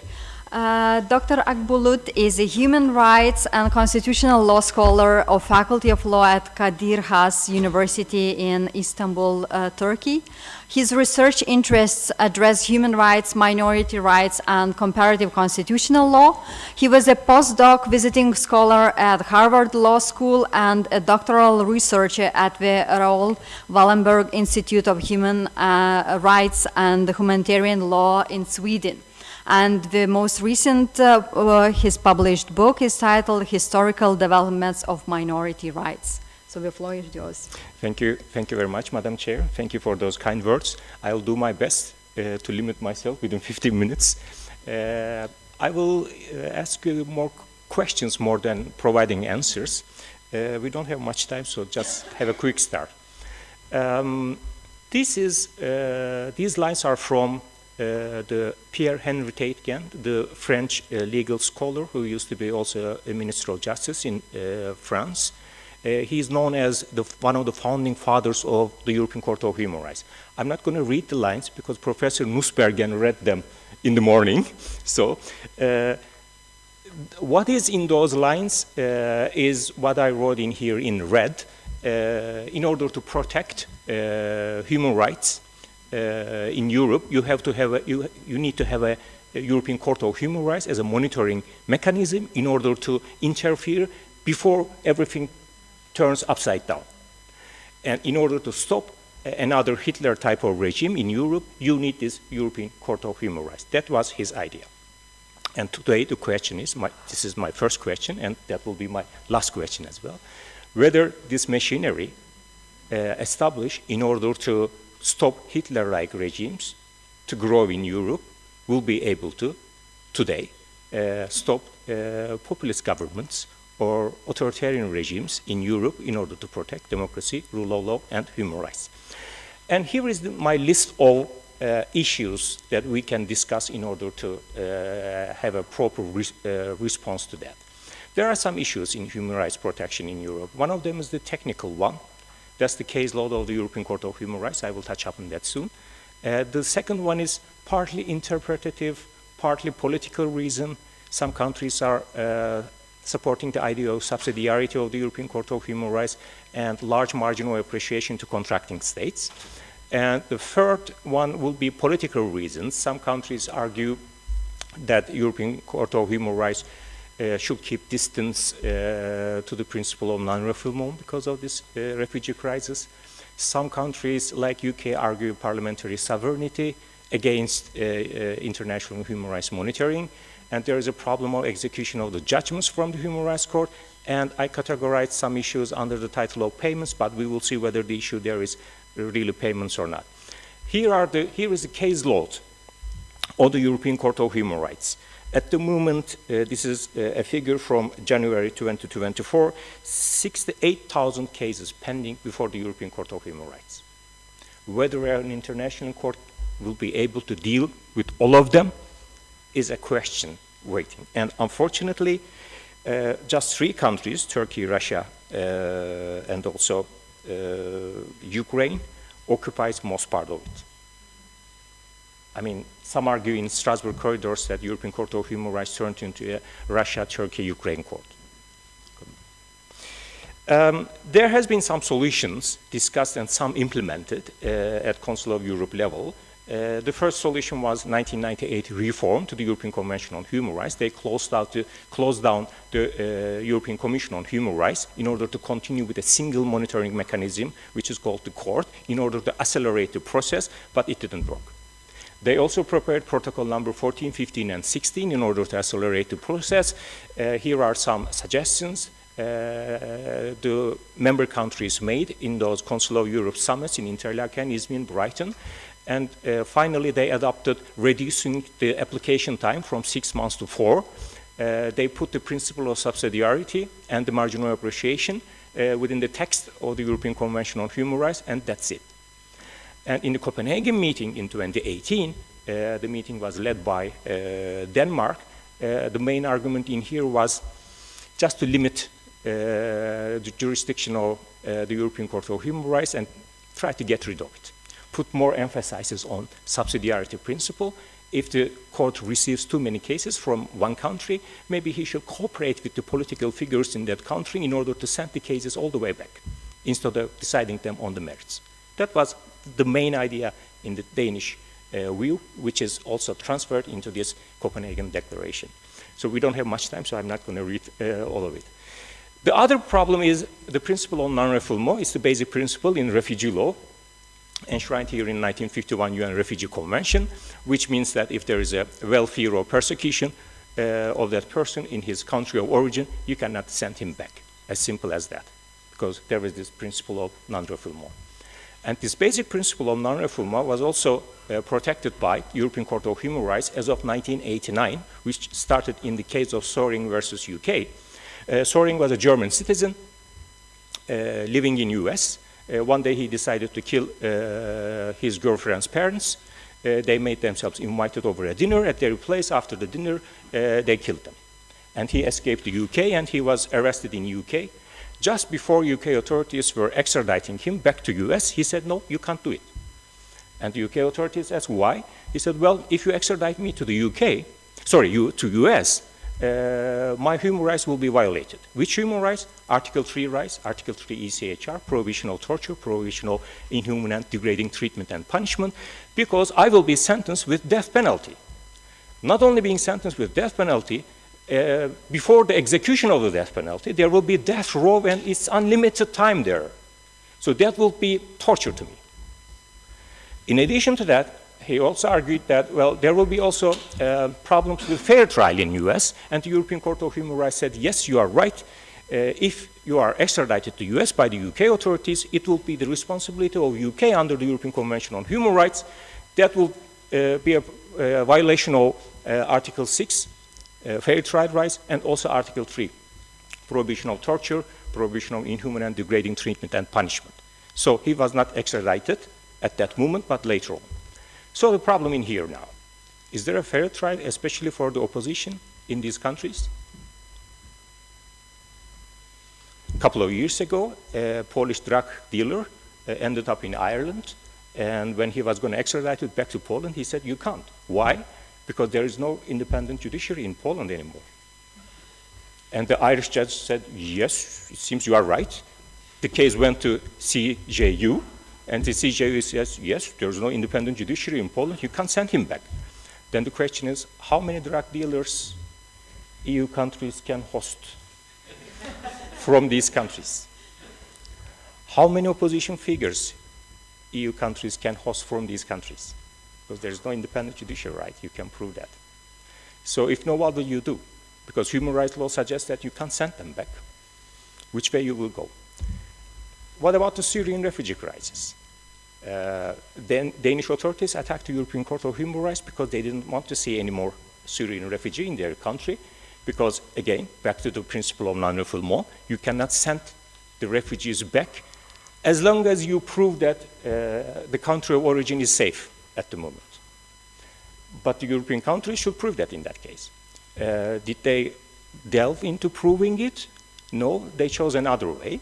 they authored, sponsored an agreement signed by Turkey on the one side, but on the other side, they picked Greece from the European Union, and instead of making it a multinational treaty, they made it a bilateral treaty signed by Greece and Turkey. By the way, let me remind you that Greece and Turkey, they are both having an economic crisis, and they are awfully in need of European, let's put it in a nice way, investment. So they signed the agreement. But behind the curtains, it was the entire EU. And because they knew that, those pushbacks on the agency, Mediterranean Sea, and if the refugees are arrested, those handovers from Greek authorities to Turkish authorities might create human rights problems, even including right to life. Do we know how many children died in the deep sea of Mediterranean Sea and agency? So where is Kant's theory of morality here?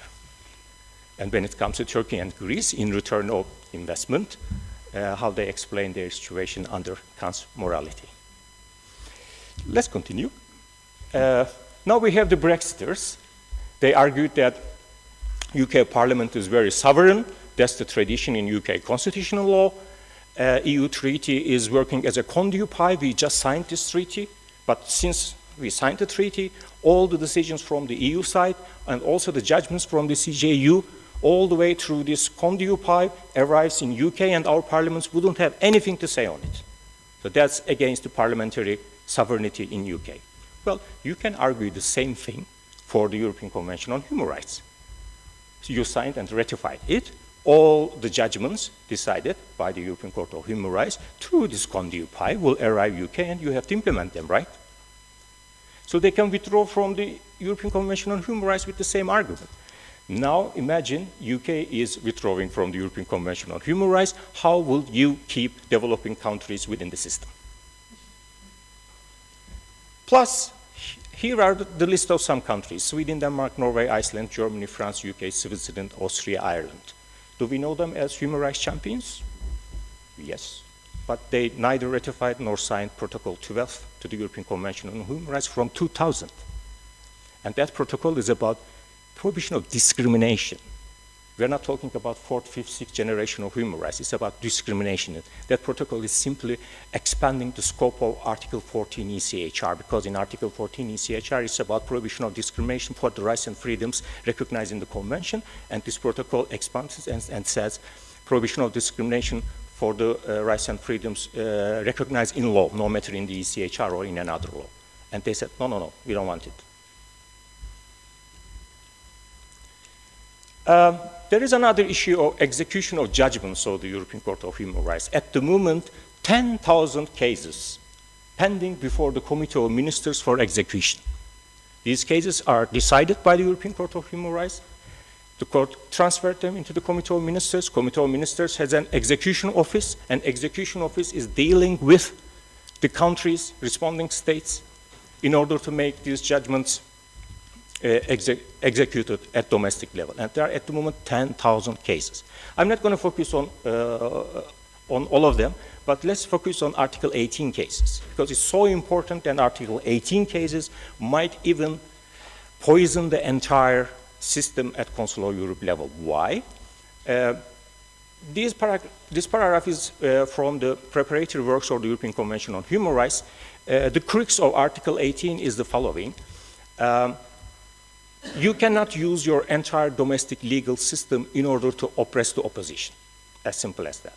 So that means when a country is found violating Article 18, most probably they are using this entire legal system in order to oppress the opposition, which means they are violating the opposition people's right to security of persons, right to a fair trial, freedom of expression, and so on.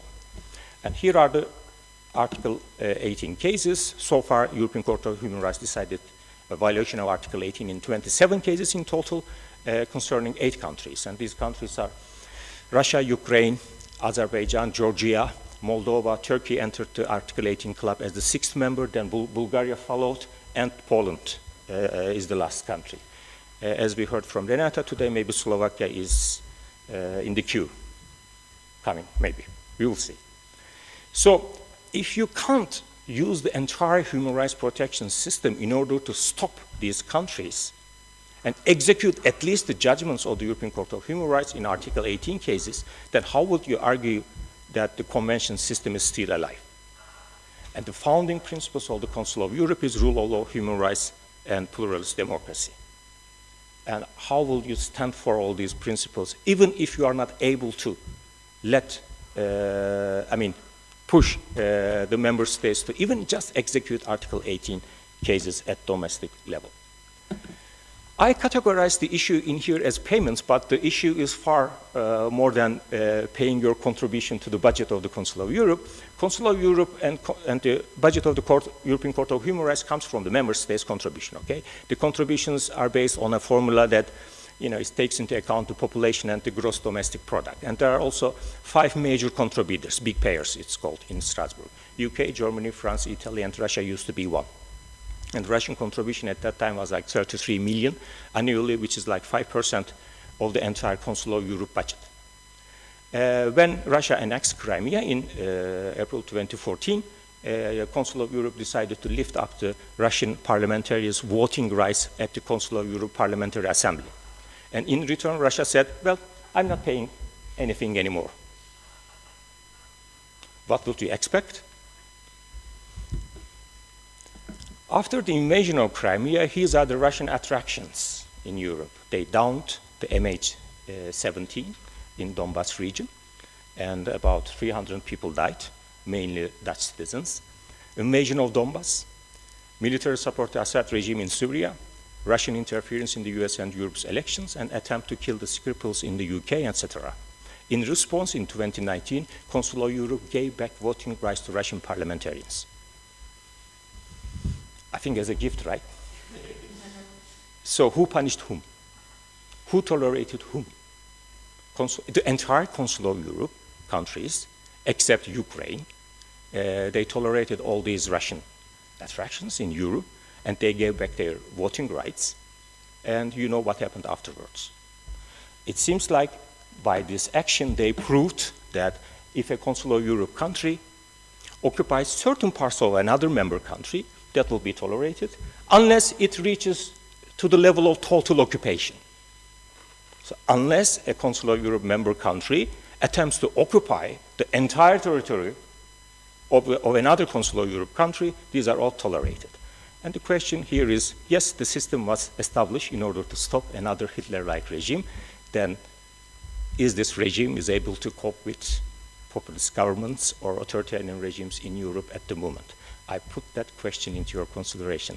Thank you. Perfect timing, exactly 15 minutes. Thank you. Thank you so much. Questions? No questions? Yes, please. Short question. So, based on your presentation, are you pessimistic about the future? That was discussed also by Professor Nussberger in the morning. Pessimist view, optimist view, and the view in between. I am more at the pessimist side, honestly speaking. We are at the moment living in the post-Second World War legal framework, right? With these attitudes, I doubt whether these leading figures in those institutions, including Council of Europe, UN, EU, and so on, they are standing for the basic founding principles of those institutions and the principles of post-Second World War era, right? As long as they are not standing there, how could you keep other countries, let's say authoritarian regimes or populist governments, to abide with those rules? I think mutually they are feeding each other to destroy the entire system. So I'm a bit pessimist, I'm sorry. But very quick. Very quick. I would be provocating. Okay. Because I'm not like a pessimist. Fine. Should we kill the marginal appreciation? No, we can't kill the marginal appreciation. In fact, yes, that principle was developed by the European Court of Human Rights, but I think it's a principle that rooted deep in the system. Because when a country signs and ratifies an international treaty, you should give them a space to fulfill their obligations under international law, under that treaty. Just after that, you can interfere at international level. And certainly, every country has its own rules, own approach own ways of dealing with human rights violations or to deal with their responsibilities at domestic level. One country might be, for instance, leaning towards amending new laws in order to fulfill international obligations, which Turkey did like 10 to 20 years ago. Some countries, like in my view, Germany, will tend to expand the interpretation of the rights and freedoms in the German constitution and cover also that area from international human rights law. So you should give them that space to maneuver and find their own way to fulfill their international obligations. So I can't kill it in full, but it should be definitely scrutinized by international monitoring. Thank you very much. You're welcome. Thank you. And now we will have a 10-minute break, very short. Just grab a coffee outside and return, that we could finish with remaining presentations. So 4:30.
let's start the last part.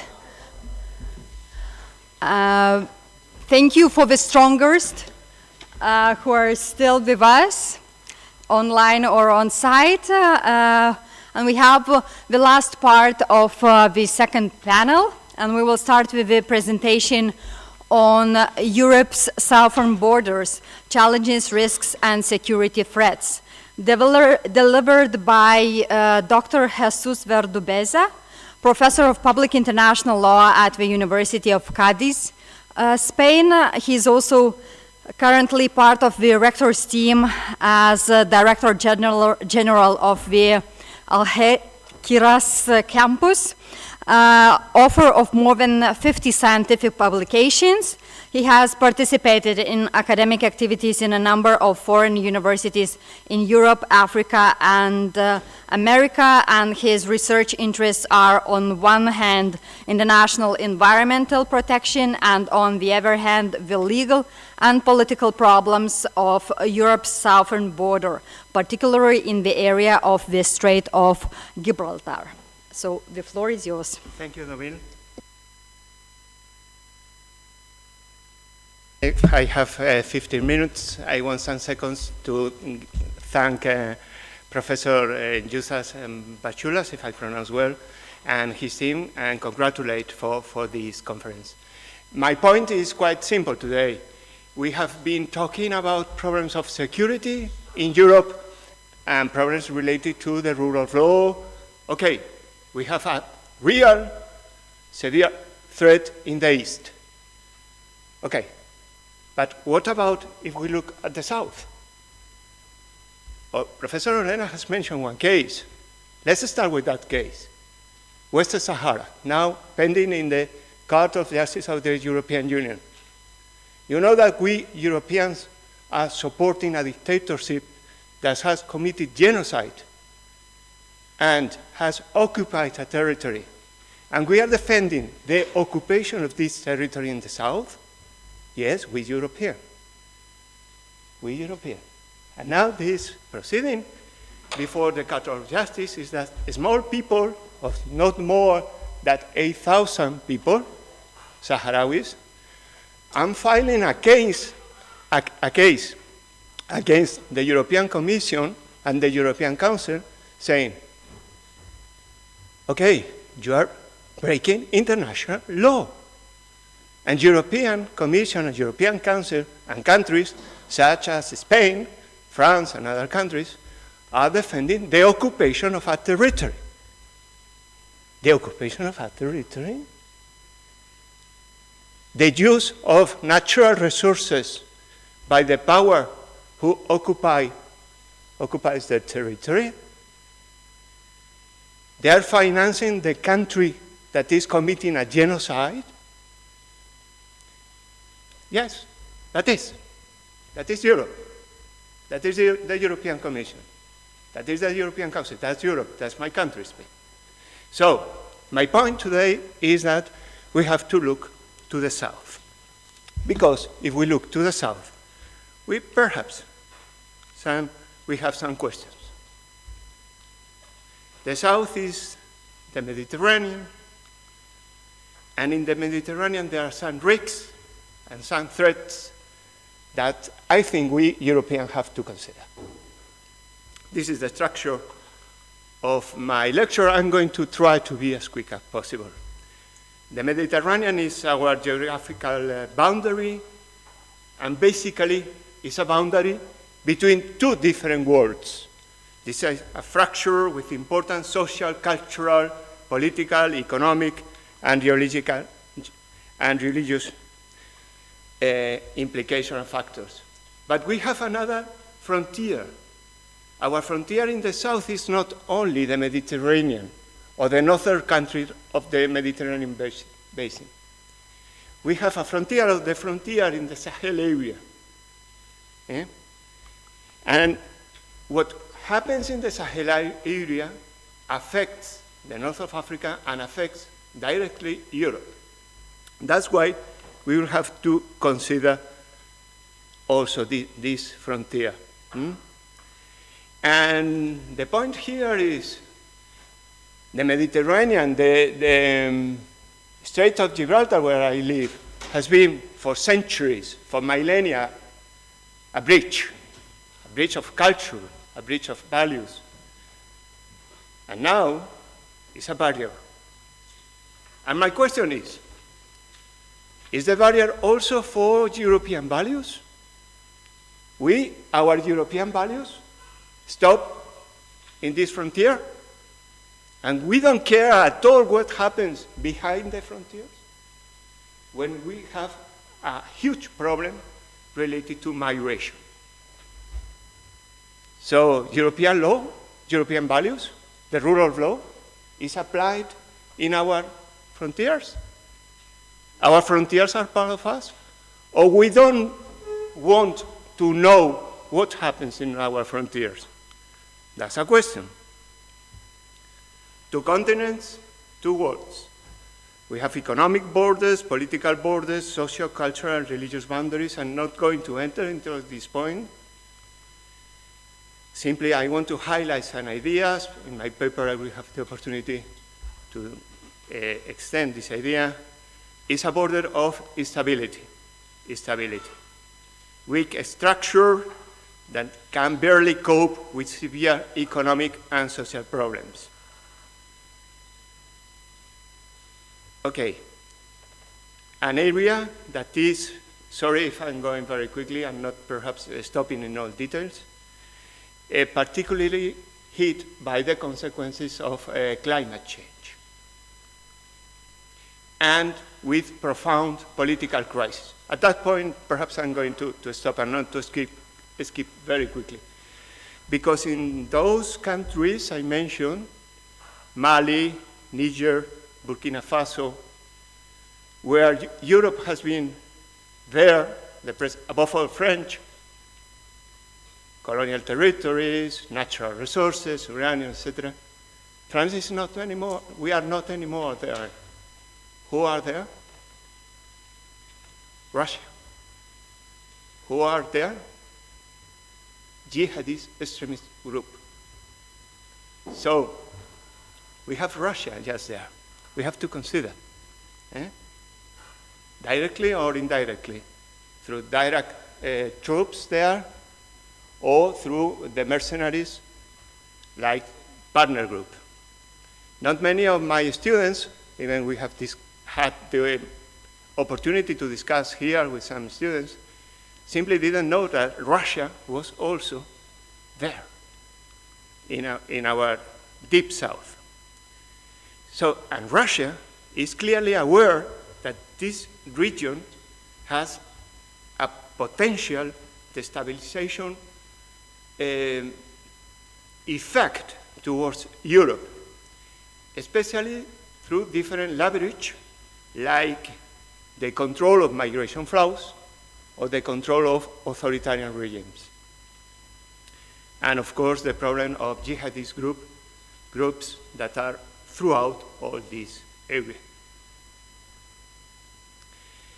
So my point is that the European Union has threats in the south that has to pay attention very carefully, and the European Union has to tackle these significant challenges from the south, from the Sahel, linked to the flows of migrants, the presence of Russia, and violent extremist threats. And I am entering into the final part of my presentation because the problem is that we Europeans are supporting authoritarian regimes. Morocco, Tunisia, Egypt, and they are using a powerful leverage against us. Migration.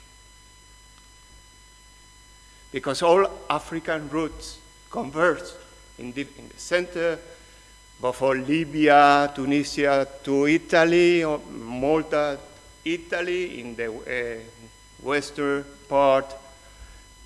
The problem is different. Turkey to Greece, but it's a different problem. and in the Mediterranean, in the west, sorry, of the Mediterranean, through the Strait of Gibraltar, through Spain. And we are subjects of this kind of attacks.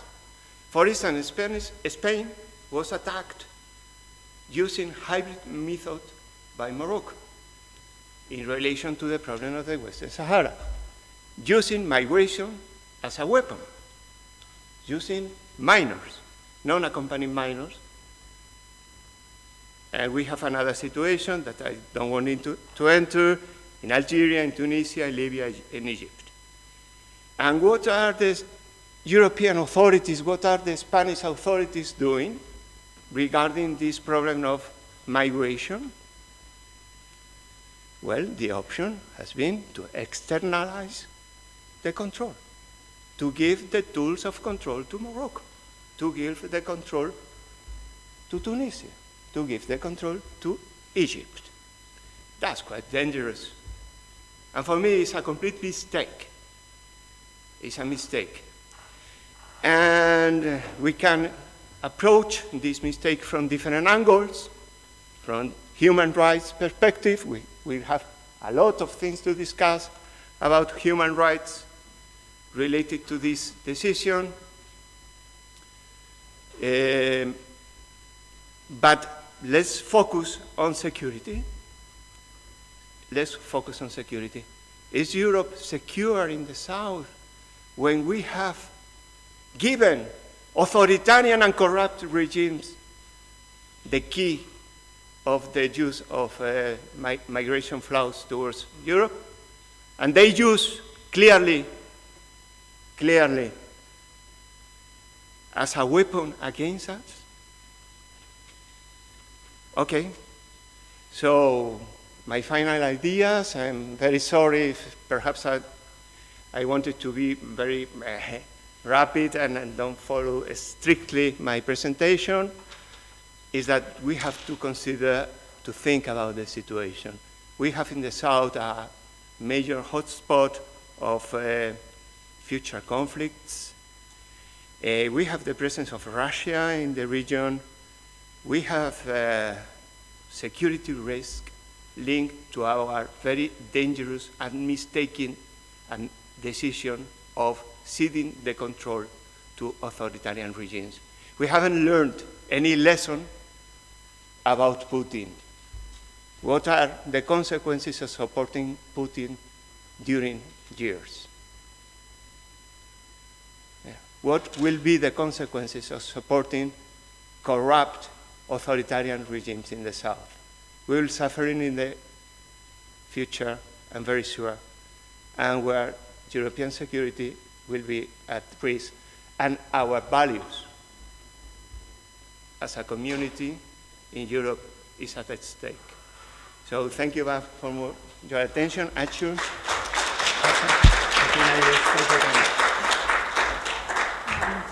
It was perfect, thank you. You even saved a few minutes, so I hope that we have some questions. Yes, please.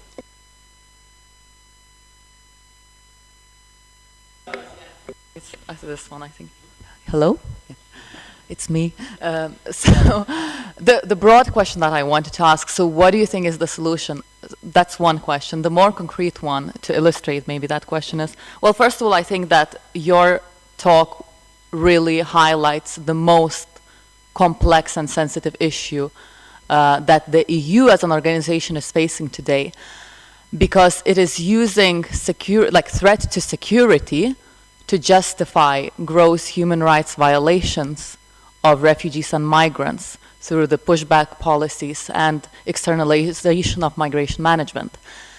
The justification for that is very similar to how the situation was and the rhetoric of the Lithuanian government when we had the flooding of refugees or migrants, choose your definition, from Belarus. Again, this is a threat to our security. If we take them in, they will keep on flooding because it's Russia using people, weaponizing migration. So we don't have a choice. We have to push back. We have to commit human rights violations. It's like we are choosing the lesser evil. clearly, EU is undermining the very values that it proclaims, and that undermines the credibility of the whole organization. So what is the solution? Is there a solution that could fit everyone? Okay, thank you. Okay, there is no solution. I have the question, but not the answer. But perhaps Europe should have to consider to put in place a way of secure access to Europe, an orderly and secure way to have access to Europe. Perhaps we have just approved the Migration Pact. But what about considering the option that there will be some legal ways to enter into Europe? So perhaps if Europe thinks about that, there will be options. There is always an option. This is the option to support Morocco invading Sahara or not. There is always an option. And we Europeans, the solution is not easy, but my point is we have to think about that. We have to think about that. And many people say, okay, yeah, there are hundreds of thousands of people from Africa trying to enter into Europe, so we need Morocco like a fence. Okay, yes, that's right. But if these people, but on the other hand, we need them. If they have a legal way to enter into Europe, perhaps things could be different. Thank you. Thank you. Okay, we are moving to the next presentation. Poland has been mentioned several times during other presentations, but we have the presentation particularly focusing on Polish issue. So restoring the rule of law in Poland within the framework of European values. A presentation will be delivered by Dr. Piotr Chybalski, who is assistant professor in the Department of Constitutional Law at the Cardinal Stefan Wyszyński University in Warsaw, Poland. Also deputy director of the Bureau of Research of the Chancellery of the Sejm of the Republic of Poland. And his research interests include in particular parliamentary law, judicial review of constitutionality of law, as well as methods of constitutional interpretation. So the floor is yours. Thank you very much. First of all, let me thank to you others for having me invited for such an interesting and multidisciplinary conference. I have switched my phone, so I will stick to 15 minutes. I hope so.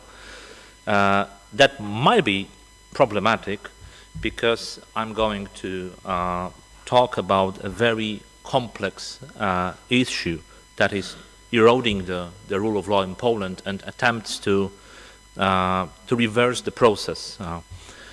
So as I've already heard today, the scene was set by Professor Mienkowska.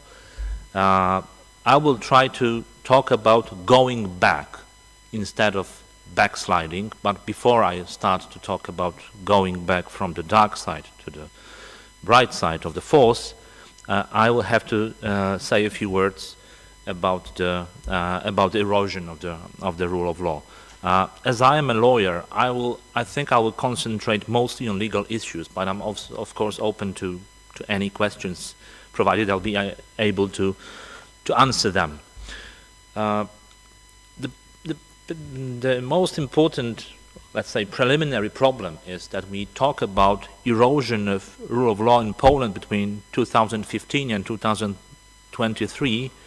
We might be accused of losing neutrality because this is simply a political issue. I mean that the former governing politicians representing the law and justice claimed that they were not eroding the rule of law, they were, in their opinion, securing the rule of law. They were representing the will of the nation, and they were defending the nation against the degenerated elite. And as we have already heard today, this was the well, the essence of a populist approach to the problem. So I have to say that I reject this attitude presented by the formerly governing politicians, and I claim that it's possible to talk about the erosion of rule of law and still maintain neutrality. Because the rule of law is, as we also heard today, very well rooted in the European legal culture, in the European legal tradition. It has its specific content, and then we can analyze the situation in Poland in this well-rooted content. So the erosion of rule of law in Poland concerned mostly the judicial power, which is not surprising. It touched firstly the composition of our constitutional court, called the Constitutional Tribunal. In November 2015, the Sejm, with the new Law and Justice majority, declared election of 5 judges of the Constitutional Tribunal null and void, and elected their own new 5 judges. The CT indirectly claimed that this action by Law of Justice was only partially legal, and as a rule, 3 out of 15 judges of the Constitutional Tribunal are called in Polish dublerzy, so fake judges or sham judges, because well, they were elected to the places which have been previously filled, and this opinion was shared by the ECHR, as you see at least in the zero floor judgment, but there are also, of course, many other judgments. The second main area of attacking the rule of law was reforming the National Council of Judiciary in 2017, which is a constitutional body which has an exclusive competence to present candidates for judges. The National Council of Judiciary was politicized simply because the judges who sit there were to be elected by politicians, by the Sejm. And this is the root of the disease that touched the Polish judicial system. Because since 2017, the politicized NCJ was proposing candidates for judges, and there are a couple thousand new neo-judges, as we call them, and the president, who supported the same political attitude as the Law and Justice, simply nominated them. And this touched the whole judicial power. So the Supreme Court, the disciplinary chamber of the Supreme Court, this is the reason, right? Because the members of these new chambers of Supreme Court and so on were elected in a, let's say, politicized process. And this problem was confirmed by several judges of the Court of Justice, European Union, and of course of the European Court of Human Rights. There were also other examples of, let's say, legal or, let's say, unlawful erosion of rule of law. One of them is muzzle law. Maybe I can say that a muzzle is a tool which you place on the face of a dog so it cannot bite anyone. So muzzle law was aimed at preventing judges for being independent, because it decreased the powers of the, let's say, internal self-government of judges, and even introduced some new disciplinary measures, even in some cases for referring cases to the Court of Justice of the European Union, which is absurd from the point of view of the European Union law. So, moving on, what were the early ideas how to reverse the process? Well, there was one idea, and it wasn't legal but political. Simply, win the elections and get rid of the law and justice government. Simple as it may be, some new law should be adopted to revert the process, and the most important attempt or an idea was the so-called Act od Nowej Rzeczypospolitej, Act on the Renewal of the Republic. It was an idea promoted by the civic platform, now governing then the opposition. And it was a very mysterious idea because the draft of this act has never been revealed to the public. And most lawyers, when they heard the idea, were shocked, because from the legal point of view, it was an absurd. We have a very strict, let's say, a Kelsenik-style legal system in Poland, a closed system of sources of law, statutes, constitution, and so on, and so on, and so on. And the system doesn't consist of acts of renewal of the republic. So no one knew what the opposition wanted to enact. And we thought that it is a kind of an extraordinary, in fact, revolutionary legal act. And that's why most constitutional lawyers rejected the idea. Some NGOs proposed some draft acts, for instance, new statutes concerning the organization of the Constitutional Tribunal and the National Council of Judiciary. And as a rule, I think the most constitutional lawyers proposing a kind of evolutionary process of restoring the rule of law instead of a counter-revolution, which would be made by adopting this mysterious act of the renewal of the republic.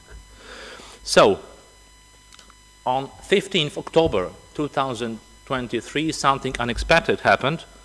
The Law and Justice won the elections and instead lost them because it lost the absolute majority in the Sejm. As a result, a very broad four-party anti-law and justice coalition was set up, and since December 2023 we have a new government led by Donald Tusk, which I think you all know. And then the new Sejm started to reverting the process, so restoring the rule of law, but there are some obstacles to it. First of all, we are in the state of cohabitation because the current president, the former member of the Law and Justice, is still in office, and he will end his term in early August 2025. The president has a strong presidential veto over the legislation, which in fact limits or even blocks the parliament from enacting laws that would revert the process of backsliding of rule of law. There are also some institutions, let's say, still taken over by politically nominated members, like the Constitutional Tribunal on this politicized National Council of Judiciary. So what the new parliament did? Well, they first of all adopted several resolutions. A resolution is an internal act of a parliament, so the president is not included in the procedure. And there are some resolutions in which the Sejm declared that it doesn't accept the past, and that will do its best to revert it. It called the judges of the sham Constitutional Tribunal to resign. Of course, they didn't resign, but still it called. So it may be said from the legal point of view that these resolutions meant nothing, simply because they are not normative acts. They don't have legal force. They are simply political declarations. But in my opinion, they affected the situation in Poland. Simply, after the political shift, the mood in the country changed. And I think it is also important. Well, the judges stopped fearing to act independently. So a kind of chilling effect which was put on the judiciary disappeared. And I will not, so I cannot say that these resolutions meant nothing. Simply, it's easier to be a judge, to be a member of judicial power in Poland since October 2023, because a judge is no longer prosecuted from doing its job. Secondly, the Sejm tries to enact new legislation. There are currently bills considered by the House, an act to amend the Constitution to found a new constitutional tribunal to get rid of old judges and to elect new ones. New bill concerning a statute concerning the functioning of the tribunal is also in consideration. A few days ago, the Sejm adopted an act reforming the National Council of Judiciary, and it's now in Senate's consideration. So the new legislation is underway, but there is a very high probability of presidential veto. But, well, they want the new politicians want to take the risk and to check if they can make a deal with the president. Amending the constitution is simply impossible because the currently governing majority is not as strong as to amend the constitution. 2/3 of votes are required. They don't have it. But another thing which is interesting is that the new coalition, let's say pro-democratic one, takes advantage of loopholes in the legislation adopted by the Law and Justice. And the reason is simply the Law and Justice lawyers were not too qualified and they were unable to enact, let's say, a complex legislation. And it's full of loopholes. One example concerns the public media. The Law and Justice created a National Media Council, an unconstitutional body that supervises the public media, and it works. But the new government put the public media into bankruptcy, taking advantage of bankruptcy law, and then it nominated a kind of curator to the media, so bypassing this unconstitutional National Media Council. Simply the Law and Justice didn't predict that such an action would be possible. Another case of taking advantage of a loophole concerns the state prosecution. It was simply taken away from the prosecutors serving as servants of the former government. So, summing up,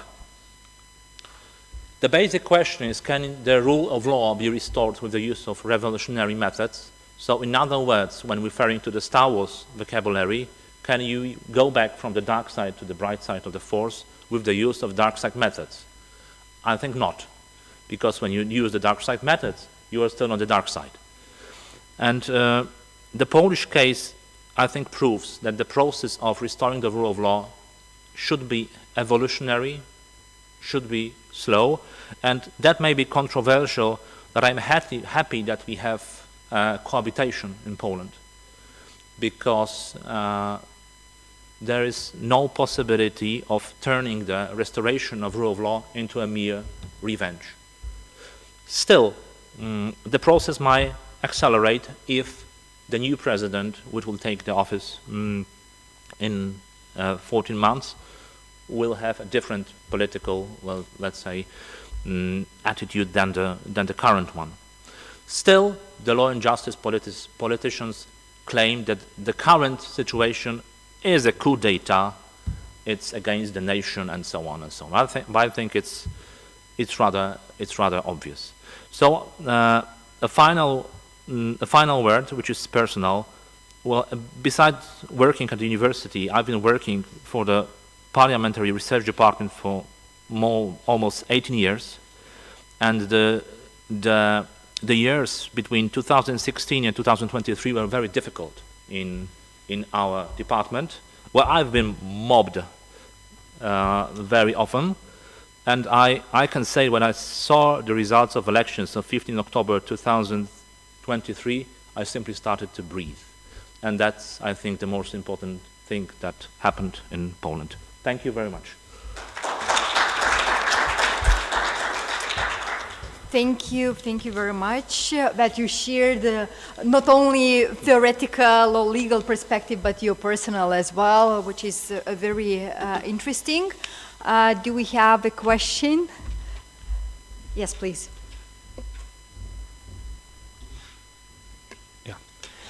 Have you ever discussed about this reconciliatory kind of commissions or truth commissions kind of institutions to deal with the wrongdoings of the past?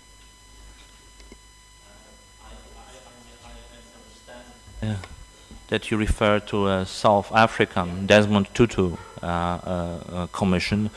Not at all, because in order to have such a commission, everyone have to agree that something was wrong in the past. And the former governing politicians claim that there was nothing wrong. Now we are in a coup d'etat, so we are becoming a German land, according to them, of course. Okay, thank you so much. And we are moving further from Poland to France.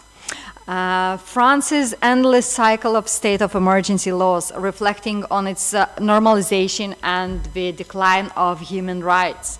The presentation will be delivered by Rim-Sara Alouin, the French legal scholar and a PhD candidate in comparative law at the University of Toulouse Capitole in France. Her research focuses on civil liberties, constitutional law, and human rights across France, Europe, and North America. Her essays have been published by various magazines, including the New York Times. She also regularly appears on TV and radio outlets worldwide to discuss her work and comment on current affairs in France and Europe. And in recognition of her efforts, Rim-Sara was selected as 2023 European Young Leader and Under 40 by Friends of Europe. So we are happy to have you, and the floor is yours.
Electricity shortage. And you were mentioning Star Wars, and I will keep going by saying that indeed, instead of maybe following Obi-Wan Kenobi, we kind of followed Palpatine. But again, maybe Yoda is also here to blame because he didn't do everything in his power to prevent the erosion of human rights. Yes, so the normalization of state of emergency laws in France. It's very hard to talk about these topics. First of all, just a warning. My critiques here is not about state of emergency itself, because every country needs exceptional emergency measures to respond to a threat, whether it's a terrorist attack or pandemics or a natural catastrophe, right? What my critiques here for this presentation will be really about the normalization of state of emergency as a form of governance. And this is where it's dangerous.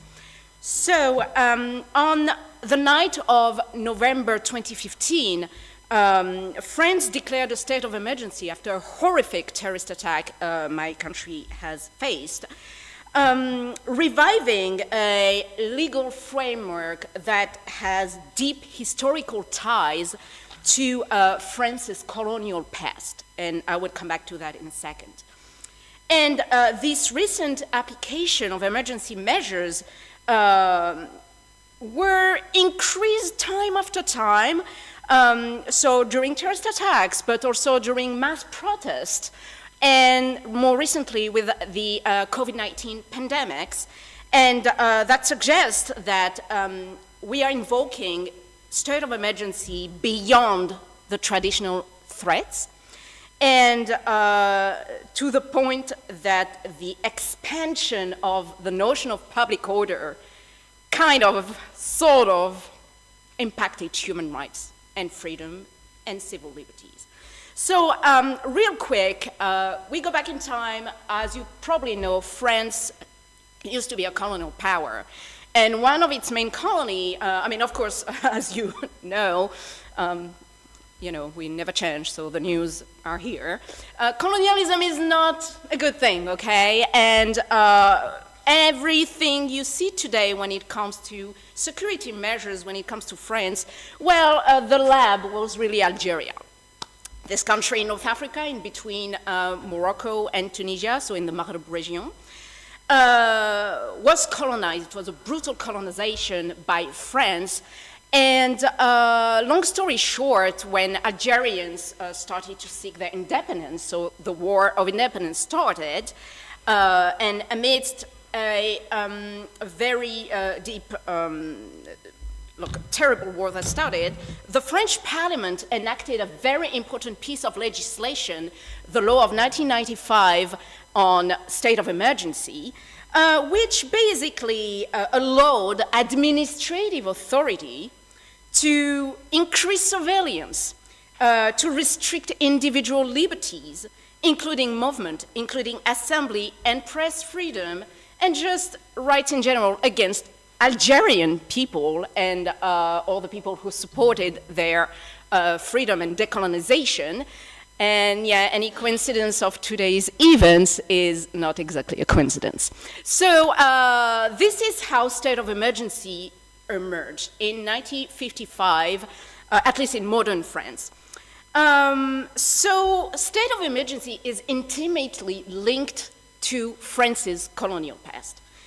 Fast forward, after lying dormant for like 20 years or so, the 1955 regime was applied again, was resurrected, if I may say, in New Caledonia, where, as you probably know, so it's a French overseas territory, and there are demands of independence, especially from the Kanak people, so the natives of New Caledonia. And France, again, the French state, applied state of emergency laws to contain what the state calls the separatist movement, and for the Kanak people, the movement of independence. Anywho, fast forward again, we are way later in time. State of emergency, like a pivotal shift occurred when state of emergency was applied to an urban uprisings triggered by the death of two young teenagers in a Parisian banlieue who were killed by the police. And here again, state of emergency laws were applied, and it was very interesting because this time with the riots, it was not a threat to the unity of the country, for example, but really it was a management of a crisis, a violent crisis. And after this backdrop of prior development, so the state of emergency was then invoked in 2015 after a terrorist attack, and exceptional emergency measures were deployed. And the difference is this time, for a lot of powers were given to administrative authorities, and I insist on that. So administrative authorities were allowed to conduct house searches, arrest, issues ordinances to, to close places such as bars, theaters, and so on and so forth, and also targeting certain religious minorities, especially Muslims, who sometimes, the mere fact of being a conservative Muslim, but nothing to do with like extremism or whatever, was deemed a threat, a potential threat. But again, administrative measures, not judicial ones. So no prior judicial investigations. I think you got the connection here. Following its activation in 2015, the Parliament extended state of emergency for 3 months, and then renewed it for I think it was 5 times over the next 2 years, to the point that progressively from 2015 to 2017, approximately 10,000 administrative measures were taken, knowing that, for example, a lot of house searches conducted by administrative authorities were deemed illegal by the Council of State, our highest administrative Supreme Court. But still, we arrived in 2017. I apologize due to time. I'm just going boom, boom, boom, but you get the point. The French Parliament adopted the law on interior security and fight against terrorism, which made state of emergency law, so exceptional measures, into ordinary law.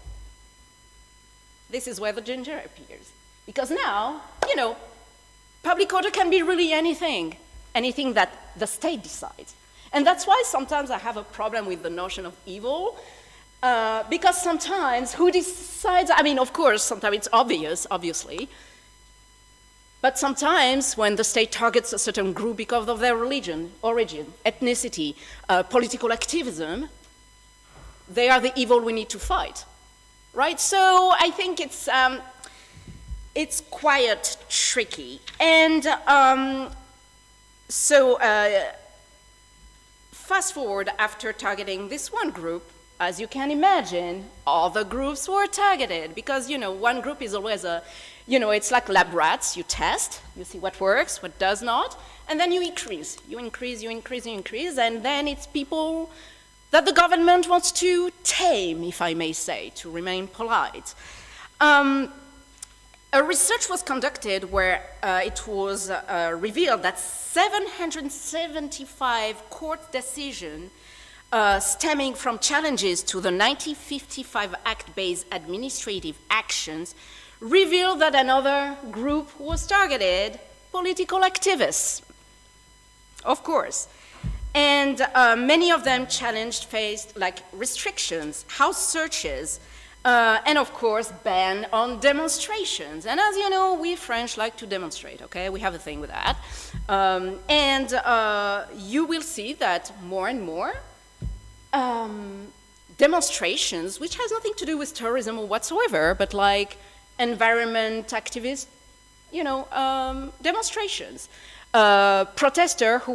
Demonstrators who are calling out, more recently, the genocide currently going on in Gaza against the Palestinian people, were simply prohibited on the ground of public order, even though no imminent threat were actually here, but we're talking about preventive measures to a fundamental right, the right freedom of expression, but also the freedom to protest.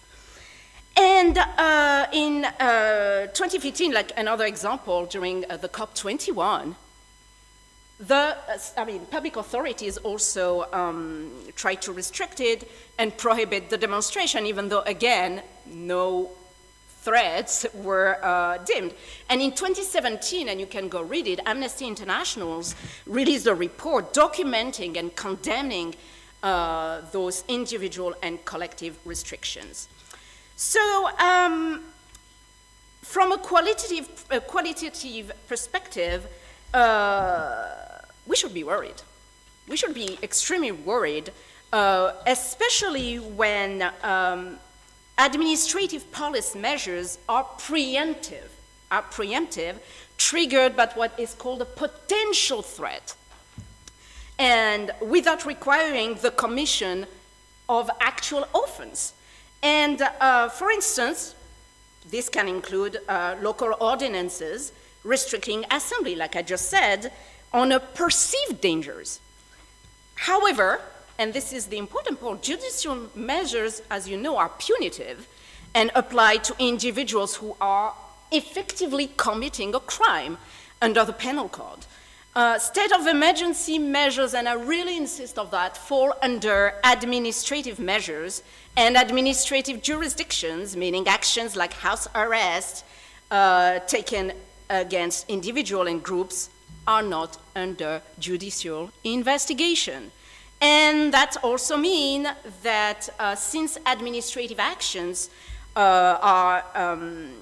do not require judicial authorization, the review is done post facto, so after the fact. And as you can imagine, the life of people can be deeply impacted. Rest in peace, human rights and rule of law, question mark? I think we are not taking the right road here. France deviated from international human rights obligations, whether it's under the convention or even our text, like the Constitution or the and also the Declaration of Human Rights and the Citizen of 1789. What would have Kant say? Again, I'm a legal scholar, so pardon me being a bit cynical and pragmatic, or maybe both are not mutually exclusive, I'm not sure anymore.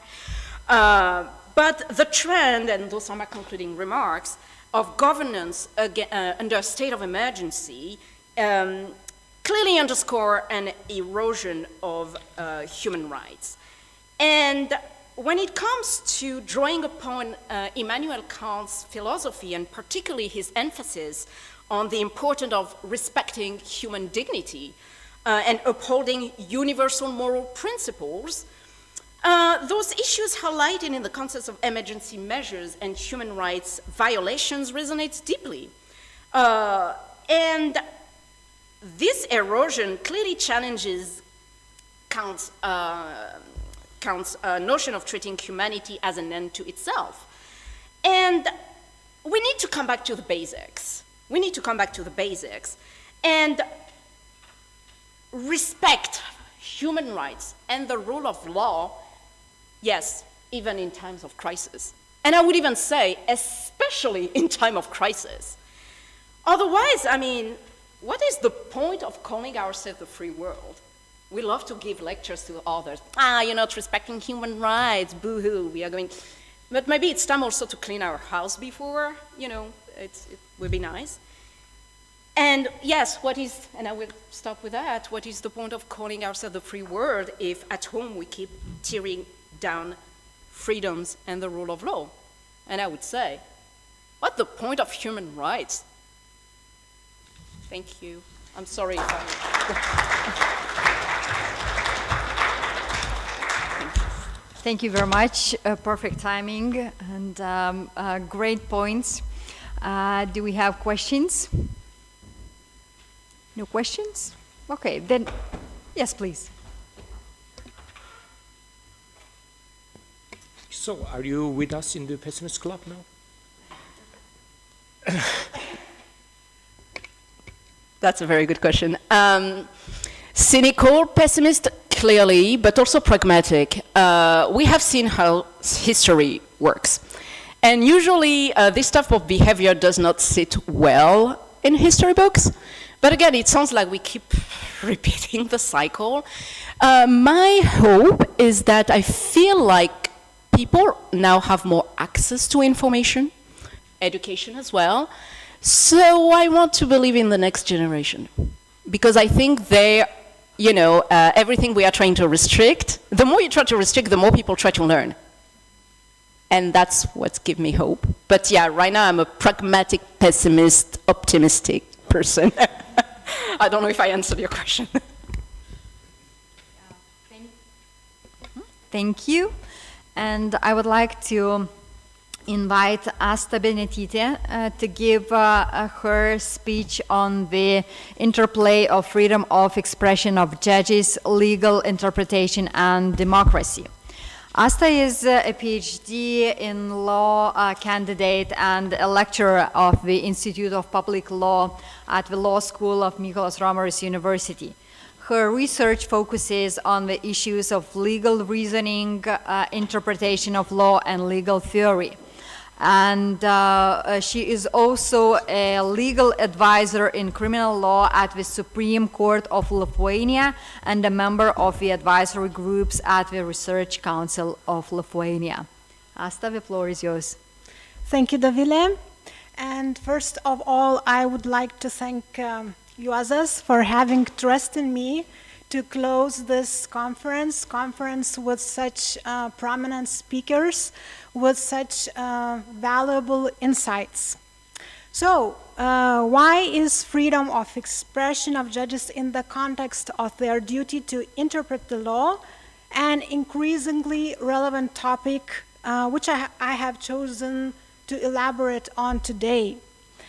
Actually, needless to say that the freedom of expression is an fundamental right guaranteed by European Convention on Human Rights and EU Charter of Fundamental Rights. However, the freedom of expression, especially of judges, in the context of legal interpretation is in direct connection with the judicial independence and impartiality. This is one of the crucial components of the rule of law in healthy democracy. So how and why do I arrive at this conclusion?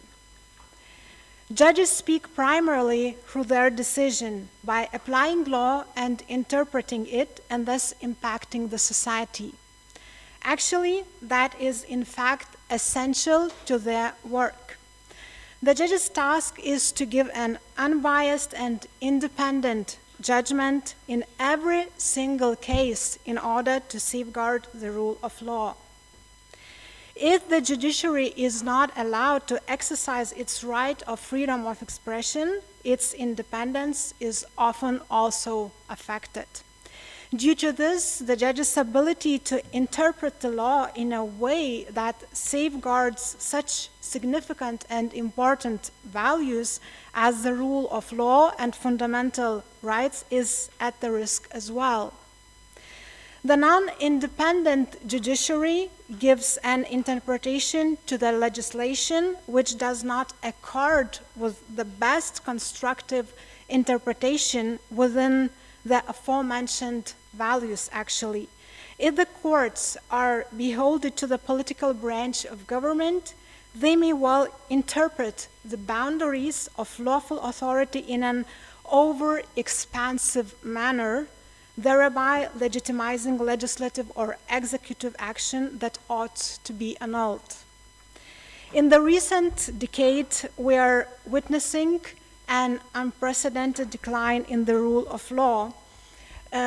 Most of the speakers were mentioning Hungary and as well Poland, so-called judicial reforms, of course in inverted commas. And those judicial reforms led to structural breakdown, which no longer makes it possible to speak about the independence and impartiality of their judiciaries. Actually crossing fingers for Poland to get back as soon as possible on track in terms of impartial judiciary. Actually, on-bench resistance is difficult and risky in a system based on the formal legitimacy of law, or to be honest, in fake democracies. The judiciary is exposed to disciplinary and other sanctions, as it happened in numerous recently cases decided by the European Court of Human Rights. In response to this court, the European Court of Human Rights, heightened the protection of judges whose expression defended the rule of law and even imposed a moral duty to speak out in defense of the rule of law and judicial independence when those fundamental values come under threat. Consequently, freedom of expression of judges have proved to be an important antidote against attempts to undermine the rule of law and the way how the courts apply and interpret the law. Ultimately, freedom of expression of judges resulting in judicial independence is crucial for the application of law and legal interpretation. These concepts are interconnected and mutually reinforcing for preserving rule of law and healthy democracy. And finally, let me summarize a little bit today's insights of all of you. All of us were seeking for safeguards for rule of law, democracy, and global security. All clashes between values and legal norms, law and morality, ultimately come together into the field of interpretation of law. The interpretation of law is the arena for defining or determining what is right and what is wrong. And by raising this question, I would like actually invite you to the next year's conference, which will be devoted to legal interpretation regarding law and values at the court through legal interpretation. Thank you.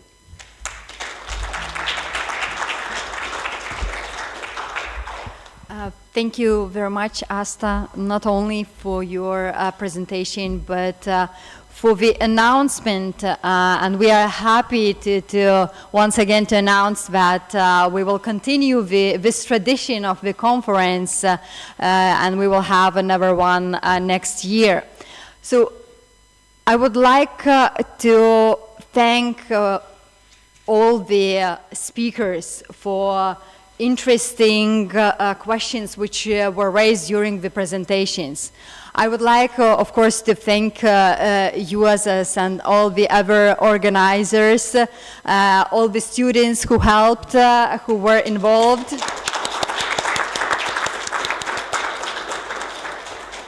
All the participants online and on site. It was great to having you here.